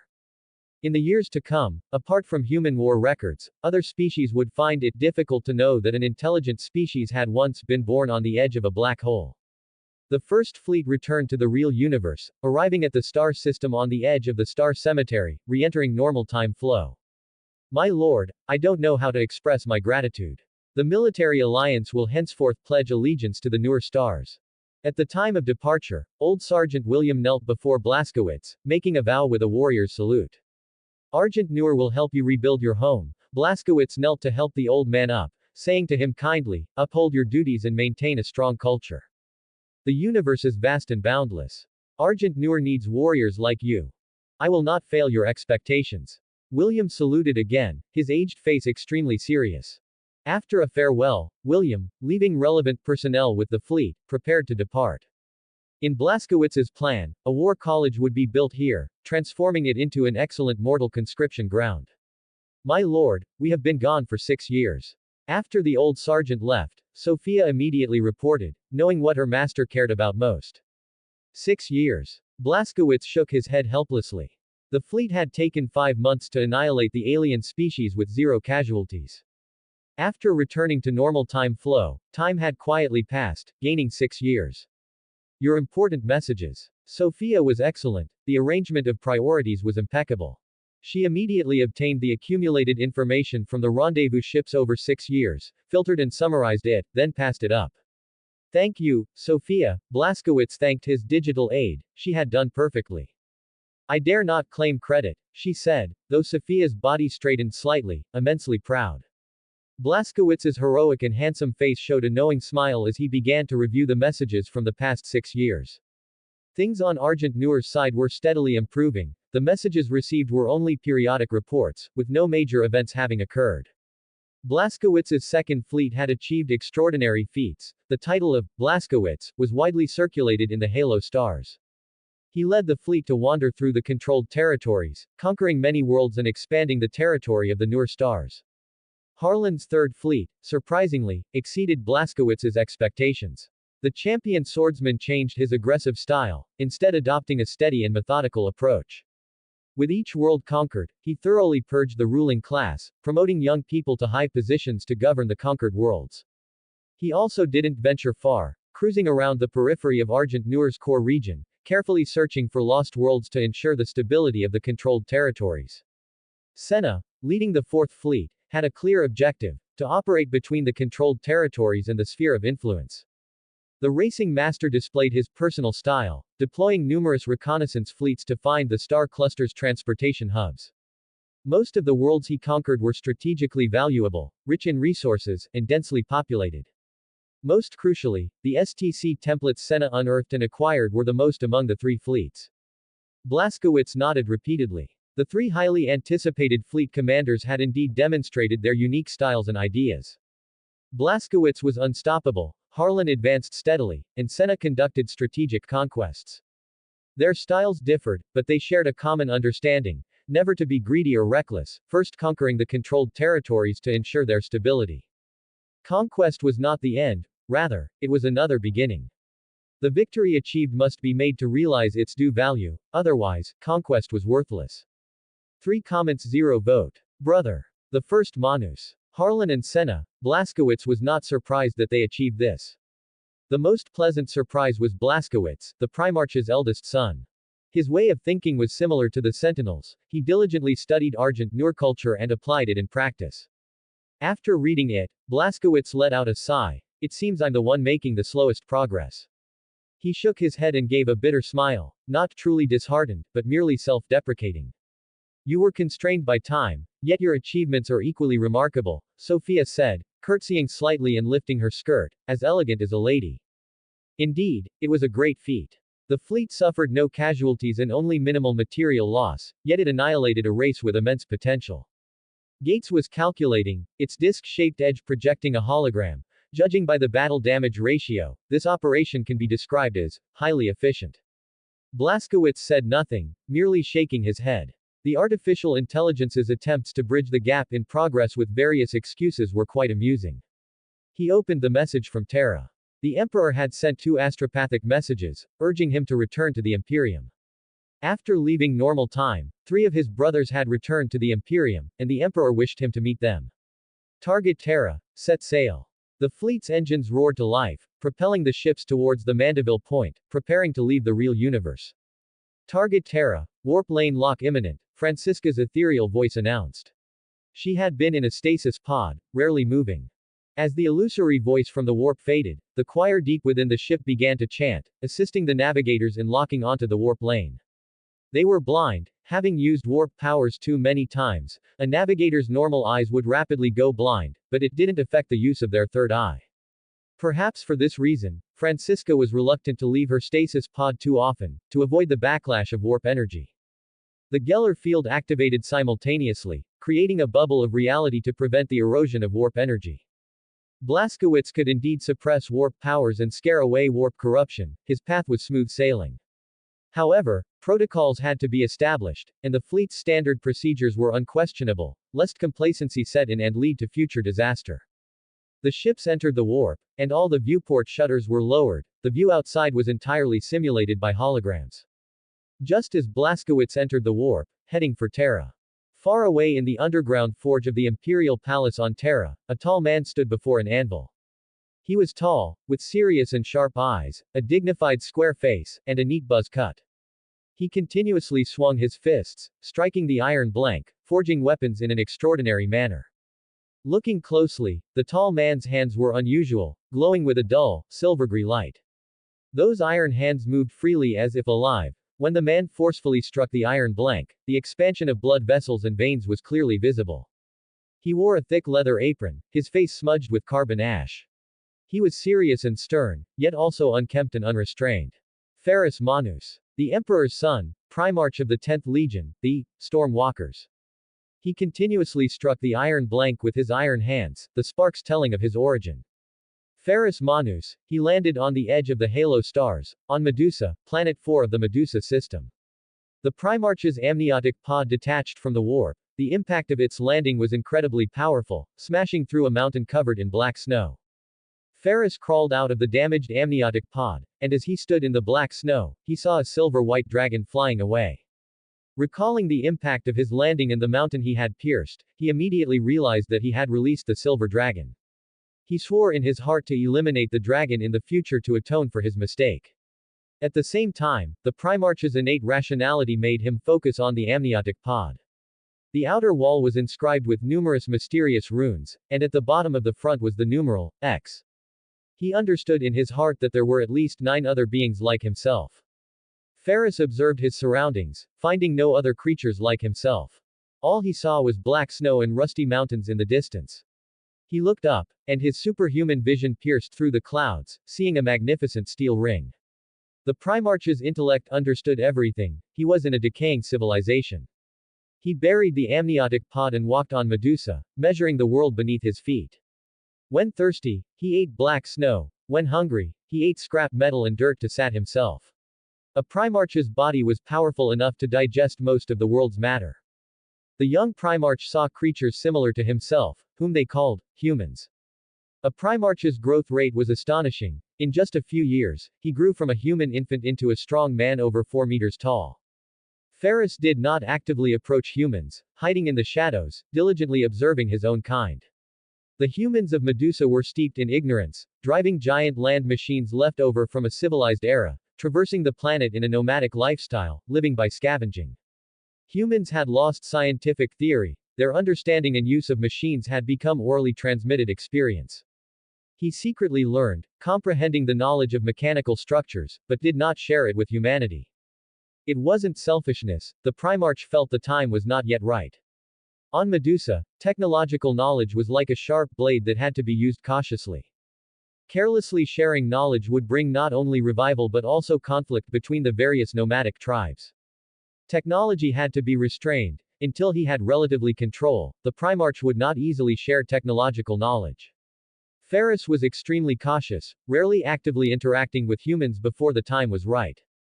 After a long period of solitary travel, without deliberately concealing his tracks, rumors began to spread among the Medusan tribes.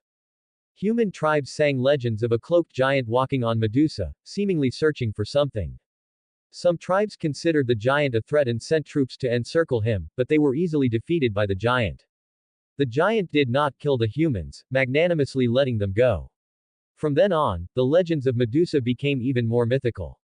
Star of Calamity, Hunter, Giant of the End, Son of Man, God of Resurrection. Wherever Ferris went, numerous legends circulated among the tribes, and his nicknames were countless. The Primarch did not stop, continuing to walk on Medusa, searching for the right moment to reunite humanity. What was the moment? He knew clearly in his heart. That silver dragon he had released, Ferris swore to hunt it down and atone for the mistake he had made. Finally, the Primarch discovered the silver dragon's tracks, caught up with it in a lava lake, and engaged in battle. They fought for a long time, the battle between the two monsters shattering hills and breaking rocks, their roars like thunder. Passing human tribes dared not approach, fearing to be caught in the mythical battle between the two, and stood at a distance, waiting for the fight to end. Ferris, with his Primarch's divine power, remained full of stamina after several days and nights of non-stop fighting. The Primarch knocked down the dragon countless times but could not truly kill it. The monster's silver body was like flowing liquid metal, tough and self-repairing.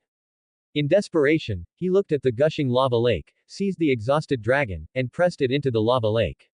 The dragon struggled wildly in the lava, its liquid metal boiling from the high temperature, unable to escape the Primarch's embrace.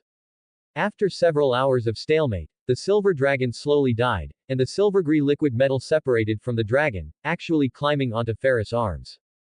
At such a bizarre sight, his first reaction was to pull his arms away, but then he considered that it might mean all his efforts would be in vain, so he gritted his teeth and persevered. Finally, the dragon drowned in the scorching lava, and Ferris pulled his arms from the lava, his two strong arms fused with the liquid metal. He walked out of the lava lake, and the waiting humans knelt in worship, giving him a new title, Iron Hands. Feeling the time was ripe, the Primarch accepted the tribe's loyalty and told them his name, Ferris Manus. From then on, the Primarch shared his technological knowledge, armed the nomadic tribes, and conquered the world of Medusa. Ferris used his talent for war, precisely calculating every battle, and his iron hands were invincible. He conquered Medusa at the fastest speed, consolidating the scattered nomadic tribes into 9 major tribes. With the 9 major tribes stabilized, Ferris still did not settle down. He moved around Medusa, periodically inspecting each tribe. The Primarch encouraged competition among the tribes. Their healthy rivalry spurred rapid development and increased their combat power.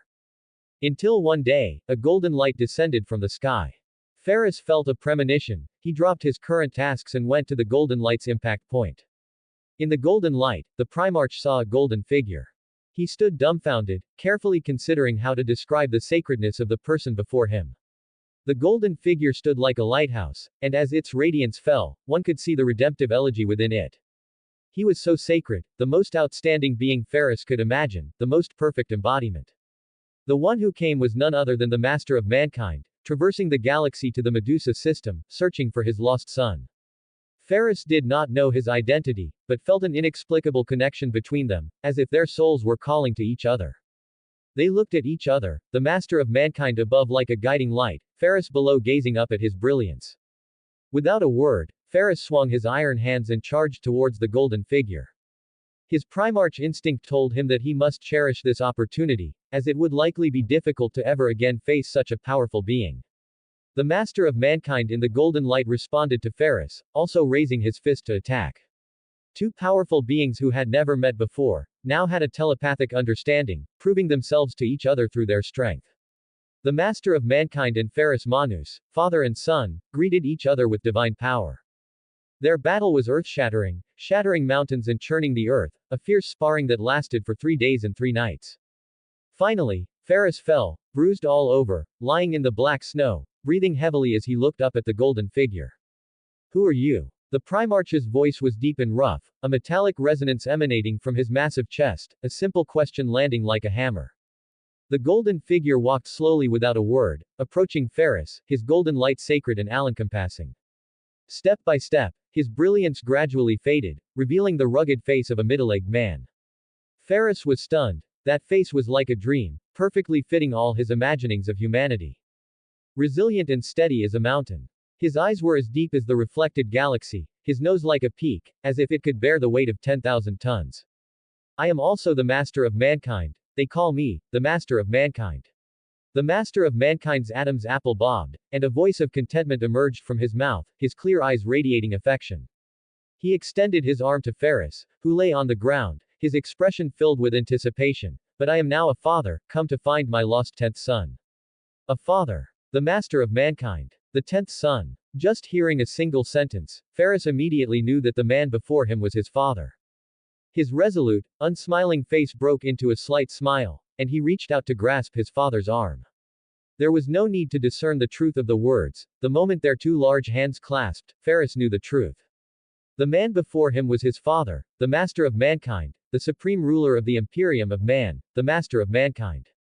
Ferris embraced the master of mankind, feeling his reality, a heartfelt smile appearing on his face. He immediately knelt, swearing an oath of fealty to the master of mankind using a local Medusan vow. The master of mankind was overjoyed, and immediately helped his 10th son up, boarding the emperor's dream to return to the Imperium. Ferris Manus, Gene father of the 10th Legion, returned from Medusa to Terra to take command of his Genison's Legion, the Stormwalkers' Legion. During his days on Terra, he rapidly learned about Imperial knowledge, analyzing what he saw and heard with the extraordinary mind of a primarch. Ferris disbanded the Legion, reorganized the Stormwalkers' Legion's structure into 9 great companies, corresponding to the 9 major tribes of the planet Medusa, and renamed it, the Iron Hands. As a primarch, the speed of ordinary humans and later space marines was slow to him. With the Legion being reorganized and the Gloriana Queen gifted by the Master of Mankind being refitted, Ferris, having nothing else to do, felt bored and went to the forge to craft. He came to the underground forge of the Imperial Palace on Terra, filling his inner emptiness with forging. Ferris' fists fell like a downpour, and as the Primarch's iron hands continuously hammered, various weapons took shape. A pair of silvergrey iron hands not only gave Ferris powerful unarmed combat abilities but also the capacity to craft high-tech weapons with his bare hands. Each weapon, astonishing in its quality and power, left the forge masters in awe. Divine weapons that mortal artisans could spend their entire lives failing to forge were crafted by the master of mankind's demigod son with only his bare hands. How extraordinary was this? For a time, Ferris was surrounded by mortal artisans, observing and learning the Primarch's extraordinary skill. The forge, where the sounds of forging had once been continuous, now echoed with a single sound, as only one tall giant worked. Just then, another giant walked into the forge.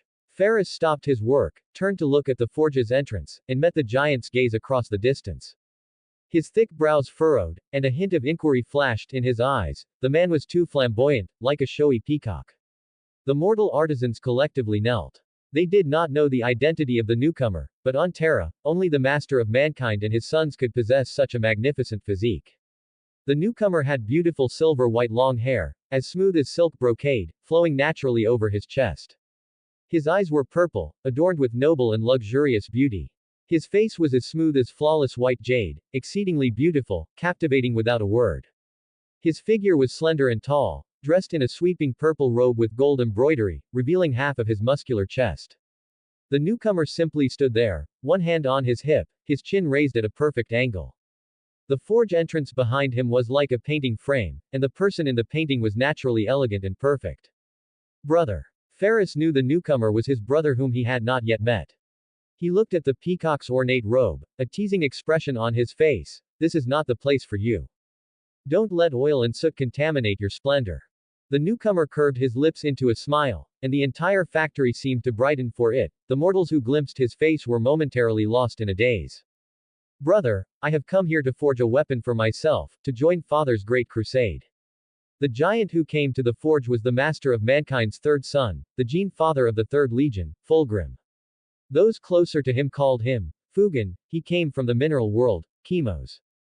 Chemos originated in the dark age of technology, famous for its rich mineral resources, and in ancient times exchanged mineral resources for food with other worlds.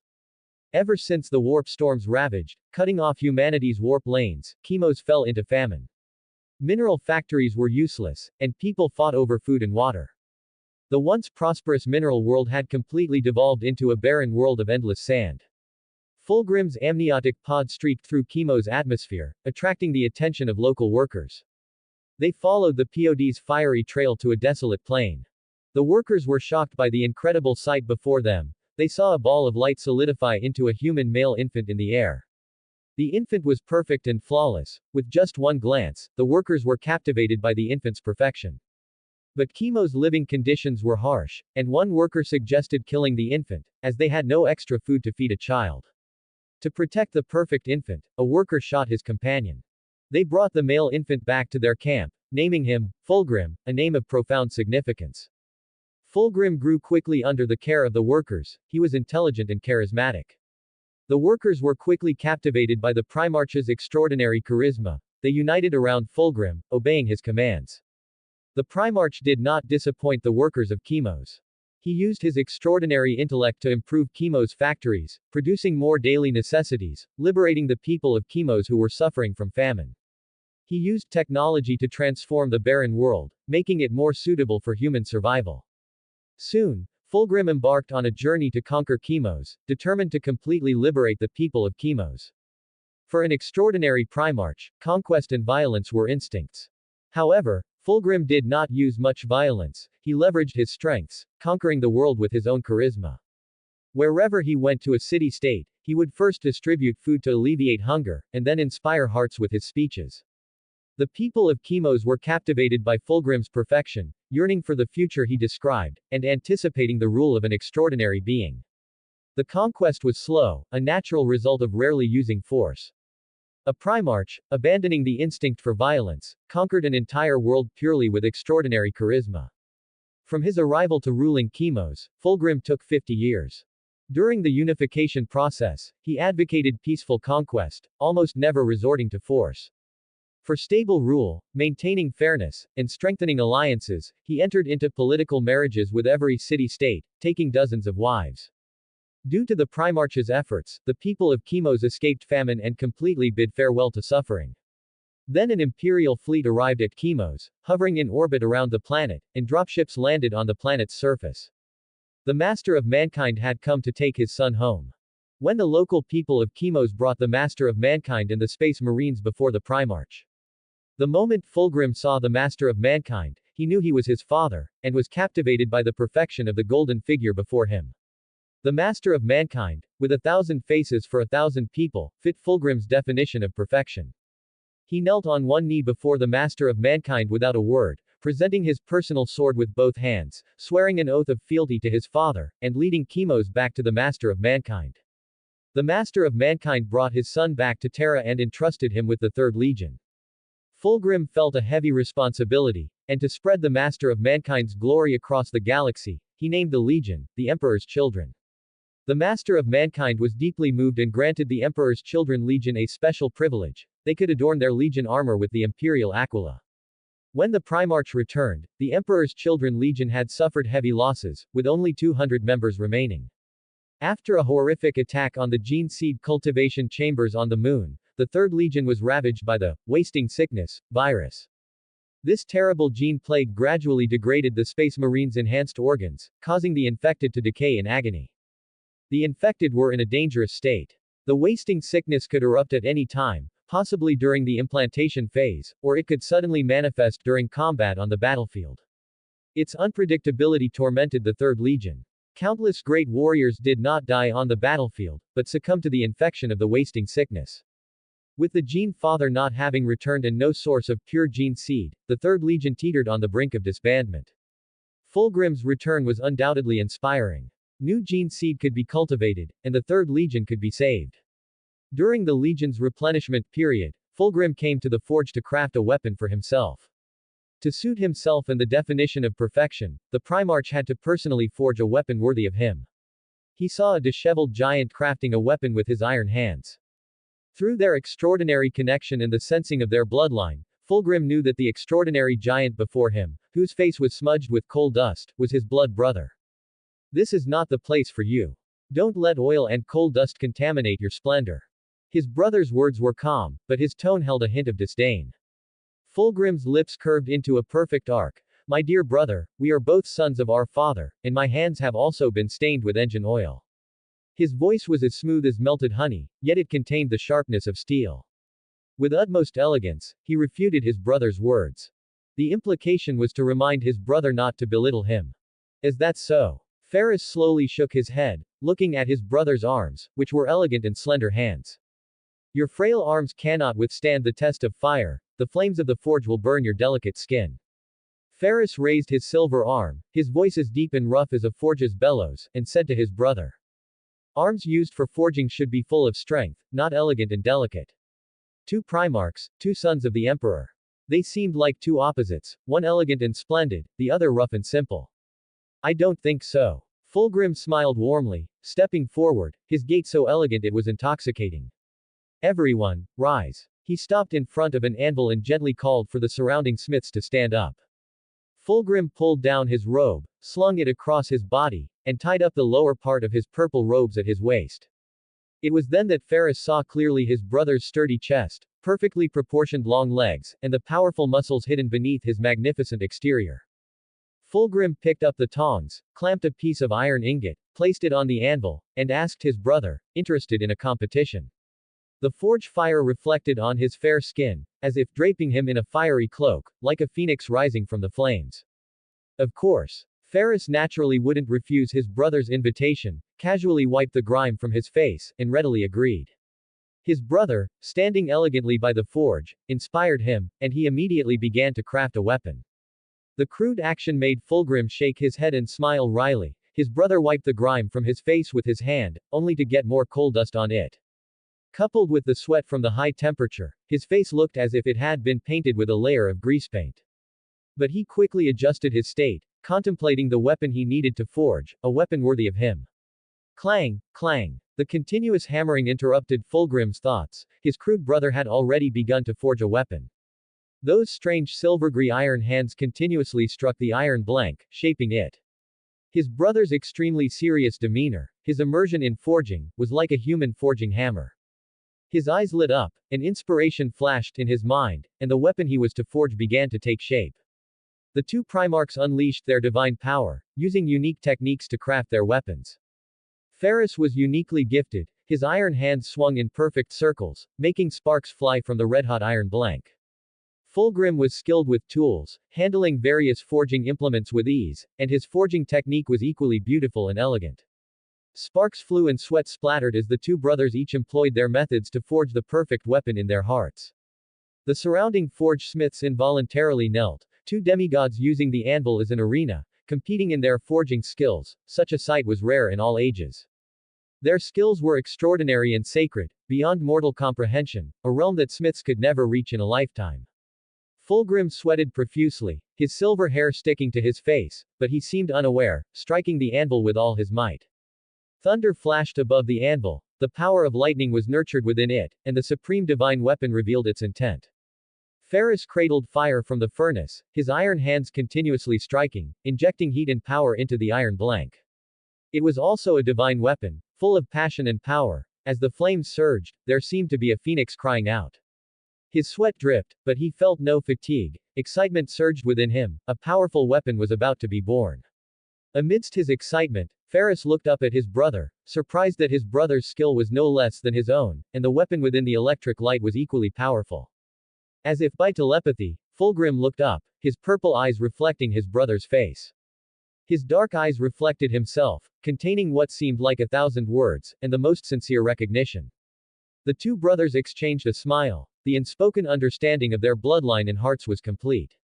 As the sparks faded, the quenched weapons were removed from the oil, their radiance shone so brightly that the forge's fires paled in comparison.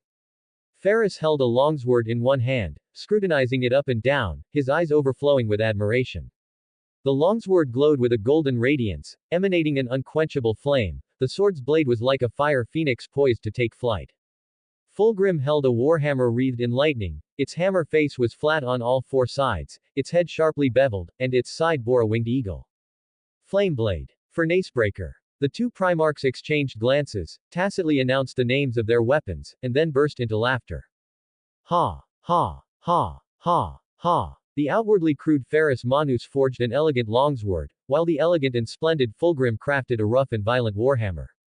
The weapons they forged were inspired by their brother's image, a materialization of their brother's appearance in their hearts. A magnificent longsword, your forging skill is superb.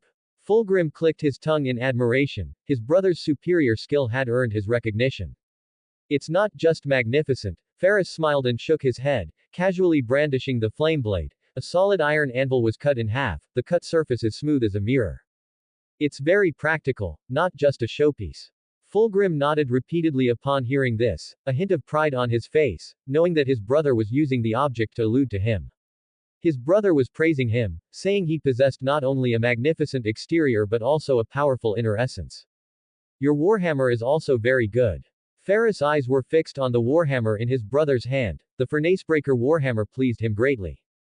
Of course, Fulgrim tilted his head in acknowledgement, never hiding his arrogance. Only the most resilient warriors have the determination and strength to wield it.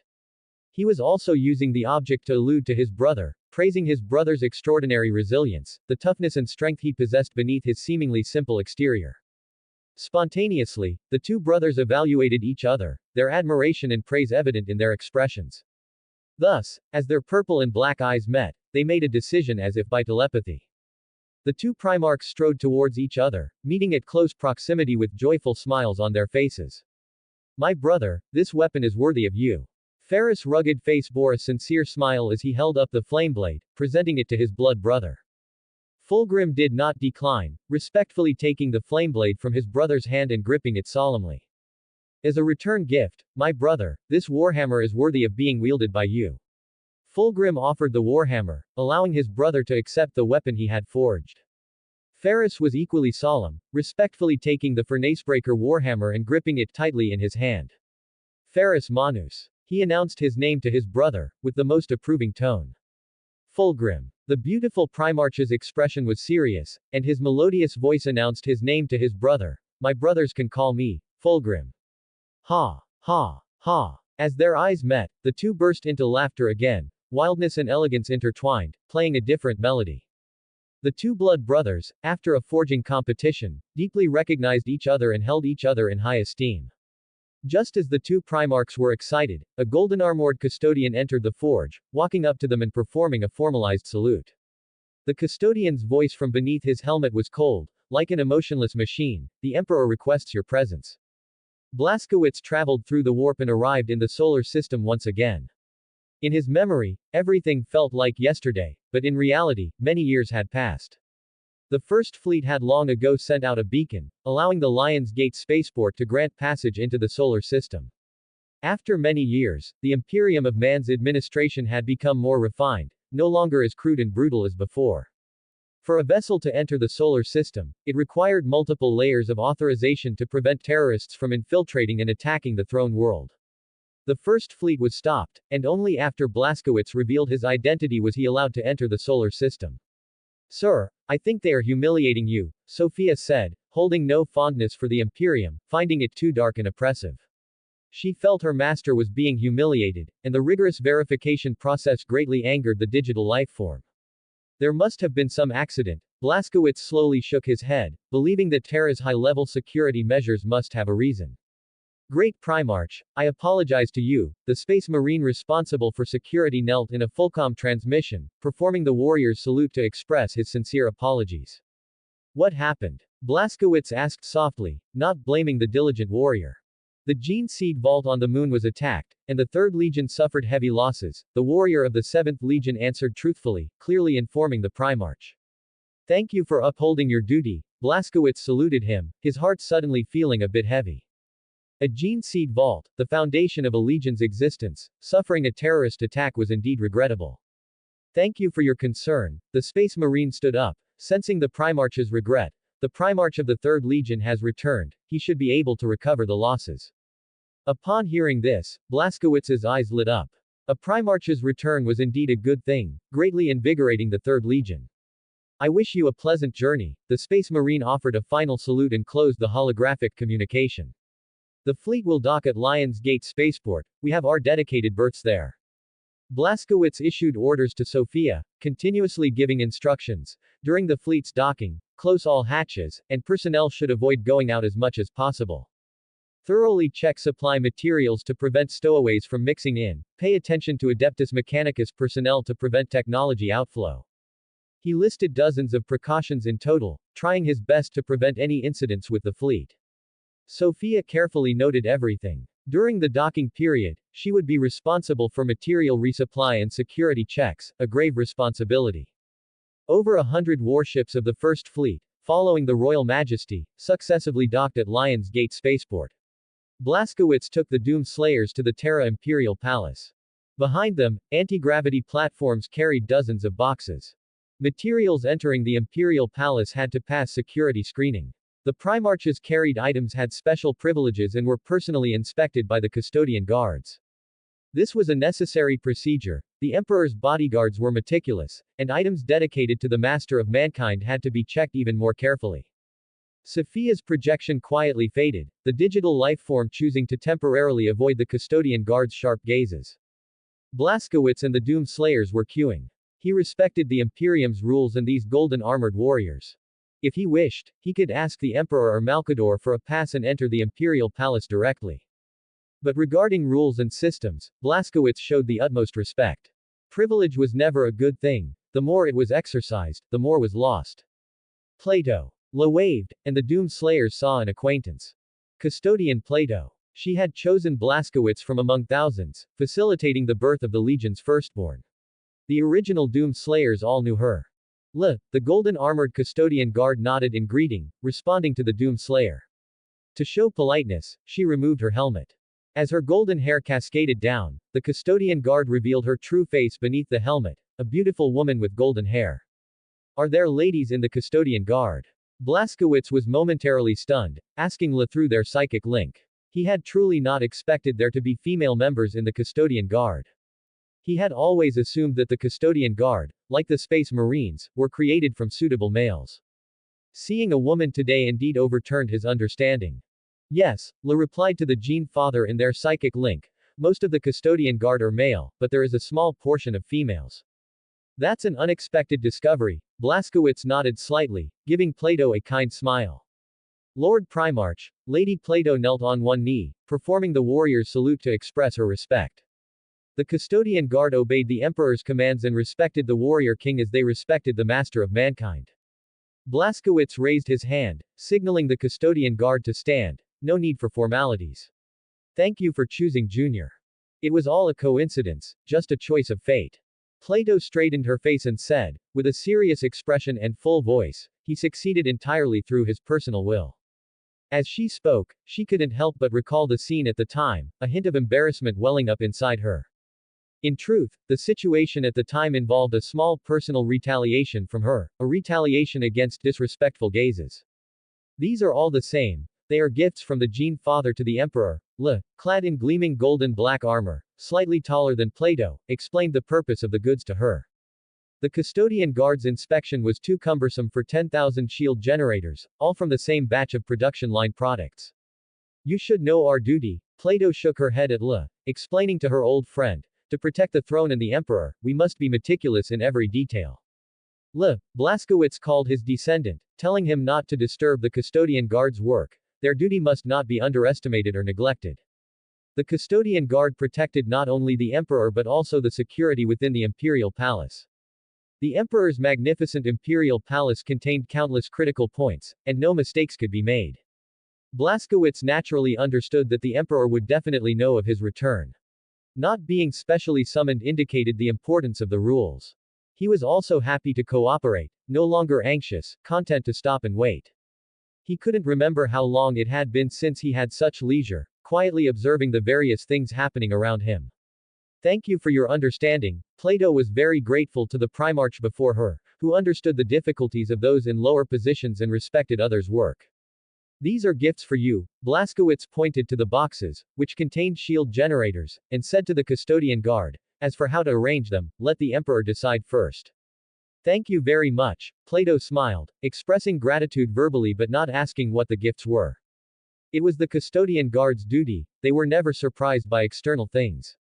The inspection was slow, as the custodian guard used various instruments to check each item. The inspection was fast, as the custodian guard's movements were quick.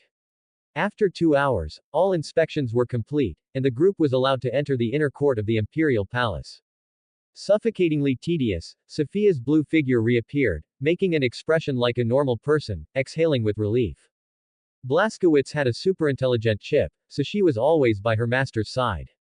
The imperium of man is too vast. Without the help of intelligent machines, everything relies on human effort, naturally keeping nerves taut. Blaskowitz understood the imperium's difficulties and would certainly not add to its troubles. Let's go find Grand Vizier Malkador first, Blaskowitz said to the guiding custodian guard. He had some things to hand over to Malkador. As you command, the custodian guard did not turn back, their voice unruffled, silently turning in another direction. After several hours of riding, transferring, and walking, the group finally arrived at Malkador's residence. The imperial palace area was simply too vast. Its coverage was constantly expanding, with plans for the imperial palace to cover the entire plateau. Inside the Grand Vizier's residence, staff were as numerous as cattle, and the complex office areas were filled with a cacophony of sounds. A primarch walked by without causing any stir, the staff's attention was entirely focused on their current work. This was nominally the Grand Vizier's private residence, but it was the most complex office area. The group followed the custodian guard into the inner court, entering the relatively quiet backyard to meet Malkador himself.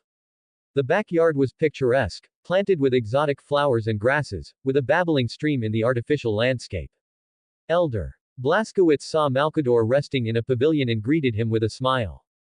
He respected this elder greatly, even more than the emperor. In Blaskowitz's eyes, compared to Malkador, the emperor's personality was slightly immature. Regardless of ability and strategic vision, purely in terms of personality. Blaskowitz, Malkador returned a benevolent smile, pointing to the stone table with his hand, inviting Blaskowitz to sit. Please sit.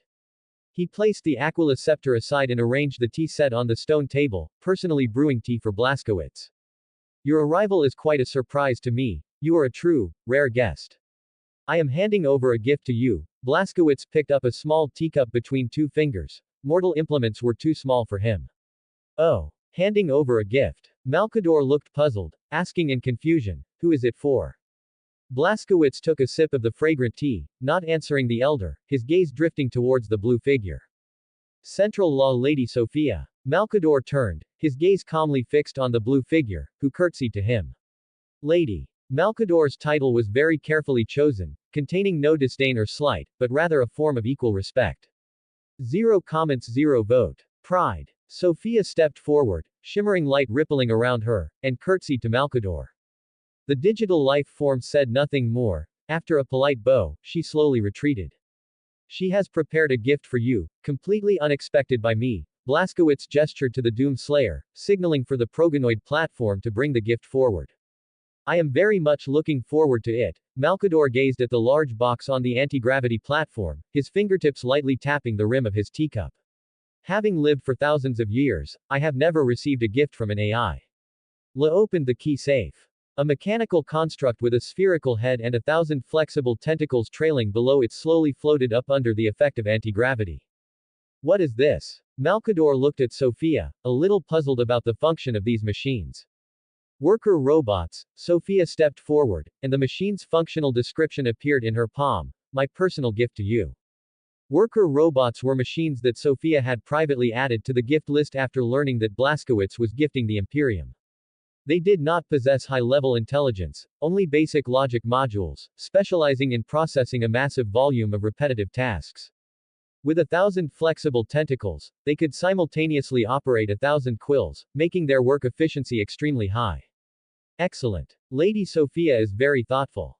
Malkador's eyes lit up after reading the description. The AI's gift was not precious, but it was practical. As the Imperium of Man's territory expanded, the Department of the Interior continuously grew, yet it still couldn't keep up with the territorial expansion. A large amount of complex and repetitive work made the Department of the Interior bloated, thereby delaying the processing of priority documents. There are 10 machines in total. Their processing capacity is comparable to 1,000,000 clerks. Sophia finished explaining the machines' functions and said to Malkador, as for how to prevent them from making mistakes, you have more methods than I do. Although the machines were simple, Sophia personally manufactured them, so there would be no physical errors. She was hinting at something. In the newer ring control center, outside the main body of the central law, Blaskowitz had arranged for psychers to set up a psychic shield. Based on the vast data accumulated during her many years of serving Blaskowitz, Sophia had long deduced the existence of chaos from subtle clues. Warp entities from the Sea of Souls had the ability to corrupt low-intelligence AI, so precautions had to be taken. Worker robots were powerful, and if they were corrupted by chaos, the resulting losses would be even greater. I will make good use of them. Malkador's eyes gleamed. He clearly understood Sophia's hint. I will implement the necessary protections. This is Terra. Malkador's fingertip traced the surface of the stone table, illuminating mysterious magic patterns, and psychic ripples silently spread. With the Emperor's arrays present, they don't even have the right to covet. In the places where they work, I will personally arrange magic arrays to further protect the purity of the machines. Thank you for your gift, Lady Sophia. Malkador, the Imperial Regent, solemnly bowed to the digital life form, expressing his sincere gratitude. Sophia slowly shook her head, making no further gesture, and retreated to stand silently beside Blaskowitz.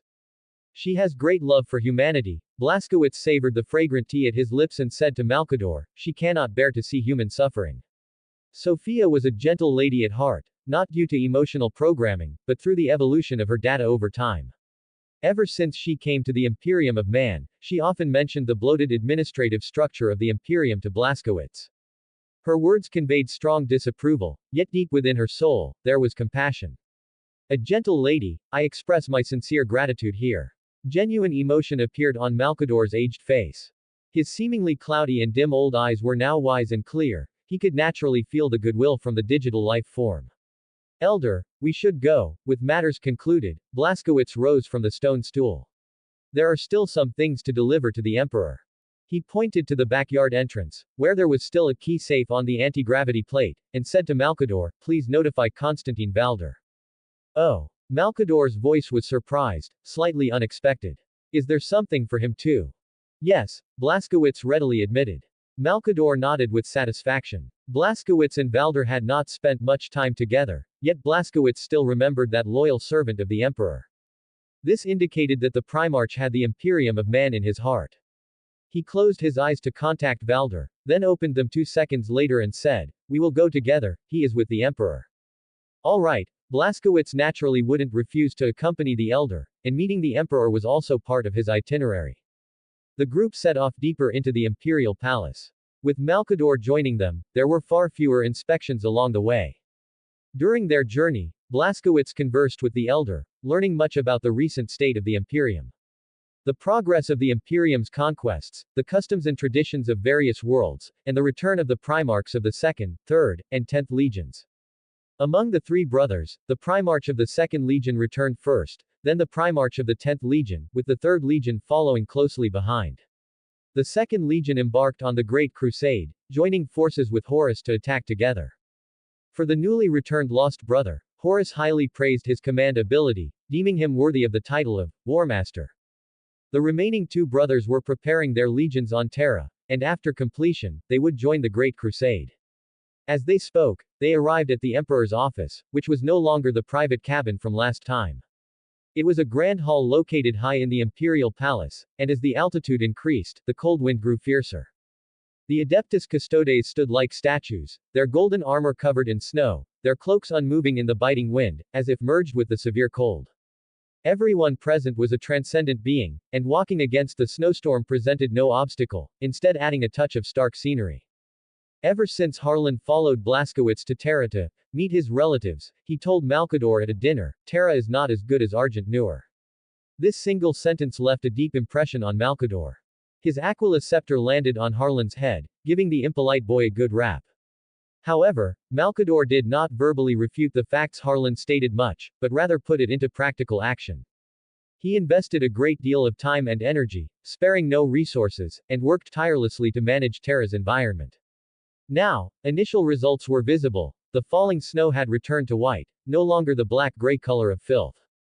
Inside the grand hall, golden pillars were carved with bas-reliefs, colorful stained glass formed windows, a vibrant red carpet led to the throne, and golden armored Adeptus Custodes stood in 2 rows. No matter where, the Emperor's presence was either resplendent and magnificent or understated and profound. The Emperor himself sat on the throne, his golden light illuminating the hall, radiating even more brilliant, shimmering gold. Blaskowitz gazed at the excessively ostentatious golden glow of the grand hall, subtly frowning. But he respected it, respecting the Emperor's unique aesthetic.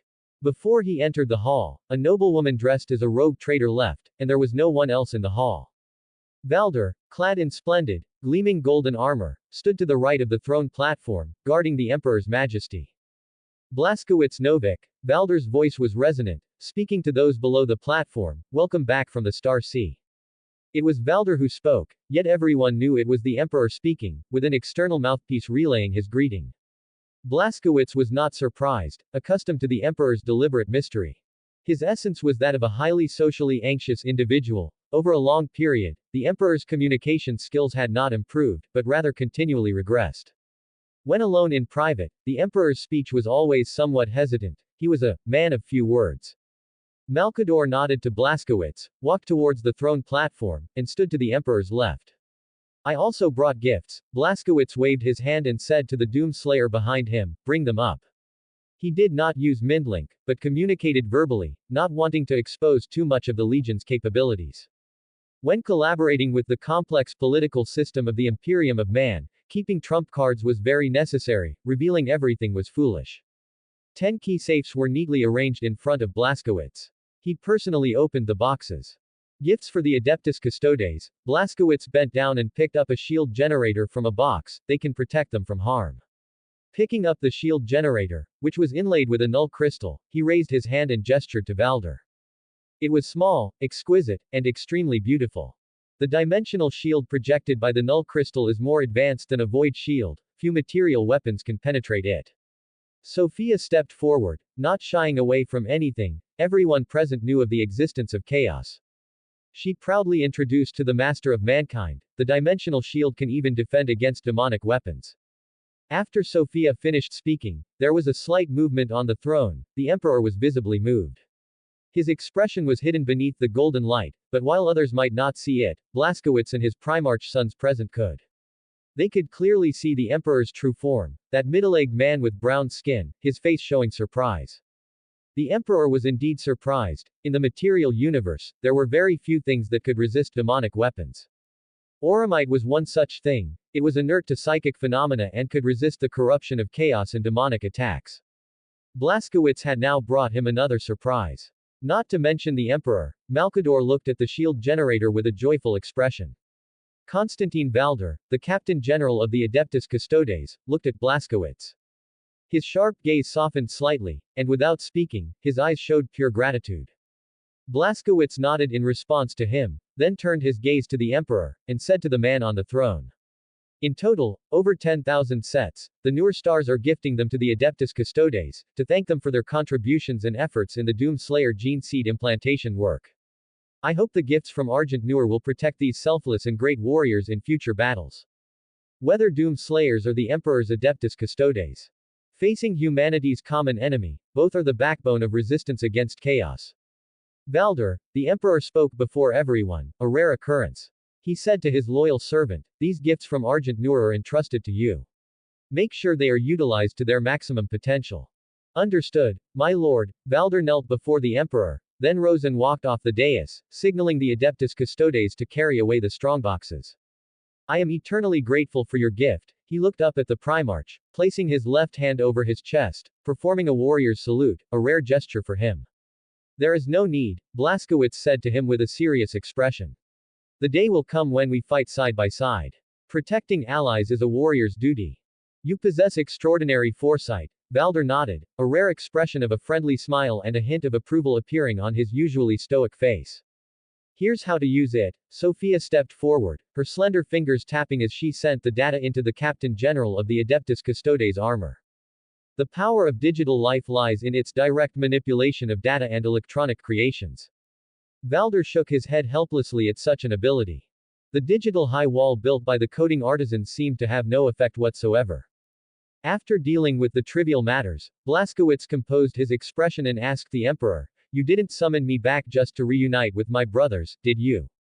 He wouldn't be so naive as to think the Emperor summoned him back from across vast distances just for a family reunion. The Emperor was a habitual offender, accustomed to concealing the truth, hiding it beneath riddles and appearances.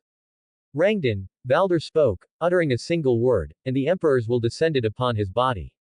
Rangdan, Blaskowitz repeated softly, his eyes narrowing as he looked at Valder. A strange word, he couldn't deduce anything from just two characters. Here are the specifics. Valder's spear shaft tapped the ground, and a holographic image projected from the pillar. Rangdan. A mysterious name, representing a terrifying Xenos species. The 5th Legion fleet, patrolling the deep void, discovered the Xenos species in the Swirlhorn Morse star system. The Legion's warriors attacked the Xenos vessel, breaching its hull, and the scene they witnessed left them astonished. The interior of the Xenos ship was complex, with humans and various Xenos living together within it. Humans and Xenos, they screamed and charged at the Space Marines, displaying immense fanaticism in their counterattack. They fought without fear of death, their weapons were not weak, and they overwhelmed the Space Marines with sheer numbers. Realizing the seriousness of the problem, the 5th Legion quickly launched a second wave of attacks, using a rapid raid to bring back prisoners. Employing a series of methods, the Legion's warriors obtained intelligence on the Xenos, but the information was fragmented and limited.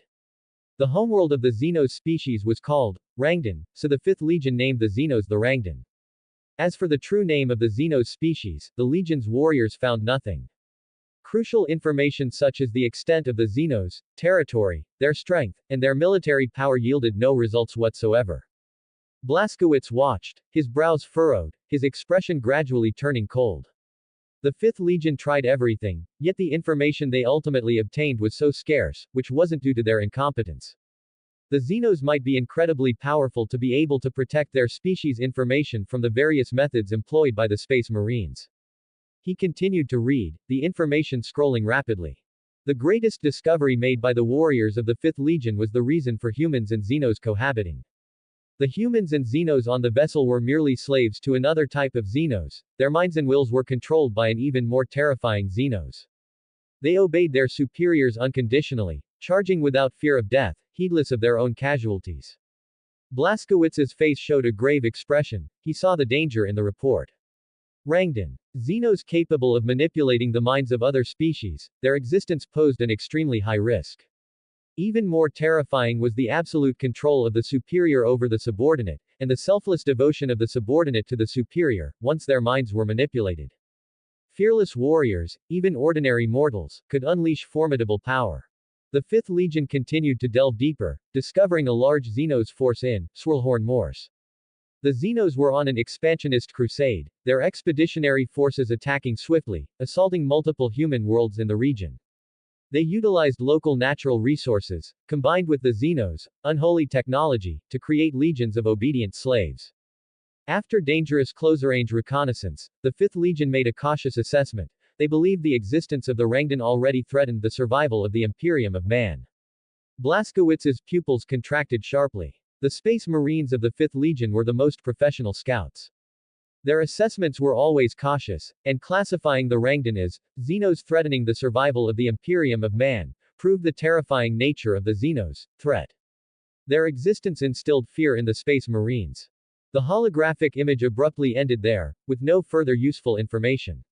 We are unable to gather more information. The 5th Legion's report conclusion. Through the simple words, Blaskowitz saw the helplessness and guilt within them. The Legion's soldiers felt guilty for losing dozens of battle brothers in the early stages, and for the meager information obtained during later close-range reconnaissance of the Xenos. He also understood these warriors, their strong self-reproach for failing in their duty. What were the Xenos' racial characteristics? Where was their homeworld? Which specific Xenos carried out the mental control? This report described a powerful Xenos species shrouded in darkness. The report submitted to the War Council pricked the nerves of the warlords, who dared not make hasty conclusions. Finally, it was submitted to the Emperor, for the master of mankind to make a decision. I'll take on this task, Blaskowitz said after reading the summary, looking at the Emperor on the dais. How many troops have you prepared for me? Getting straight to the point, Blaskowitz accepted this heavy responsibility and immediately plunged into work. Malkador, leaning on his Aquila scepter, presented a list: 100 capital warships, a million Imperial Auxiliary Army.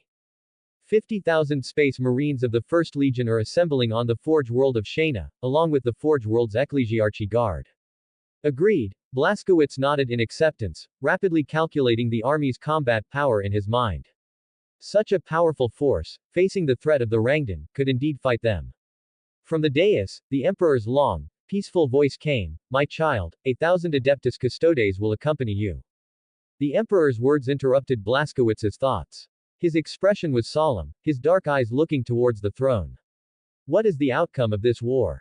Blaskowitz pondered briefly, then directly asked the Emperor for the prophecy's result. With such a terrifying report, involving Xenos that threatened the Imperium of Man, the Emperor would surely have prophesied. He sent the Adeptus Custodes with him, which must mean he had some reservations, having seen some unfavorable future. Blaskowitz directly asked the Emperor for the prophecy's outcome. Nothing. The Emperor's sigh was like a dying star. His answer surprised Blaskowitz. As one of the most powerful entities in the universe, the Emperor's psychic might could reverse galaxies. Yet, for a simple prophecy, he found nothing. The Emperor shook his head, stating a helpless fact: the Rangdan are very powerful. Too many destinies involving powerful entities are intertwined, and the prophecy has lost its accuracy, becoming a vague, ethereal mist. The only conclusion I have reached is this: for the Imperium to defeat the Rangdan, the cost will be immensely high. I understand. Blaskowitz felt no regret. Prophecy was dispensable to him. Instead, he felt a sense of relief. If the prophecy were clear, definite, and beneficial to the Imperium, the Emperor would surely intervene to bring about the predicted outcome. The Emperor's reluctance to intervene easily, ironically, gave him confidence. The Argent Noor War College had long ago made a pronouncement: gamble with courage against the future, everything is created by oneself. I will depart immediately, Blaskowitz said, preparing to leave and head for the Forge World of Shana. The Xenos threat was imminent. Arriving at the assembly point earlier would provide more time to prepare for war. No need to rush, the Emperor spoke again, calling out to Blaskowitz's retreating back: first, meet your brothers. Facing Blaskowitz's questioning gaze, the Emperor slowly explained: the 1st Legion is disengaging from other battlefields, and the assembly process for the Ecclesiarchy Guard is lengthy. A few hours won't make a difference. Come with me. The Emperor rose from the throne, his divine aura receding. This place is too formal, it doesn't suit a brotherly atmosphere. He descended from the throne, his golden armor gleaming, and a heavy red silk cloak draped behind him. Come with me. Have the others assemble at Lions Gate Spaceport, ready to depart at any moment. Blaskowitz turned to Ra and said, then followed the departing Emperor. If Argent Noor were facing this war, Blaskowitz would drop everything and head to the battlefield, but this was the Imperium. The Imperium was responsible for allocating most of the military forces against the Rangdan. How are the supplies? Blaskowitz then asked Sophia, whose staff was coordinating the logistics. 90% of the supplies are complete. Sophia's eyes flashed with numbers, and she immediately gave the answer. In 3 more hours, the fleet will be fully supplied. Very good. Be ready to depart at any moment. Blaskowitz stepped forward, following the departing Emperor, Malkador, and the others. The Emperor summons you. A golden-armored Adeptus Custodes appeared in the forge, his cold tone interrupting the two Primarchs' conversation. After speaking, he departed without any pause or explanation, turning and leaving on his own. Fulgrim and Ferris exchanged glances, seeing confusion in their brother's eyes.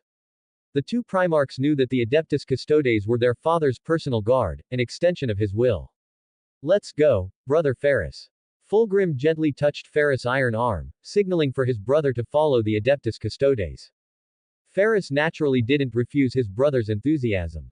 They walked shoulder to shoulder, carrying the weapons they had gifted each other, and left the forge. Fulgrim, with an elegant posture, held his sword in one hand and pulled Ferris with the other, asking the Adeptus Custodes beside him, "Why has father summoned us?" A pleasant, magnetic voice sounded in his ear, and the Adeptus Custodes under the armor twitched his lips, feeling a slight discomfort. The warrior king has returned. The Adeptus Custodes concisely explained the reason for the emperor summoning the Primarchs. The warrior king. Fulgrim's purple eyes lit up. This brother, whom he had never met, must be a powerful warrior. Blaskowitz Novik. Ferris murmured, speaking his brother's name. He clearly remembered the welcoming ceremony, personally hosted by the emperor, when he had read through the Imperium's history. Only he had such an honor, his father welcoming his brother's return. That great brother had found his way home among the stars, currently the only Primarch to have returned voluntarily. Blaskowitz Novik. Is that his name? Fulgrim murmured softly, turning to ask his brother, Ferris, do you know him? Ferris nodded solemnly, a look of anticipation in his eyes, eager to meet that brother. He recited his brother's titles as if listing family treasures: the Warrior King, Lord of the Stars, King Noak, Doom Slayer. As Ferris spoke the titles, Fulgrim's purple eyes narrowed slightly, and his sensual lips parted slightly. Look at that. Stepping out of the forge, their vision suddenly broadened. Ferris raised his breaker's hammer and pointed into the distance. Fulgrim followed his brother's gaze, where a double-headed eagle emblem was suspended. The double-headed eagle's chest. Ferris indicated the mysterious mark on the double-headed eagle's chest, the emblem of our brother. He shook his head and sighed. His existence is not beneath the Imperium, he is one of the Imperium's partners and also a crucial pillar of the Imperium. So that's it. Fulgrim suddenly understood, a flash of realization in his eyes. His legion, the Emperor's children, had been granted a special honor by the Emperor. They could use the double-headed eagle as armor decoration. When he first saw the double-headed eagle chest rune, Fulgrim hadn't paid much attention, thinking it was some kind of mystical symbol. Now, after his brother's explanation, he understood its meaning. That is his innate symbol, destined to last as long as the Imperium. Ferris looked at the double-headed eagle, his words not without envy. A great brother, whose personal mark was remembered by the Imperium, known to everyone. Even in the future, when the Great Crusade was completely over, the Primarchs and Space Marines might be forgotten. But his brother's mark would exist eternally with the Imperium, witnessing every rise and fall of the Imperium. His heart yearned and sighed, wondering what kind of strength was needed to be eternally celebrated by the Imperium. He paused, turning to look behind him. His flamboyant brother had stopped, standing in place. The Adeptus Custodes was also puzzled, turning to face the person as magnificent as a peacock. Under their puzzled gazes, Fulgrim, with a serious expression, pointed to his sweat and ash-stained robe. Adeptus Custodes, inform your colleagues to have my sons send over a new garment. He looked at Ferris and asked very earnestly, brother, should I prepare one for you? Quote. Ferris was momentarily speechless, shaking his head without a word. Such an extraordinary brother, I must meet him in my best state. Fulgrim lifted his head, revealing his clean chin, and said proudly, in the most perfect posture.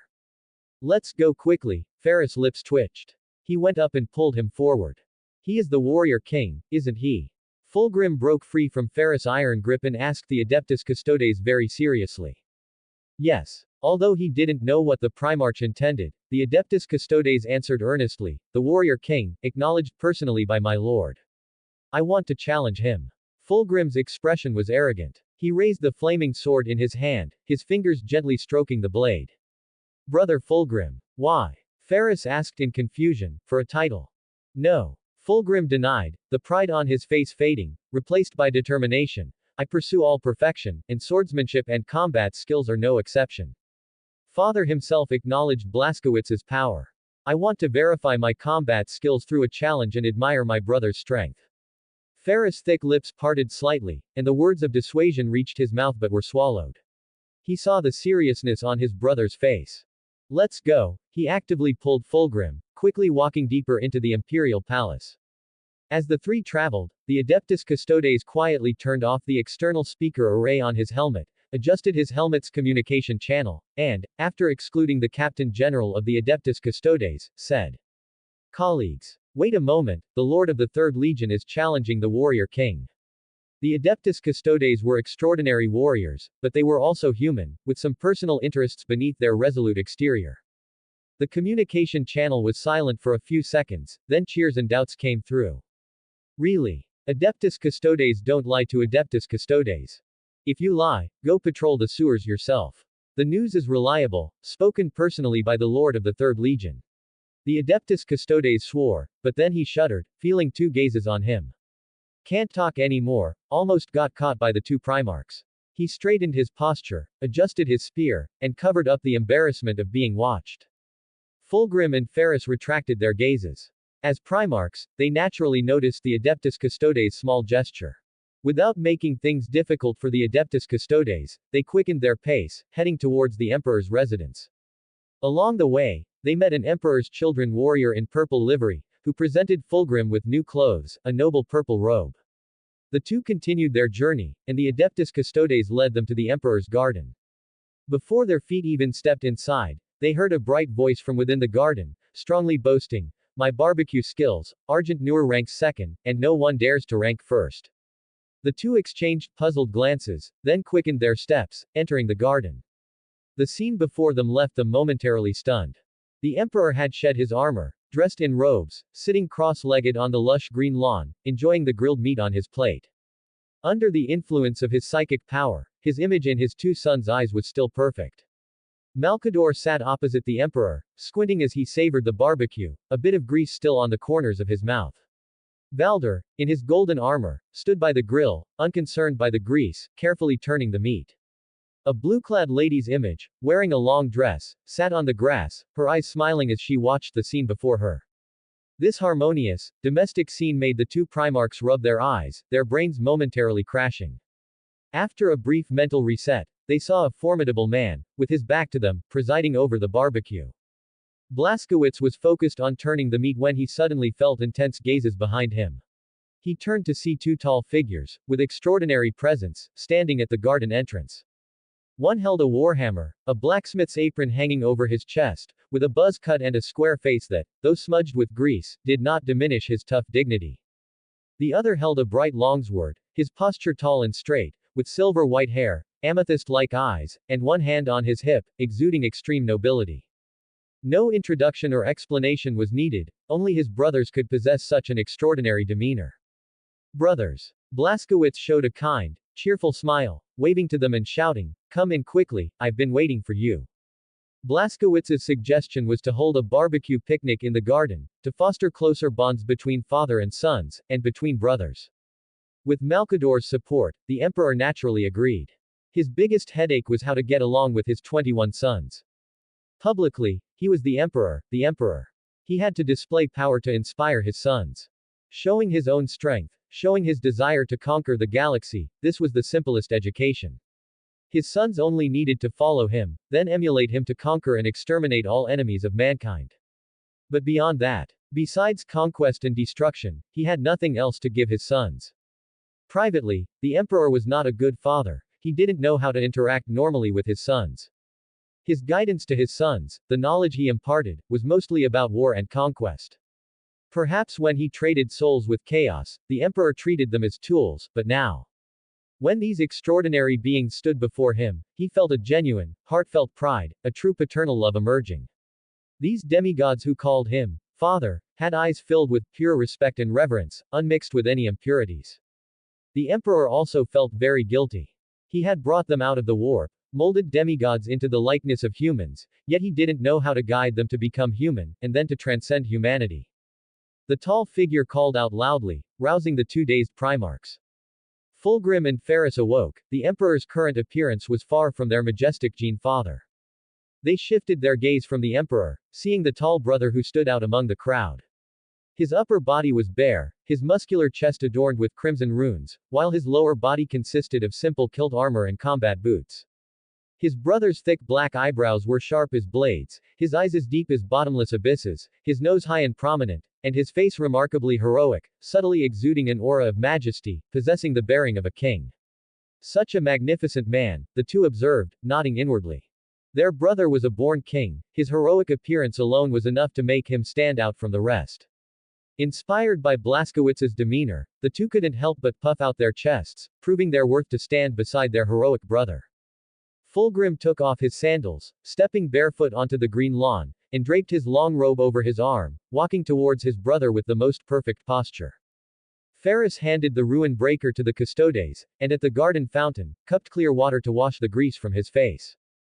Fulgrim, the purple-robed beauty, walked to Blazkowicz's side, introducing himself in the softest voice. Those close to me may call me Fulgrim.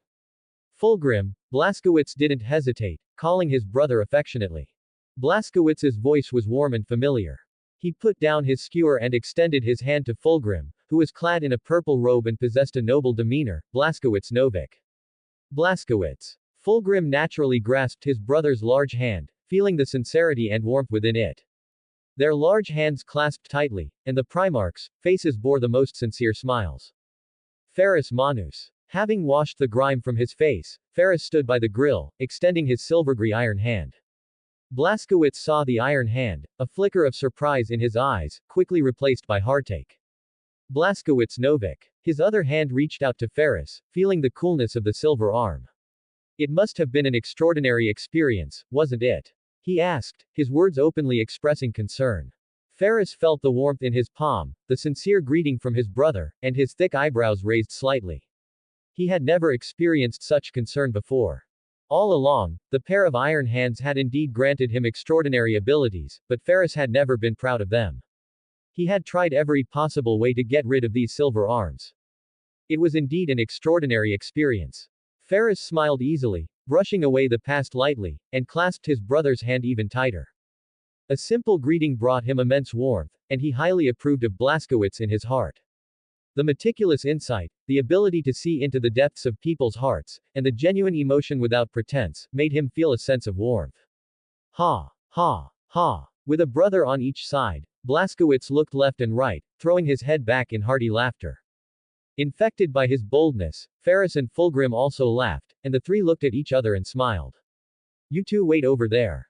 Blazkowicz released their hands, gesturing for his two brothers to go to the Emperor's side. I'll prepare something for you to eat. Ferris nodded, striding over to the Emperor's side, sitting cross-legged without further words. Brother. Fulgrim's gaze was burning, looking at Blazkowicz with a gaze full of fighting spirit. Blazkowicz looked at his magnificent brother, signaling him to speak freely.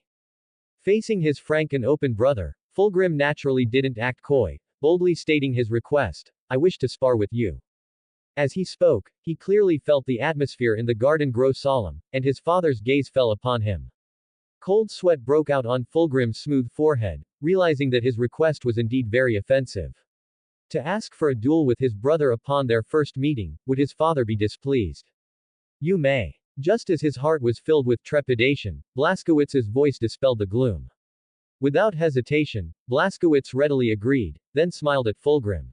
He pointed to the roasted meat on the fire, saying with a hint of playfulness, but you have to finish these first. Of course. His brother's magnanimity earned Blazkowicz Fulgrim's high approval.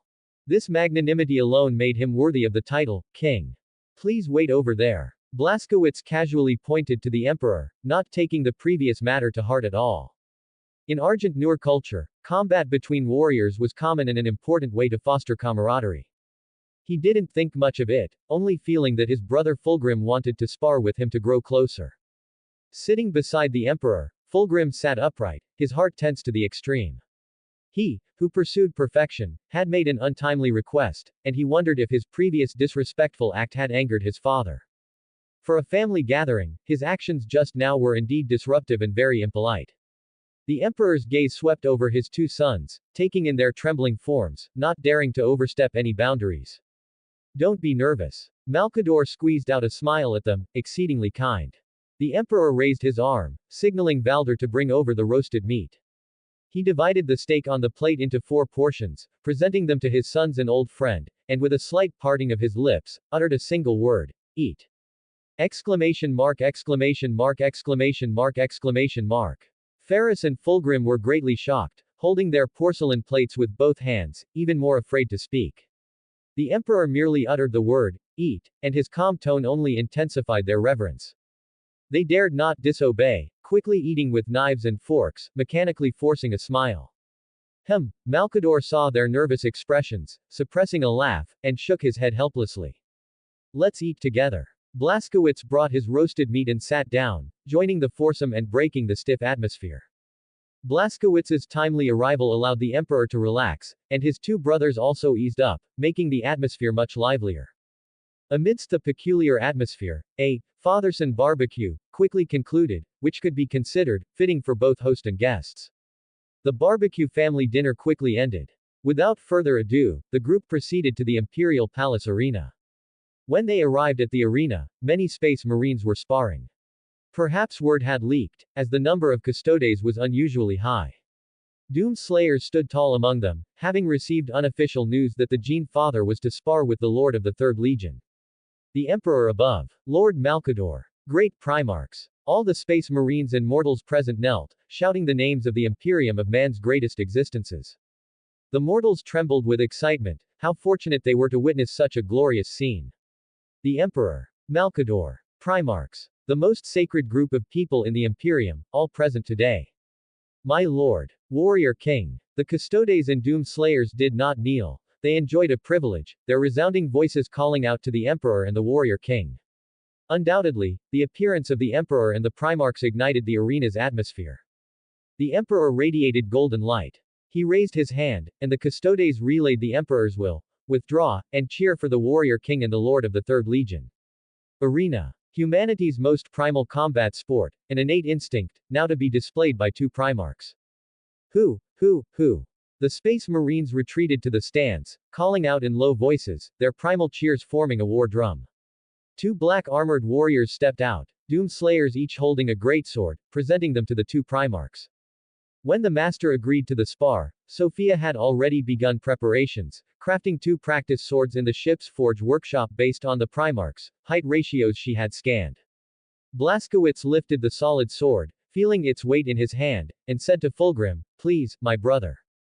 Please." Fulgrim took the longsword, his white hair flying as he walked spiritedly towards the center of the arena. The 2 Primarch brothers, witnessed by the Emperor, engaged in a glorious sparring match. They were proud brothers, one heroic and magnificent, like a god, the other exquisitely beautiful, with a noble and divine posture. The Space Marines stared with wide eyes, holding their breath, these superhuman warriors now like mortals, their 2 hearts pounding wildly. To witness the duel of 2 Primarchs, what an honor and fortune. Blaskowitz's face was serious, both hands gripping the sword, the blade held vertically in front of him, obscuring half his face. He then lowered the longsword, drawing a semicircle in front of him.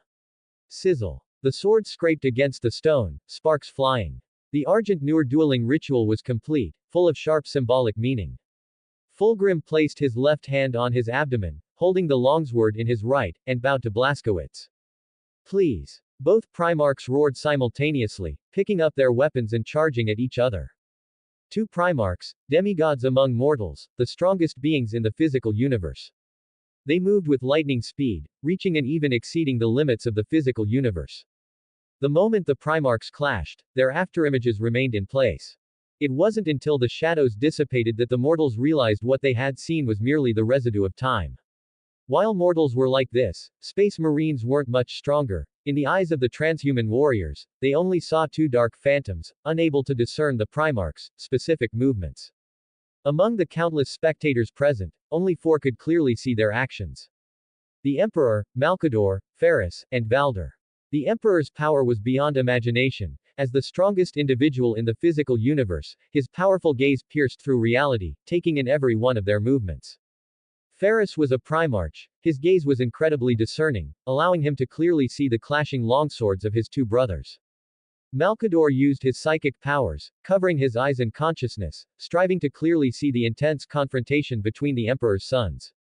But even this powerful immortal could only barely make out the movements. If he had not been prepared at all and rashly engaged a Primarch in battle, the fight would have ended before his psychic preparations were complete. The least capable of the four, Baldur, concentrated all his visual power, still able to clearly see the two men's mutual attacks. Constantine Baldur, Captain General of the Adeptus Custodes, loyal servant of the Emperor, felt somewhat powerless at this moment. The superhuman physique of the Adeptus Custodes was always inferior to the warped demigods, that strength without reason. With hair like a waterfall and swift steps, Fulgrim moved with elegant agility, his ritual longsword flowing like the wind. Fulgrim's swordsmanship, like himself, was exquisitely beautiful and unparalleled, each swing was filled with dazzling aesthetics. Blaskowitz responded calmly, his longsword flashing in his hand. The royal swordsmanship was well regulated, not overpowering with its edge, but all-encompassing. The two longswords met, producing a crisp clang where they intersected. The Primarchs' swordsmanship contained their will, driving their longswords to collide. The beauty of extravagance and the peace of righteousness were interpreted in the brief clash, showcasing two different styles of confrontation. Blaskowitz remained calm and composed, steadily parrying every one of Fulgrim's attacks. Fulgrim's swordsmanship was incredibly agile, seeking opportunities to break through the enemy amidst the flying sword light. In less than 10 seconds, the two demigods clashed over 1,000 times, their blades glowing red from the high temperature of the collisions. The Space Marines closed their eyes, abandoning visual observation because they could not see the Primarchs' movements. Instead, they pricked up their ears, using their acute hearing to perceive the subtlety of the Primarchs' swordsmanship at the moment of the sword clashes. The Adeptus Custodes who had come to watch, the golden-armored warriors, were equally unable to keep up with the Primarchs' movements. The mighty Adeptus Custodes, in the face of the Primarchs' power, were not much different from the Space Marines. When facing a Primarch simultaneously, Space Marines died before they could react, while the Adeptus Custodes died after they reacted. Their physical capabilities differed too much, there was not much difference between the two. A 1-year-old child and a 3-year-old child facing a strong adult would yield the same result. Excellent swordsmanship. Fulgrim's lips curved into a perfect arc, a confident smile on his face, praising his brother's superb swordsmanship. While speaking, his offensive did not diminish at all, continuously launching fierce attacks to probe Blaskowitz's sword moves. Your swordsmanship is very sharp, Blaskowitz praised from the bottom of his heart. He had never witnessed such fierce and beautiful swordsmanship. The speed was extreme, and every attack angle was incredibly precise, without any flaws to be found. Blaskowitz had never encountered a contest of such intensity before, and it would likely be rare afterward. As time passed, the initial passion faded, and the confident expression on Fulgrim's stunningly beautiful face gradually receded.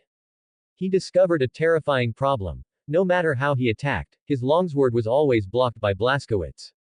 The clanging of blades rang out, and Fulgrim's longsword turned into a phantom, aiming at Blaskowitz's vital points.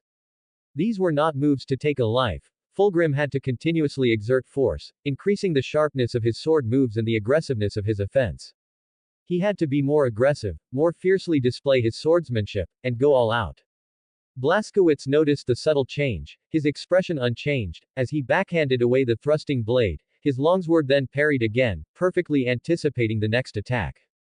Fulgrim retracted his sword again, and in the next instant, he danced his sword light into a silver fan, accumulating sword momentum and striking again, like a furious storm and giant waves. His purple eyes were as cold as ice, and the surging tsunami carried a chilling intent to kill, clearly showing he was fighting with real fervor. He continuously launched fierce attacks, using his sword moves to find an offensive route. He felt incredibly frustrated at this moment. No matter how he executed his moves, Blaskowitz could parry them all, unable to shake his brother in the slightest. Those incredibly tricky thrusts, a truly perfect technique, were now completely ineffective. His brother, merely by defending, on the passive side, was parrying the swordsmanship techniques he prided himself on. All his offensives seemed to be like a mud ox entering the sea, stirring no ripples. After 1,000 moves, Fulgrim gained nothing but frustration. It was like a child, using all his strength, being indulged by a sword master during playtime, an utterly frustrating feeling. Facing the incoming tsunami of sword light, Blazkowicz remained calm, without any ripples in his eyes. Blade spine against blade spine, the two swords connected, and Blazkowicz once again deflected his brother's sword momentum. In this battle, he had never initiated an attack, allowing his brother to fully display his offensive. Clang! Another crisp clang of longswords, and Fulgrim leapt backward, signaling the end of the contest. He leapt back, landing lightly, his purple robe flowing, long hair fluttering, and his fair skin reflecting the sunlight. The Primarch remained graceful and elegant. Primarchs possessed extraordinary stamina. After Fulgrim stood still, he took a deep breath, dispelling all physical fatigue. But compared to physical fatigue, mental frustration was the most shameful. From chemos until now, no matter what predicament he faced, he had never felt such helplessness and dejection. Fulgrim looked up at his brother, his posture was still upright, his breathing not at all hurried. His expression had never changed, his seemingly simple stance was like an insurmountable peak. Blazkowicz stood in place, his longsword twirling into a sword flower, and he gave Fulgrim a brilliant smile. Fulgrim's heart jolted, as if seeing a monstrous flood, and he subconsciously raised his sword to counterattack. Then he trembled again, furious at his own lapse. He, who pursued perfection, had experienced an internal tremor, a crack called lack of confidence. More terrifying than failure, self-doubt, like a bottomless abyss, was slowly devouring his proud heart. Fulgrim's expression changed dramatically, his fair, warm jade-like skin instantly losing its luster, becoming as pale as paper. The changes on the field caused the four spectators to frown. The Emperor's gaze was like a torch, taking in everything that happened on the field. Fulgrim's sword momentum was like a fierce storm, yet he could not shake Blazkowicz in the slightest. His proud, perfect technique now seemed as powerless as a child's play. Paleness crept onto his cheeks, as if an invisible crack was slowly devouring his pride. Fulgrim is utterly defeated, the Emperor's voice echoed in the three men's minds, as calm as water. I knew he would lose this contest, but I didn't expect him to lose to Blazkowicz and also to himself. Malkador shook his head, his psychic power conveying emotional fluctuations, carrying deep regret. Proud people, while strong internally, are also very fragile. Facing weaker opponents or equally strong ones, Fulgrim can always be proud, he possesses the capital for that. But in the face of a truly stronger individual, that pride stemming from his own strength is shattered by greater power, leading to self-doubt. Ferris said nothing, his nostrils flaring as he exhaled a long breath. He had a premonition that the upcoming battle might not be a simple contest, but might slide into an uncontrollable situation. He glanced sideways at the Emperor's face, his father's radiant and sacred face was devoid of any expression, his eyes fixed on the arena, seemingly without any thought. Should we stop them? Valder gripped his spear, speaking in his mind, ready to halt the contest at any moment. There was no benefit in the two sides continuing to fight. There's no need to stop the contest, let it conclude naturally. Malkador shook his head, letting the situation on the field develop freely now was the best outcome. It's better for Fulgrim to lose honorably than to harbor resentment. Valder nodded, loosening his grip on the spear of the Emperor, abandoning the idea of stopping the two Primarchs' contest. Let them fight, they will stop once a victor is decided. The subtle trembling of the Primarch was naturally noticed by the audience, all of whom were extraordinary individuals. The arena was silent, no one dared to make a sound. Brother. Blazkowicz noticed the heavy atmosphere, he walked towards Fulgrim, wanting to end the contest. Brother. Fulgrim raised his hand, interrupting his brother's words and also stopping his steps towards him. Continue. Raising the hot, crimson longsword in his hand, Fulgrim's face was expressionless, his confident smile gone. In its place was a look of painful sorrow, his purple eyes fixed on Blazkowicz, containing a hint of anger. All his confidence and composure had been shattered by his brother's longsword. What was originally a friendly match to test swordsmanship had now become a self-humiliation. In Argent Noor's culture, swordplay exchanges are very normal, Blazkowicz explained to Fulgrim, stepping back, to find flaws, make up for deficiencies, and perfect one's own techniques. He had never imagined that this elegant and refined brother would misunderstand him so deeply. The cultural differences had caused his brother to misunderstand him. Fulgrim might have thought that he was toying with him in front of everyone, deliberately creating an unequal status, like a senior teaching a junior. In our culture, normal duels between warriors never have winners or losers, the exchange of swordsmanship is what's most important.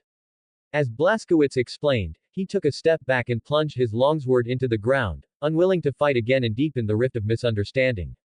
His face was full of apology, his heart filled with regret. In his exchanges with the Doom Slayers and the Sentinels, the matches were friendly and peaceful, a habit he had long since formed. The equal relationship with his brother and the joy of their reunion made him overlook their differences, the cultural disparities between their two worlds. Argent Noor and Chemos were two different worlds. Deeply influenced by Argent Noor's culture, and accustomed to the equal regard of the Sentinels, he naturally felt there was nothing inappropriate. But Fulgrim came from Chemos, an industrial world that he had conquered and where he was revered. Now, he was using the sharp edge of his sword to slowly tear apart his brother's pride. Pick up that sword and defeat me with all your might. Fulgrim's voice involuntarily rose, as if pleading, his eyes sparkling, don't make this harder for me. The proud man was still proud at this moment. Chemos has no warrior culture, but in a duel, there must be a winner and a loser, even to the point of taking the opponent's life. Going all out is the greatest respect for each other. Fulgrim raised his sword, pointing it directly at Blaskowitz. His hand holding the sword was even trembling. At this moment, the Primarch was tormented by pain. His perfect posture was gone, his beautiful hair had lost its luster, as if he had experienced the vicissitudes of life in an instant. The gazes from the audience felt like daggers in his back, chilling the beautiful Chemosian to the bone. Blaskowitz opened his mouth, then fell silent. He remained silent, his large hand gripping the hilt of the sword beside him, his expression full of apology. A duel between brothers, brought to such a state by their differences, it was time to end his brother's suffering. Forgive me, Fulgrim. His gaze sharpened, and he squeezed out apologetic words, my dear brother. The sharp words, paradoxically, made Fulgrim smile. Let me experience the power of the warrior king. After a frustrating duel, he knew the gap between himself and Blaskowitz. Now, it wasn't about how to win the match, but how to lose gracefully and honorably. For the sake of his last bit of dignity, to preserve his remaining pride, Fulgrim's hand holding the sword no longer trembled. He regained his confidence, facing his brother's active attack. Proud men do not fear failure. Blaskowitz's expression was serious, and he performed the warrior's courtesy again, positioning his longsword with its tip on the ground, pointing directly at Fulgrim. Failure is temporary, truly proud men will face failure, then regroup and rise again. To avoid further misunderstanding between them, he spoke in a deep voice to explain, the warrior's duel ritual aligns with the win-loss outcome you spoke of. My dear brother Fulgrim, please remember, failure is temporary. Now, you must face me solemnly and embrace a brief defeat. Everyone in the audience craned their necks, watching the rapidly escalating match with full attention. The cousins of the Destroyer Legion were entirely different from other legions, existing far beyond Space Marines. The power of the Space Marines came from the unique characteristics of the Genofather's gene seed, which in turn demonstrated the power of the Primarch. The Custodes stood solemnly, not daring to make any movement, afraid of missing any detail that occurred in the arena. The creation of the Doom Slayers was entirely supervised by the Custodes. They naturally knew that those extraordinary warriors who had passed the trials possessed terrifying mental strength, and their physiques rivaled or even surpassed the Custodes. All that power came from the gift of the gene seed. As for the root of it all, how strong was the Primarch, Blaskowitz Novik, the gene father of the 21st Legion? They all wanted to know. The Emperor and others were no different. The four most powerful beings leaned slightly forward, admiring the warrior king's demeanor. Forgive my roughness. With a low roar, the warrior king launched his first active attack, raising his longsword against his Primarch brother. Fulgrim's purple eyes narrowed, he only felt a blur before his eyes, Blaskowitz's speed far exceeding what it had been before. His shock was immense. In his panic, he made out his brother's cleaving motion, which was unbelievably fast. As a fellow Primarch, Fulgrim saw his brother's movements, but he had no time to think. An instinctive sense of danger was wildly alarming him. In that urgent and fleeting moment, he instinctively raised his longsword to block. Blaskowitz was expressionless, he brought his longsword down with his right hand, and Fulgrim, as he expected, blocked it. Bang! The air, compressed by the violent force, produced a heavy air blast. The warrior king's body went from extreme speed to an instant halt. This generated an energy shockwave that shattered the arena's stone floor, sending debris flying and striking the spectators present. They were completely oblivious, their attention fully on the center of the arena. Blaskowitz's right hand stopped abruptly in midair, and Fulgrim's upward blocking longsword, instead, collided with the longsword in his own hand. Unbelievable. Fulgrim's phoenix eyes widened into ovals, revealing an expression of disbelief. This scene defied the laws of physics. His upward sweeping longsword clashed with his brother's sword, producing a violent sound, yet it could not budge at an inch. In his wide phoenix eyes, his purple pupils contracted sharply, his shock intensifying. As sparks flew from the clash of steel, the longsword in his hand recoiled due to the immense force, splitting his tiger's mouth and causing blood to flow. His brother's sword, held still, seemed like an unshakable pillar reaching to the sky. Before he could even think, the Primarch's dynamic vision detected his brother's left fist already coming at him. Thud. With another muffled thud, Blaskowitz's fist slammed into Fulgrim's abdomen. A brutal force instantly surged into his body. His elaborate purple robe burst open, his upper body bared to the sunlight, and a visible punch force erupted behind him.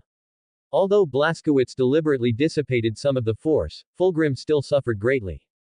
His dense nervous system was severely impacted, a sharp pain shot through his abdomen, and his eyes rolled back as he struggled to breathe. His abdominal muscles were violently struck, causing an uncontrollable spasm, and he involuntarily bent over. Intense physiological reactions came from his internal organs, the stomach acid in his stomach churned, surging up his throat along with bile. A sense of powerlessness washed over him, and his body's instinctive protection took over. Fulgrim's knees buckled, he instantly lost all resistance, vomiting stomach acid and bile. Green bile gushed from his mouth and nose, his eyes rolled back, and his brain's nerves were in disarray. For a normal human or a space marine, such a blow would be enough to incapacitate them. But Fulgrim was different, he was a Primarch, a war machine created by the Emperor. In the very next instant, Fulgrim's expression changed drastically, the Primarch's superhuman mind suppressed all discomfort. He focused all his attention, gripped the longsword that was about to slip from his hand, and instinctively swung it forward with all his might. Blaskowitz frowned, a hint of helplessness in his eyes. Brother Fulgrim was extremely proud and unwilling to fall like this.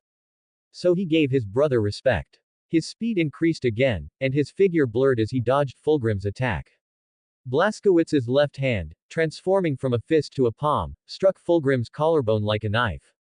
Crack! The sound of bone breaking was even faster. Fulgrim heard the sound and knew his collarbone had dislocated, and his sword-holding hand instantly went limp. He still refused to give up, clenching his left hand into a fist and swinging his arm at Blaskowitz. Blaskowitz shook his head, supported his forearm with his left hand, and delivered another hand chop with his right hand to his brother's left collarbone. To prevent Fulgrim from continuing to struggle, he slid his left hand down, supporting his brother to prevent him from falling. His right hand, like a handknife, struck the major nerves in his hip and thigh. Two perfectly placed attacks completely rendered him unable to resist. Having done all this, Blaskowitz turned his body and smoothly supported Fulgrim. Don't struggle, he whispered into his brother's ear. Failure is temporary, don't let yourself lose without grace. I must look awful now, don't I? Fulgrim stopped struggling, leaning on his brother's shoulder, a helpless bitter smile on his face. I shouldn't have challenged you. There's a kind of poignant beauty that makes one feel pity, Blaskowitz said, examining him carefully, then tore off a piece of purple robe to wipe the filth from Fulgrim's mouth and nose. This is much better. The contest between the Primarchs ended with lightning speed. The spectators dared not cheer, as praise for either of the two Primarch brothers might offend the other and his legion.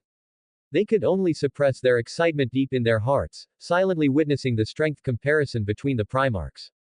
Ferris did not care about victory or defeat. As the contest ended, he jumped from the stands to the center of the arena. He opened his arms, signaling Blaskowitz to hand Fulgrim over to him for support. Because Blaskowitz was much taller, supporting Fulgrim looked very awkward, forcing him to stoop. I will never spar with a brother again, he said with a look of remorse, carefully handing Fulgrim over to Ferris. After one contest, Fulgrim was not only physically injured, but his inner wounds were even deeper. This is not your fault. Ferris put Fulgrim on his back and, seeing Blaskowitz's remorseful expression, comforted him in a deep voice. Cultural differences. This is a profound lesson, worth remembering. But it was not intentional on your part, so don't feel too guilty. My powerful brother, Fulgrim recovered quickly. The Primarch's recovery ability was strong. This is not your fault. His voice returned to its elegant tone, still captivating. Crack! Fulgrim's torso tensed, and his muscles reset his right collarbone. The numb nerves in his legs quickly regained sensation. He gently pushed away Ferris' support, stood stubbornly, and raised his right hand to hold his left collarbone. I've reflected a lot. Fulgrim calmed down, his handsome face radiating brilliance again. Ever since returning to Terra, the identity of Emperor's children has made me a bit vain. The attention and glory, far exceeding what I received on Chemos, made me intoxicated and forget myself. Warrior King, he looked at Blaskowitz, his eyes showing approval. Before I experienced your power, I even wanted to defeat the owner of this honor, to add another color to my aura. Unfortunately, Fulgrim looked at Blaskowitz and said seriously, its owner deserves it. No. As the words left his mouth, he immediately shook his head. I got it backward. It should be that it deserves its owner. It's just a title. Blaskowitz actually didn't care much about these things. The related title was passed down by word of mouth among the Sentinels and eventually became a settled conclusion. I am very grateful to you. Fulgrim brushed away his falling white hair and looked at Blaskowitz seriously. You showed me true power and helped me curb my inner vanity. Warrior King is not just a title, but also the recognition of others. I also acknowledge this honor. He walked to Blaskowitz's side, took his brother's arm, and his sharp gaze swept across the arena. Let us cheer. Fulgrim's voice was very infectious, causing the arena spectators to involuntarily straighten their chests and listen to the Primarch's admonition. Warrior King. Blaskowitz Novik. He raised Blaskowitz's arm high, shouting his brother's name loudly. Warrior King. The spectators were infected by his voice, igniting their suppressed excitement, and they cheered and shouted with all their might. Blaskowitz Novik. Ferris grabbed Blaskowitz's forearm, raised his arm high, and roared in a deep voice, Warrior King. Two brothers, one on the left and one on the right, raised Blaskowitz's arms, letting him face the spectators to receive this honor. Warrior King. Warrior King. The mortals were hoarse, shouting with all their might, witnessing a legendary scene. They shouted until they were almost breathless, afraid their voices would be drowned out by the Custodes and Space Marines. The Custodes and Space Marines cheered, praising the Primarch. Such a powerful Primarch, a son of the Emperor, naturally deserved the title of Warrior King. The atmosphere was very enthusiastic, the arena cheering one person's name. What an honor. Blaskowitz forced a smile, letting the two brothers hold him, slowly turning to face the entire audience. Accepting the people's sincere praise. Brotherly love and respect, a heartwarming scene, Malkador whispered, touched by the sight before him. The Emperor said nothing, a faint smile on his lips. Blaskowitz's power satisfied him. Such a warrior was essential to deal with the Chaos Gods, to thoroughly beat the Chaos Gods and their servants. He slowly rose, a satisfied glow in his eyes, and turned to leave the arena. He didn't seem to use his full strength. The Emperor's figure receded, and his voice echoed in their minds, startling both Malkador and Valder. They exchanged glances, then looked at the person in the middle of the arena with his hands raised high. As a fellow Primarch, taking down his brother in a few seconds, and that wasn't using full strength. Malkador slowly nodded, a look of satisfaction appearing in his cloudy eyes. At this moment, this immortal finally understood what his old friend meant by hope. Perhaps this child truly could defeat the Chaos Gods. Let's go, Valder. Malkador smiled, in a very good mood, and called the Captain General of the Adeptus Custodes to leave. There's still work to do. Valder stood with the spear of the Emperor, his expression solemn as he carefully observed Blaskowitz, then turned and followed the Emperor's retreating figure. No one knew what he was thinking. A warrior's carnival ended with the departure of the Primarchs, and the three brothers bid each other farewell. Fulgrim went to the Emperor's children's base to instruct his sons in swordsmanship and to intensify the training of the Space Marines. He was impatient, the supreme glory of the Great Crusade awaited, and he had to participate as soon as possible. Ferris had a steady temperament, but he yearned to achieve merits and gain recognition. With an eager heart, he went to the moon. His legion was undergoing cultural integration, and his Gloriana Queen battleship was being built on the moon. Ferris personally oversaw the construction, and the Gloriana Queen battleship he designed embodied the aesthetic style of Medusa. Blaskowitz embarked on his journey, leading the first fleet away from Terra to the Forge world Shayna. A vast army was assembling there, awaiting his wisdom to attack the Rangdan xenomorphs. However, Blaskowitz did not know that something unexpected had happened on the Forge world, Shayna. On the Forge world Shayna, the First Legion was assembling. The ancient and powerful First Legion, upon receiving orders from Terra, immediately withdrew from the Great Crusade and successively arrived at Shayna. 3 Gloriana Queen battleships, moored in the Forge world's spaceport, showcased the First Legion's might. Over 100 capital ships, plus various other vessels, totaling 1,000 warships, arrived at the rendezvous point. The Grand Master of the First Legion, Urian Bendigray, paced in his battleship cabin, his heart filled with unease. He had only recently assumed the position of Grand Master, a result of internal compromise within the Legion. Urian Bendigray, born on Terra, had participated in the Unification Wars and was an ancient member of the Legion. Urian's primary task was to unite the Legion internally and prevent its fragmentation. The First Legion was the eldest son, powerful and ancient, and precisely because of this, it was also more arrogant, viewing itself as a model for other legions. During the Great Crusade, to seize more glory, the Legion conquered humans and Xenos at all costs. Despite suffering losses, the Legion's high command paid no heed, solely to maintain the supreme honor of being first. The First Legion had paid a heavy price in past conquests, with the former Grand Master, Hector Sarin, falling in battle. After the Grand Master's death, internal power struggles led to brothers slandering each other within the Legion. After extensive compromise and negotiation, Urian, who had no background and stood with no faction, was instead promoted by multiple parties to succeed as the Legion's Grand Master. What lay before him was a complete mess, a divided Legion. Urian was looking for an opportunity to reunite the Legion. The opportunity had arrived, it lay right before the First Legion. The Rangdan threat was immense, and the First Legion had to unite to defeat the terrifying Xenos. However, the protagonist of this operation was not the First Legion. The Doom Slayer Primarch, Lord of the 21st Legion, a son of the Emperor, would personally command this campaign. Urian was very resistant internally. He did not want the Primarch to participate, but he could not disobey Terra's orders. Grand Master. The cabin door opened, and a warrior in black power armor entered. He had not removed his helmet, making him very mysterious, as if shrouded in mist. Who are you? Urian asked warily, his hand subtly resting on his waist, ready to draw his plasma pistol at any moment. I did not summon anyone. I am a keeper of secrets. The newcomer did not reveal his name, but simply handed over a box, a relic entrusted to me by the former Grand Master. He said if anything concerned the 21st Legion, I should give it to the next Grand Master. I think now is the time. He walked past the Grand Master, placed the box on the table, and then turned to leave without any hesitation. Urian walked towards the long table, a puzzled expression on his face, looking at the small iron box lying on the tabletop. The box surface was engraved with Hector Sarin's personal mark, and his eyes lit up. It was the former Grand Master's relic. Gazing at the former Grand Master's legacy, Urian felt an ominous premonition. Did this matter involve the 21st Legion? He didn't open the box easily, his mind recalling the intersection of the First Legion and the Last Sons. Carefully sifting through his memories, Urian suddenly paused, remembering an incident from decades ago. Let the Primarch decide. The impression in his mind grew clearer, the former Grand Master's instructions still echoing in his ears. He had clashed with Blaskowitz, the firstborn of the 21st Legion. Ultimately, the matter was not resolved between them. Instead, they decided to let the Primarch handle that unknown affair upon his return. The small box sat on the table, and Urian fully recalled the unmentionable matter of the former Grand Master. He reached out, wanting to uncover its secret, but stopped in midair. It was a responsibility. Once known, he would have to bear the hidden obligations within.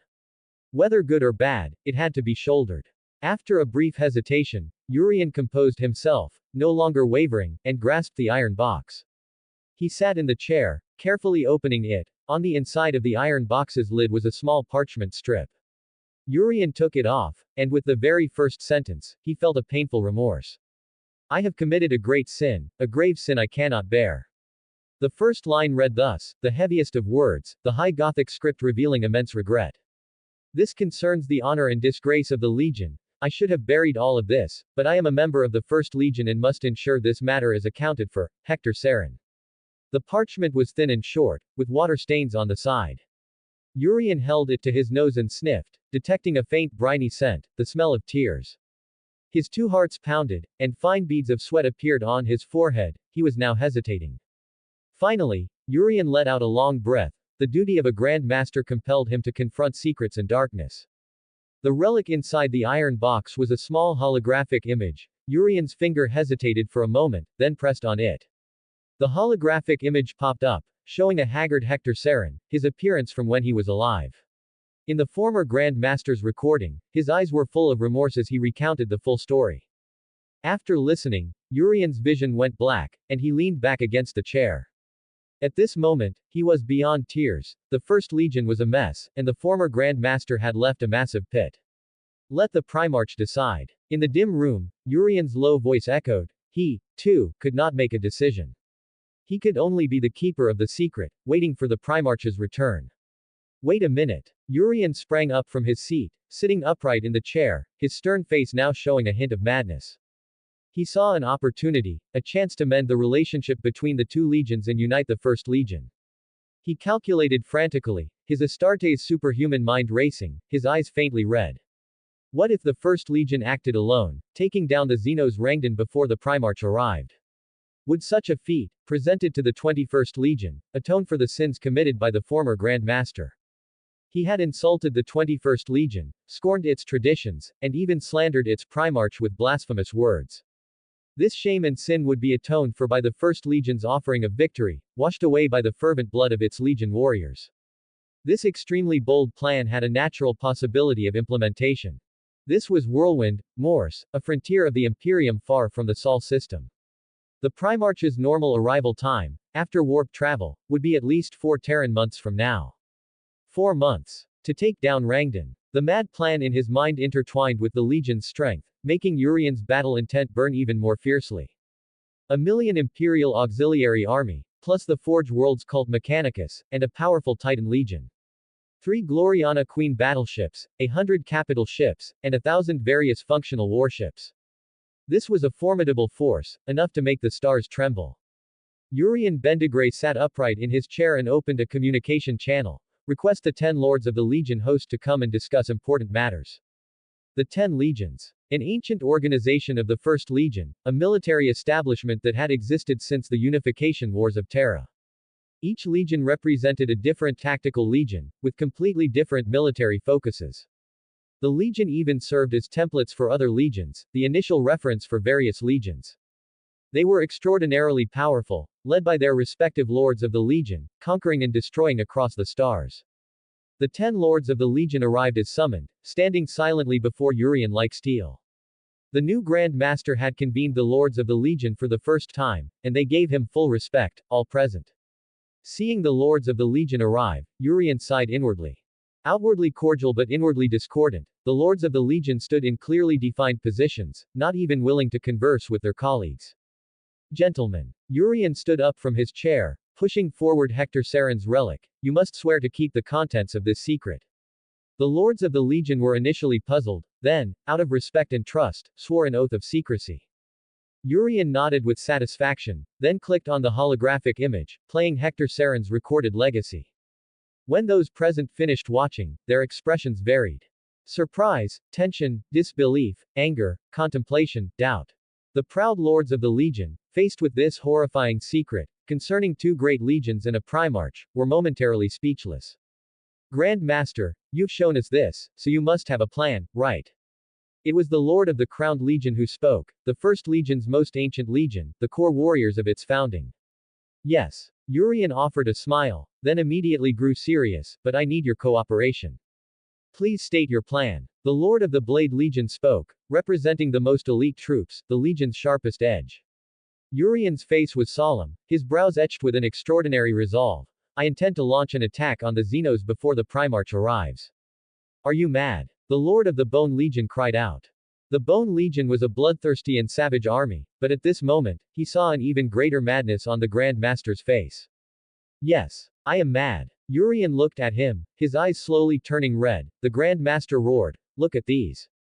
He opened the holographic brief, and the vast number of troops appeared on it. These forces, plus the First Legion. We will strike first, smash the Xenos, outposts, and then swiftly reclaim the worlds they've seized. Gentlemen, Urian's gaze swept over the lords of the Legion. Think about it, we will present victory to the Primarch, washing away the First Legion's transgressions. His words were powerful and resonant, each syllable impactful. The insane plan moved the lords of the Legion. If successful, the First Legion's might would spread throughout the Imperium. A war that would have required the Primarch's involvement would be completed by the First Legion. By controlling the pace of the war, when the Primarch arrived, he would not be greeted by battle plans, but by an easily achieved victory. I don't think so. Although it sounded tempting, someone raised an objection. The Lord of the Fifth Legion, the psychic power of the First Legion, few in number but extraordinarily powerful. He looked at the Grand Master and posed a question: how do we get these armies to obey us? They await the Primarch, eager to fight alongside the Emperor's son. Secondly, he held up 2 fingers, speaking very solemnly. Blaskowitz Novik, he is not Horus Lupercal. That Primarch is very upright. He took the 19th Legion from Horus' side, liberating our cousins. Grand Master, if we truly execute your plan, I don't think he will approve of us. Instead, he will reprimand our recklessness. The words of the Lord of the Fifth Legion poured cold water on the fervent atmosphere, making everyone calm down. They were pondering this question. If it were Horus Lupercal, doing this would absolutely be fine. He might even praise the First Legion. But the Gene Father of the Destroyer Legion, his righteous character and fair judgments were well known throughout the Legion. Let's vote. The minority will abide by the majority, and after the vote, everyone must cooperate fully. Due to the disagreement among the lords of the legions, they ultimately resorted to voting to resolve the differences and unify the legion's will. To gain support, Urian offered a final reassurance: I have a way to resolve the command authority of the forces, you can rest assured on that point. The mortal forces and the Adeptus Mechanicus cult Mechanicus, I will ensure they join, attacking alongside the legion. Hearing the Grand Master say this, the lords of the legions nodded, agreeing to choose the legion's future through a vote. They were the most authoritative, and before the Genofather's return, they had the right to decide important matters for the legion.